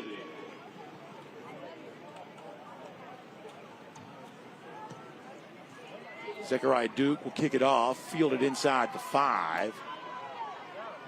Now 10, 15, 20. Up across the 25, near the 28-yard line. Good return there by Dunn. Jeremiah Dunn on the return. Now Callaway will go back at it offensively, suddenly looking at a sizable deficit after coming back from the delay with a lead. Explosive Andrew Beard touchdown. Explosive Ben Musser rushing touchdown. That's the difference here in the game right now. We've talked about the size advantage up front for Callaway. Do they go right back to it against this Prince defensive line and try to establish the run the clock, and move the chains? Christian Kennedy will be the tailback with Harrington. Callaway is bunched. Real tight with the formation. Harrington's going to look to throw. Middle of the field. James is there. Fight for the football. It's incomplete. Nice job to break that one up by Judge Shoemaker, who's had a good game. Yeah, good job there. Coming over the top there. And you see Caden James, he's out. He's tried. Ball floated a little bit. Had 2 receivers in the same area, but got to credit Shoemaker coming over the top to break that up. And you see James is upset. He's not happy. He's pulling himself out of the game, and I think he might be done for the evening. You hate to see that for that young man who's obviously so valuable on both sides of the ball. Long season to go, and that young man's going to be an important part of them. 2nd and 10. Callaway aggressive on first down. Now it's back to Harrington on the ground. Harrington lowers his shoulder, gets first down yards and more, up to the 43. That's who they got to get going to me. And now Callaway's going to rush to the line here, playing faster than they played. They're going to make some changes. They have rotated along the offensive line. Tyrone Fitton, the Colorado State commit, coming back in. He dealt with some cramps, at least something lower level, lower extremity earlier today. Kind of rotating back in. We've seen some movement, and I mean movement in and out of the game for the offensive line from Callaway. Coming up 2 minutes, third quarter here. Harrington, hard count. Straight ahead, power run by him, gets a block on his feet, first down yardage. Here comes Blake Harrington. They're going right behind 54, the Colorado State offensive tackle commit. Bring him in, and then they run quarterback power right behind him. And right now, they're not hiding what they're doing. No, there's very little. We're coming downhill with our quarterback. Yeah, the old football word about eye candy. There's no eye candy right now. No eye candy. It's just straight ahead, and Harrington is more than happy to provide it. It's working very well. Ball rests on the 45. Harrington again, not one attempt to trick anybody here. And that's 3 or 4 yards. I mean, that's exactly right. That's going to work. You kind of wonder, though, with James going out of the game. Change the game plan a little bit. Change the game plan. It's that extra weapon that just sort of keeps you honest. Also allows you, Prince, kind of keep maybe a guy in the box, an extra guy up in the box. Let's see if they make some adjustments right here. Bring in a little more size. They bring in Bryce Williamson, the App State commit. He's at defensive end over there. He's on the top now, to where they had a little bit of issues stopping the run. They bring in some extra size at 6'4", 230 pounds at defensive end. Harrington's not going to throw. Sideline pass caught. 40, 35, 30. Ball came free. Callaway's going to hold on to it. So the catch there is made by J.Q. Williams. Ball came free. I think it may have been Dunn that fell on it after that. When it's all said and done, you're going to put it at the 34. So Williams gets it knocked out. Then Dunn fell on it at the 34. Still good for a first down. Let's see here. They've run quarterback power out of this. Harrington, handoff, gets a couple on the inside there, up to about the 29. And we're coming close to the end of the third quarter. And they'll be in no hurry. A lot of momentum right here. Yeah, they're going to wait. They're going to let this clock run out and go to the fourth. So it's been a wild game, and it's taken us a while to get here, but we're here now. 12 minutes to decide. Number 1 for the private school classification against number 4 from AA. Callaway had the lead. Prince has it now. Still anybody's ball game in the final 12 minutes.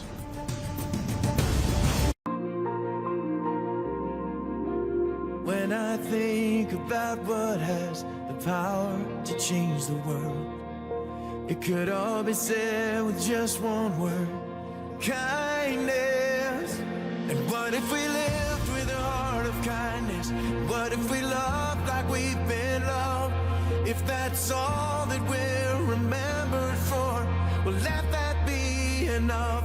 So when they stand and tell the stories of who we are and what we've done, of 1,000 things that we could leave behind us.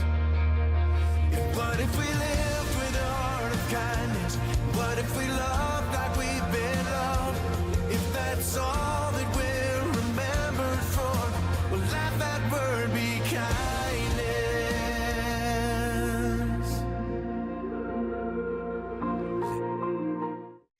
This is the home of the GOATs, Friday Night Lights, and home of the Ballers. This is home of the Gamers. Peachtree Sports Network is the home of the Hustlers and home of the Speed Junkies.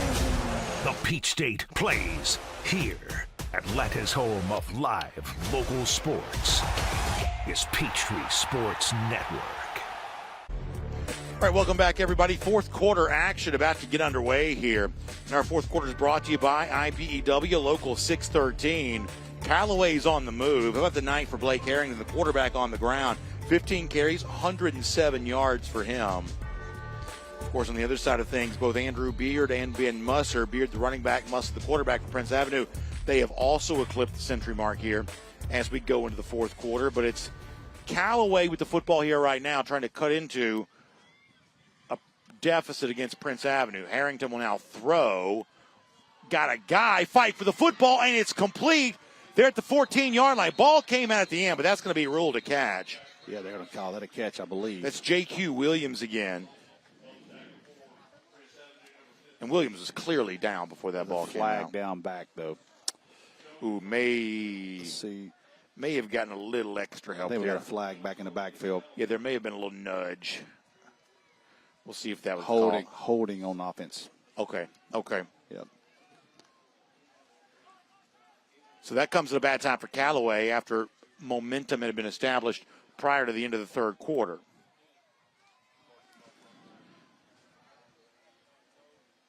And that will have erased what would have been the seventh completion of the night for Blake Harrington. 6 of 14 coming into the quarter, so just below 50% for him here today.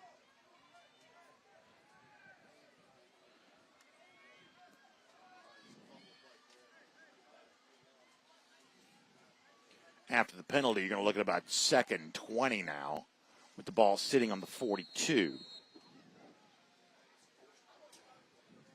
Callaway showing you a different look here right now. Pair of receivers, both sides of the formation. This is as wide as they've been. Harrington now dumping it off. That's incomplete. Man. They had it set up. And great call against that defense. Just a little short-armed maybe. A little too hurried perhaps. It's hard, I would imagine, to be patient like that. You got a guy running full speed at you, trying to let this play develop. They let the end go. It was there. Yep. It was Jeremiah Dunn who was the intended receiver. Rain's still coming down pretty hard. It may have picked up a little bit in the last little bit. Running back goes in motion. That's Kennedy.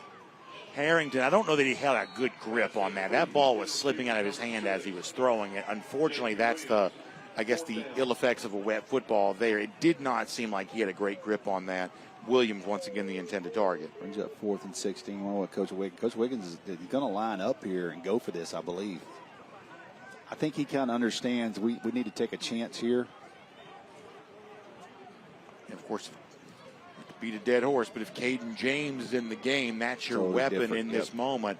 I think you're trying to figure out who that guy might be in his absence. It is 3 receivers right side, 1 on the left, 2 deep safeties for Prince Avenue. Harrington will roll right, has some time, got a good grip on that one, throwing it up. Oh!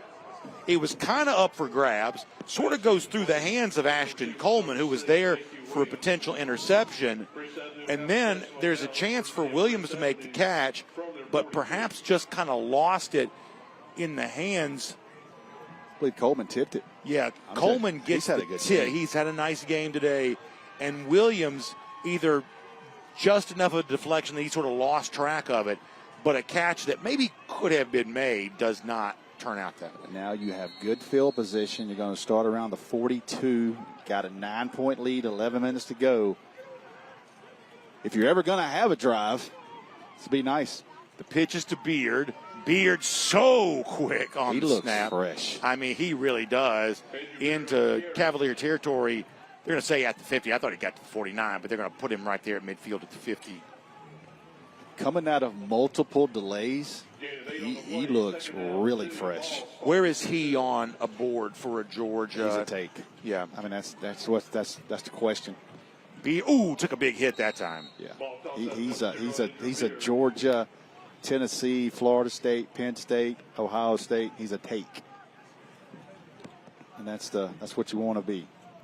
Biggest hit he's probably taken tonight. Try to put the brakes on there, but. Yeah, he's got committable offers, and he's making his own name. It was J.D. Strong, I believe, who laid that one. Musser will now throw just beyond his target, trying to connect for the second time tonight on a big one with his junior wide receiver, Hudson Hill, but that wouldn't quite work out. I think he was trying to go to Bryce Williamson, the tight end there over the middle, and he got tangled up with a Callaway defender in the seam route from the tight end position, so he went ahead and threw one deep, but I believe that was set to Bryce Williamson at tight end, little tight end pop, basically. So even with a wet football, Musser's plenty of arm strength, so if you're kind of evaluating him as a quarterback prospect, throwing it just fine in wet conditions here. Yep.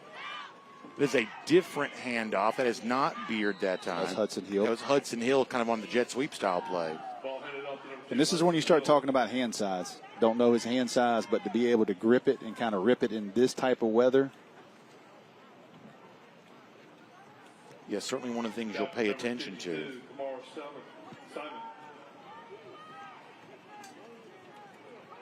That's Williamson that time, the Appalachian State commit. Flag comes in as he gets the reception and inside the 40, near about the 39 and a half.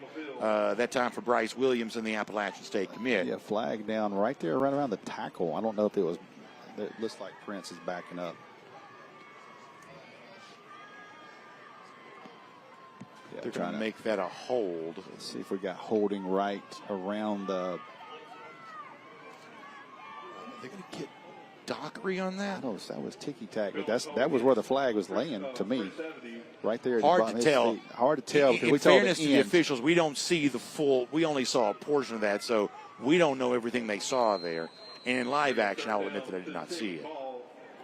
Watch Musser here. He breaks contain.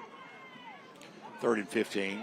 Weird situation here where Musser really the only one that moved offensively, and defensively it was Josiah Garrett kind of the only one who moved for Callaway. I don't know if he was ready for the snap. Good job by Garrett, though, to sniff that out. And that's going to be a big loss in the play all the way back to the Prince Avenue 43. Now you got to be careful. You're snapping in the rain, punting in the rain. Special teams in high school football early in the season. So Zechariah Duke will punt. To receive, that will be Jeremiah Dunn. Callaway wants to come after this. Dunn won't get a return, but it's going to take a big Wolverine roll inside the 5-yard line. Ooh. And with 9 minutes to go in the game, Callaway's going to have to go what is essentially the length of the field. Dunn felt like he had to let it go because of the low angle of it, and then it just rolled. You got to attack that ball. You gave up about 20 yards probably on that, not fielding that ball. And that puts your offense down 9 in a bad spot right here. And again, we talked about special teams early in the season, not doing a lot of live punt returns. in high school football, and you get one in a situation like this, you got to go get that ball. Boy, for Callaway, there will be a lot, unless something happens, and of course there's plenty of time for it too, there will be a lot of wondering of what might have been, based on the way this game started, based on the way that it had was all the momentum. I would agree. Weather delay. Yep. There will be a lot of wondering about how this one could have perhaps gone a little bit different. Long field here right now. Harrington trying to get his guys set, barking out, and I believe he may have recognized he's pointing at something. Clock 0. Yeah, so they're going to be a delay of game. I almost wondered if Harrington was not arguing for something else, but it could be he knew that, delay of game. He obviously recognized that was ticking down, and he wanted his guys set more quickly.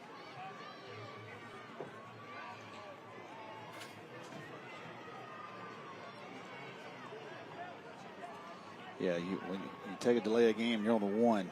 You don't get much of a yardage penalty. No, you don't.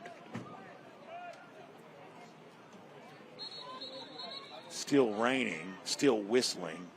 Had too much of both of those maybe here.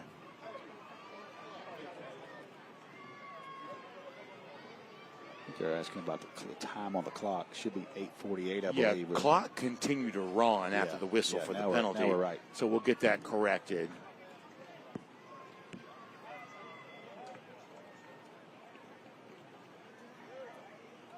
Got to see if you could pop something here to get out of this situation.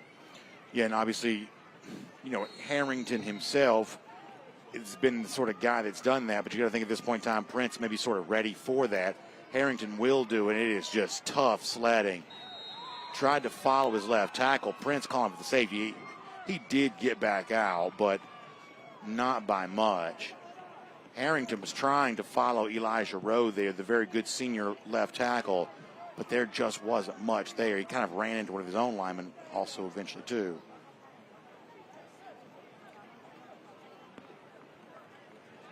He might have gotten a yard that time. It's dangerous here. You got to get still some calling it breathing second room. 10, yeah. Harrington again, almost single wing style, just trying to get what he can get. If I'm Prince and I hold here, Andrew Beers return this kick for me. I'm letting 0 get an extra touch in open field. Bring up 3rd down 9, ball at the 3. So Callaway still has its timeout, so they may be content to not get too risky here, although they do have a spread formation with 2 receivers on the right side. Harrington's in trouble in the end zone, just gets it away. It's up for grabs, and it's intercepted. Picked off by Chip Dickens. Costly turnover. Harrington was running for his life. And Prince Avenue can start to feel it a little bit now. Got all the momentum in the world. You get a stop like that, and Brandon, I go back to letting a punt go, and you put yourself in a bad spot, special teams wise. You put your team up against the wall, and it's just a learning. It's just a learning moment for special teams, and early in the year, got to field a punt. It was Baxter Carbine who had the chase on Harrington. And a remarkable turnaround from Prince Avenue in the return to action. I mean, from the very start. Explosive plays. That's the difference. Musser fakes the handoff. He'll be wrapped up. Brought down there at the 29-yard line. Stop made by Caden Stargell, the senior linebacker. Zarek Houston was in on that as well. Now 2nd down. Musser setting up screen. Oh, my goodness. Trying to go to C.J. Dockery, but that almost turned into not just an interception for Jeremiah Dunn. That would have been a pick 6, just not able to hold on. But, boy, he had it read so well. Oh, that was a great job of reading that. It's hard to jump something like that. Brandon, he was that close to taking that to the house. Oh, my goodness. It is very hard to make that type of a play that quick. Let's see. If Ford takes a step back, he reads it. He was all over it, just not able to bring it in. And now we're looking at third down. If you get the stop here, give up the field goal, if you want to start playing the possession game, you're only down 12. It's not a wild change, but it's going to be wide open for a touchdown. Ashton Coleman. Musser found him. Andrew Beard. Yes. Third touchdown of the night for Beard. It's a 0 FG touchdown for number 0. I saw the two sides of the 0 and thought it was an 11 for a moment. Yeah. He just comes out of the backfield. Look, he cuts up. Good job on the play, not giving up. He just looked. I mean, obviously he is different, but since the second half coming out, he's been different ever since we've restarted this game. Our extra points brought to you by Tim Eccles and Fitz Johnson. Different kicker, by the way. That time for Prince Avenue, Joey Black was the PAT provider for the Wolverines. So we've seen a couple of different guys kick PATs for them, including the guy who got the interception a moment ago. Dickens also has, the kicker a year ago, has kicked the PAT tonight as well. By the way, speaking of our friends at Breda Pest Management, you can switch your termite protection to Breda Pest Management, and your rate is locked in for 10 years. Breda's protected homes for termites for over 50 years, and they can protect yours as well. And they can do it with confidence. Breda, they handle bugs and critters. Love having Breda Pest Management for so many years as part of our coverage of Georgia High School football, and happy to be back doing that again once again for 2025. 3 touchdowns on the night for Andrew Beard, 2 of them on the ground. That one through the air. I initially gave credit to the wrong player, but we'll make sure we get it right for him on his hat trick tonight. Also say, too, certainly take nothing away from Prince because they have turned it up another notch, and their big-time players have made big-time plays. But it's kind of different without Caden James in the game for Callaway. It is. He plays both sides of the ball. Ball will bounce in the end zone. Dunn lets that go. Deficit is now 16 points with 6:48 left in the game. Man, there are a lot of people who are going to check their Scoreline app or just reading the AJC, wake up in the morning, look at the score on this, and it is not going to be indicative of the football game that we watch. I can tell you right now that Pete Wiggins and this Callaway football team, it will not shock me at all to see them play in Mercedes-Benz late in the year. 19 seniors. One of the things I love about the Callaway program is the consistency they've shown year over year. It's a team that you essentially had 9 wins a year ago. You could pretty well pencil them in for 9 wins in this tremendous era for their program. A little bit of room to run there. Gets across the 35-yard line. That was Christian Kennedy. Tell you one thing, too, Prince they've played the run a lot better here the second half. Gave up a couple quarterback powers, but they played better out on the edge, set the edge, and let their guys run and put hats on the ball. A little more physicality out of Prince. That's something you normally see out of them, but showing a little extra juice here.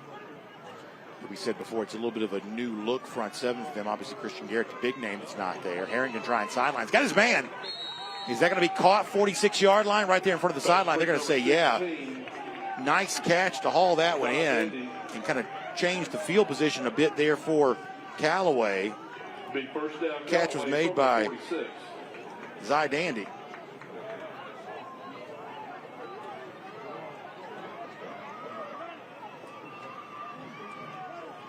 Junior wide receiver hauling that in. 5:55 now to go in the game.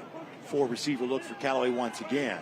Williamson wraps up. Harrington brings him down there at the 47. That means only about a yard. The Carbine. Baxter Carbine. He's had a really good game. He's second down. No gain on the play.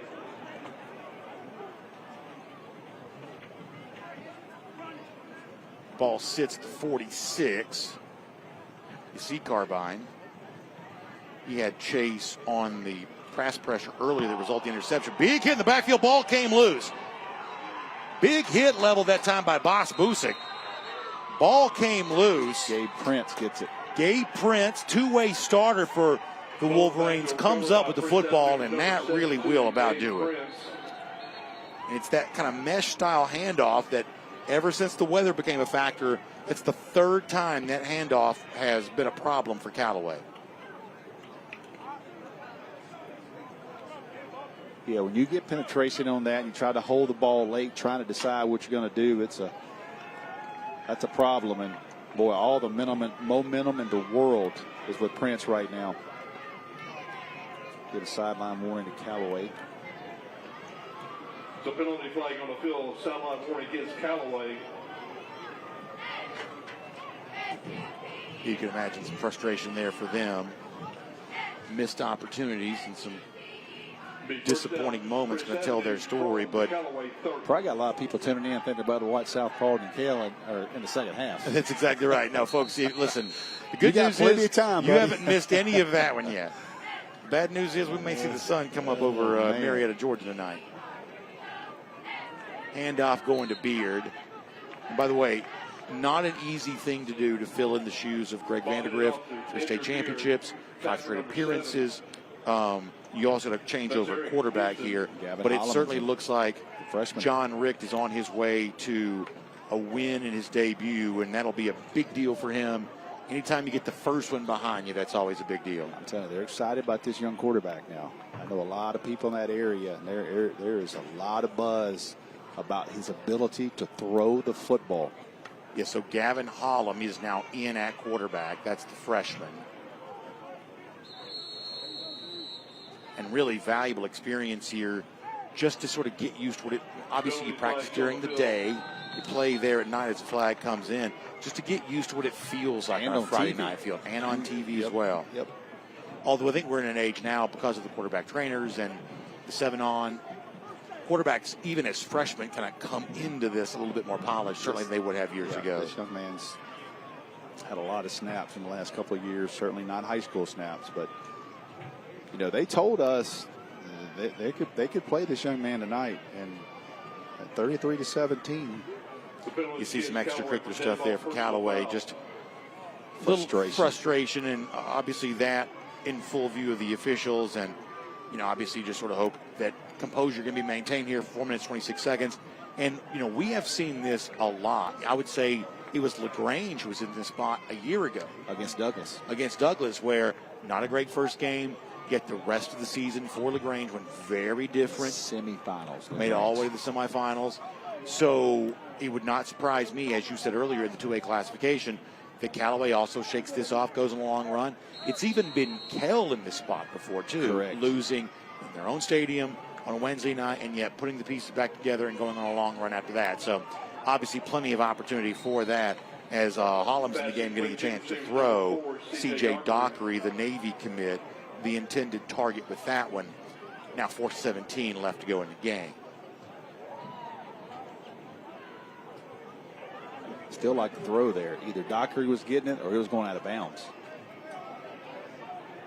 Yeah, put it in a very good spot. And of course, as Rusty alluded to, when we are done, we'll have a warm-up period, and then it'll be South Paulding and Kell. A really fun way to end this one. Woo. Be some P4 players all over the field. Yeah, Kell loaded as they usually are for South Paulding. Certainly that's a team that could make some noise here. Good job by Hollum to avoid that pressure. Now he's running. He's got some room down the sideline. Wisely goes out of bounds, at least in terms of avoiding the contact, although we'll stop the clock. But pretty good job of handling the pressure there by Hollum. Great job. Of avoiding it and then getting positive yards off of it. That's what you don't know. When you see a young man like that, how is he going to react to this? Because the play doesn't go, he gets penetration, defenders on him, he spins out, doesn't panic, keeps the ball. I like he runs out of bounds. Don't take a hit, get out of bounds, got the first down, and I don't care who you are and all the hype you've got around you, you don't know how that young man is going to react until he has to. It's a nice play by a freshman quarterback. Everything just sort of speeds up when you kind of do this on a Friday night for the first time. JV can't simulate it. Hollum will get to throw. End zone, open for a touchdown. There to haul it in is Bryce Williamson. And for the first time in his career, Gavin Hollum finds the end zone. Not a bad opening drive for your high school career, huh? Exactly right. Very well done. Very impressive. 0 FG touchdown, and Prince Avenue adds to its lead, and it looks like the number one team in the private classification here, 1A through 3A, sending a big message. We see our scoring summary brought to you by Brady Pest Management, sending a big message that even with a changeover coach and some new faces and some key places on the roster, this is still very much a big factor in this classification. After getting the state title game a year ago, certainly plans up to tonight of being in the mix all season long. You know, everybody's just overly thrilled that Prince has got 2 more quarterbacks. That's right. It feels like they have 2 every year. Now they've got a talented freshman and got a very talented juniors committed at Virginia Tech, and they'll go from there. And certainly getting what it would appear with just a couple of minutes left in this game, 4 minutes exactly left in this game, getting their 2025 season off to a terrific start. And you see some of the folks who made the trip over from Athens. Long drive back for them, but they'll do so with smiles on their face. And some of the folks from Callaway look like they're getting Long ready night for Callaway fans, going through delays and just all the momentum just switched to me on the Ben Musser touchdown, like right off the bat. But a little more juice over there, a few more smiles, a few more people standing up on the Prince Avenue side. And still a little bit of rain coming down, but at this point in time, it's mostly just after what they've dealt with since 4:30. A little after 9. So one of the hallmarks of Prince Avenue during the John Rick era's offensive coordinator, and certainly the majority of the Greg Vandergriff era as head coach, was offense that averaged in excess of 40 points per game. Quite a symbolic gesture here to see Prince Avenue in the first game for John Rick as head coach also finding 40 points, as there's a little bit of frustration once again here on the field. Yeah, you don't want to see this end this way, and Pete Wiggins, he'll get his guys under control, and always a disciplined football team. Got a chance to see Callaway play in the Final Four with Terry Godwin and them one night up at Buford. Incredible football game. Remember Mark Ricks standing by himself, leaned up against the goalpost all night watching Terry Godwin play. What a player that Terry Godwin was. Of course, everybody will always remember. Goes to Georgia, had some great moments, including one of the best schedules you ever see against Notre Dame. Man. Really important part of, obviously, Coach Rick's era, but also the beginning of the Kirby Smart era, and one of those sort of veteran players that kind of helped lay the foundation for the great success that Georgia continues to enjoy right now. And the lead recruiter on that was John Lilly, who is back at Georgia now as an offensive analyst. And welcome return, I would say. Yep. So looking at 4 minutes here. New quarterback. New quarterback in the game for Callaway. He's going to go down. Nice play defensively by the Wolverines there. That was Solomon Garland who comes in, kind of gets the tackle for loss, I guess we'll call it. Quarterback number 17 with the new quarterback in the game. Number 60, Drew Hutchinson. Let's make sure that's A.J. Williams in as the new quarterback. Second down, 17.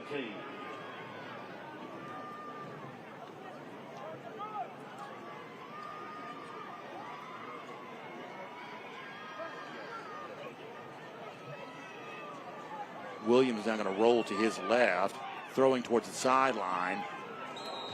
Had a chance to connect with J.Q. Williams. Ball slightly behind Williams. He just couldn't quite hold on to it.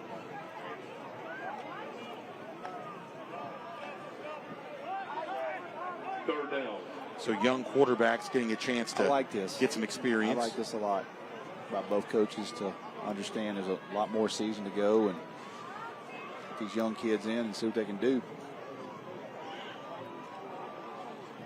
See the rain on the helmet there for Williams. It's like it's finally stopped. Just the residue and the remnants of that just kind of left over, obviously. He will now run. Gets up to the 20. Brought down there around the 25-yard line, maybe the 24. And Callaway's going to sort of try to get up, although looked like A.J. Williams will be a little slow to get up after that. To bring up fourth down. Tackle that time made by Knox Blocker. Ball at the 25. So it's a doubleheader tomorrow at West Forsyth. West Forsyth does a great job hosting that event. Awesome. and their student section will be rocking. A lot of years, I won't be able to do it tomorrow, but a lot of years I've been able to attend, just kind of as a fan. Yep. The one night that you and I typically don't work is on Thursday. Won't be able to do that tomorrow, but I do typically enjoy a chance to just go watch some games. We don't get a chance to just watch much high school football. We're always doing this, which I'm glad to be doing, but different experience is now Callaway will have to punt. Ball fielded there at the 45. That's still Beard in as the punt returner.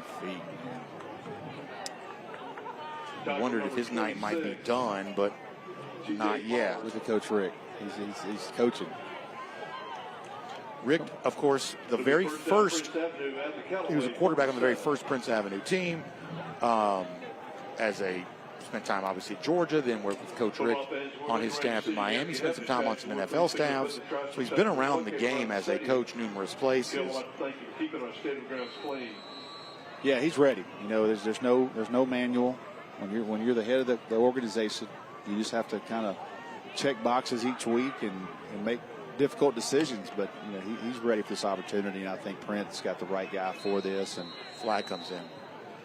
And I think his presence here is also certainly a byproduct. It means something to him. Yeah, it does. But it's also a byproduct of the fact that after the time at Miami ended for Coach Rick, they as a family made the decision to return to Athens to say, okay, now that the coaching career is done, where do we want to live?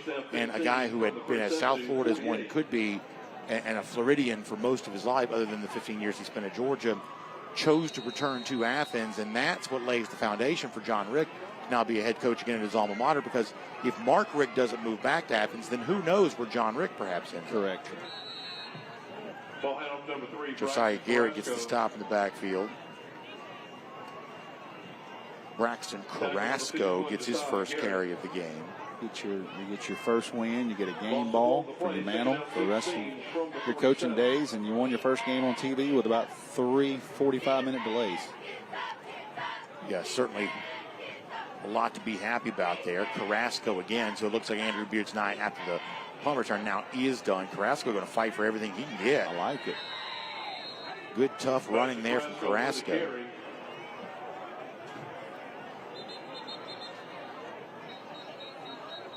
Well, we got just whistles blowing left and right. There is a man down from Callaway, and unfortunately for the Cavaliers, there's been too much of that tonight. They've had a lot of guys have to be helped off the field tonight. Now another one, and the way this is working, it certainly appears this might be a cramp situation. That's Josiah Garrett. I believe this is the second time that Garrett's had to leave because of some cramping.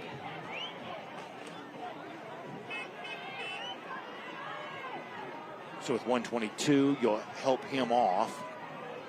Prince Avenue rushing back out on offense. Yeah, I think he's cramped. We ask that you're sitting in a seat that is an orange seat with a back. Immediately after the game, please. Of course, still to come, South Paulding and Kell, and the atmosphere in the stadium will obviously change when the Kell fans get settled in here, no matter how late it is. Band will be here. They'll be ready for what's going to feel very much like a Friday night, although this is obviously a Wednesday evening. It is still Gavin Holloman at quarterback. He hands the ball once again to Carrasco. And now Prince Avenue content to essentially run the clock out here with just 70 seconds remaining. You see the young player. Look at my man, 58. Look how long his jersey is right there. There you go. I like it. Ball at the Callaway 43. Yeah, the jersey fits a completely different thing than it used to be. Look at him. It's wonderful to see. It's awesome, man. These young kids get to play on TV. You don't forget that when you, man. Whether you're getting into a game for the first time or maybe in a season in which, certainly every player wants to play as much as he can. When you get your moments, we're going to take advantage of that. It's one of the things I've talked to a lot of coaches about this week, about how much they love to see guys who are either, kind of just getting going with the program, or maybe they wait for a senior year and that time finally emerges for them. I can promise you, the coaches that I speak to, and I know the rest of you speak to the same ones, they'll tell you they're as happy about that as they are any of the wins or anything that goes along with that. And you look at a team like Callaway, and you look at a team like Prince Avenue Christian, to agree to play on a Wednesday night. There's a lot of logistics in there that doesn't fit a student-athlete's model. But you do this for the history of Corky Kell Dave Hunter Classic, and you also do this to get your kids on TV, to promote your program, and to give your kids an opportunity to spend all summer going, you know what? Our first game of the year is on TV, and that means something to everybody here. So Joey Black, who tried the PAT earlier, will now get his chance to punt. So kind of getting some different guys' experience in the specialist role for Prince Avenue, and we're now down to 23 seconds remaining in the game. It's going to be a win in the debut for John Richt, the number one team in the private school classification, 1A through 3A. Going to send a message here. They plan to be a force to be reckoned with for the remainder of the season here, too. Now, 12 seconds remaining. Callaway, of course, will deal with some frustration on that trip back home, but obviously they'll have plenty of building blocks to pick the pieces up with, and a team that we no doubt expect to hear from in the 2A classification as the season rolls on. But a night like this can belong to just one side, and it's Prince Avenue that's going to get its chance to claim the win. Wants to know who the call is on.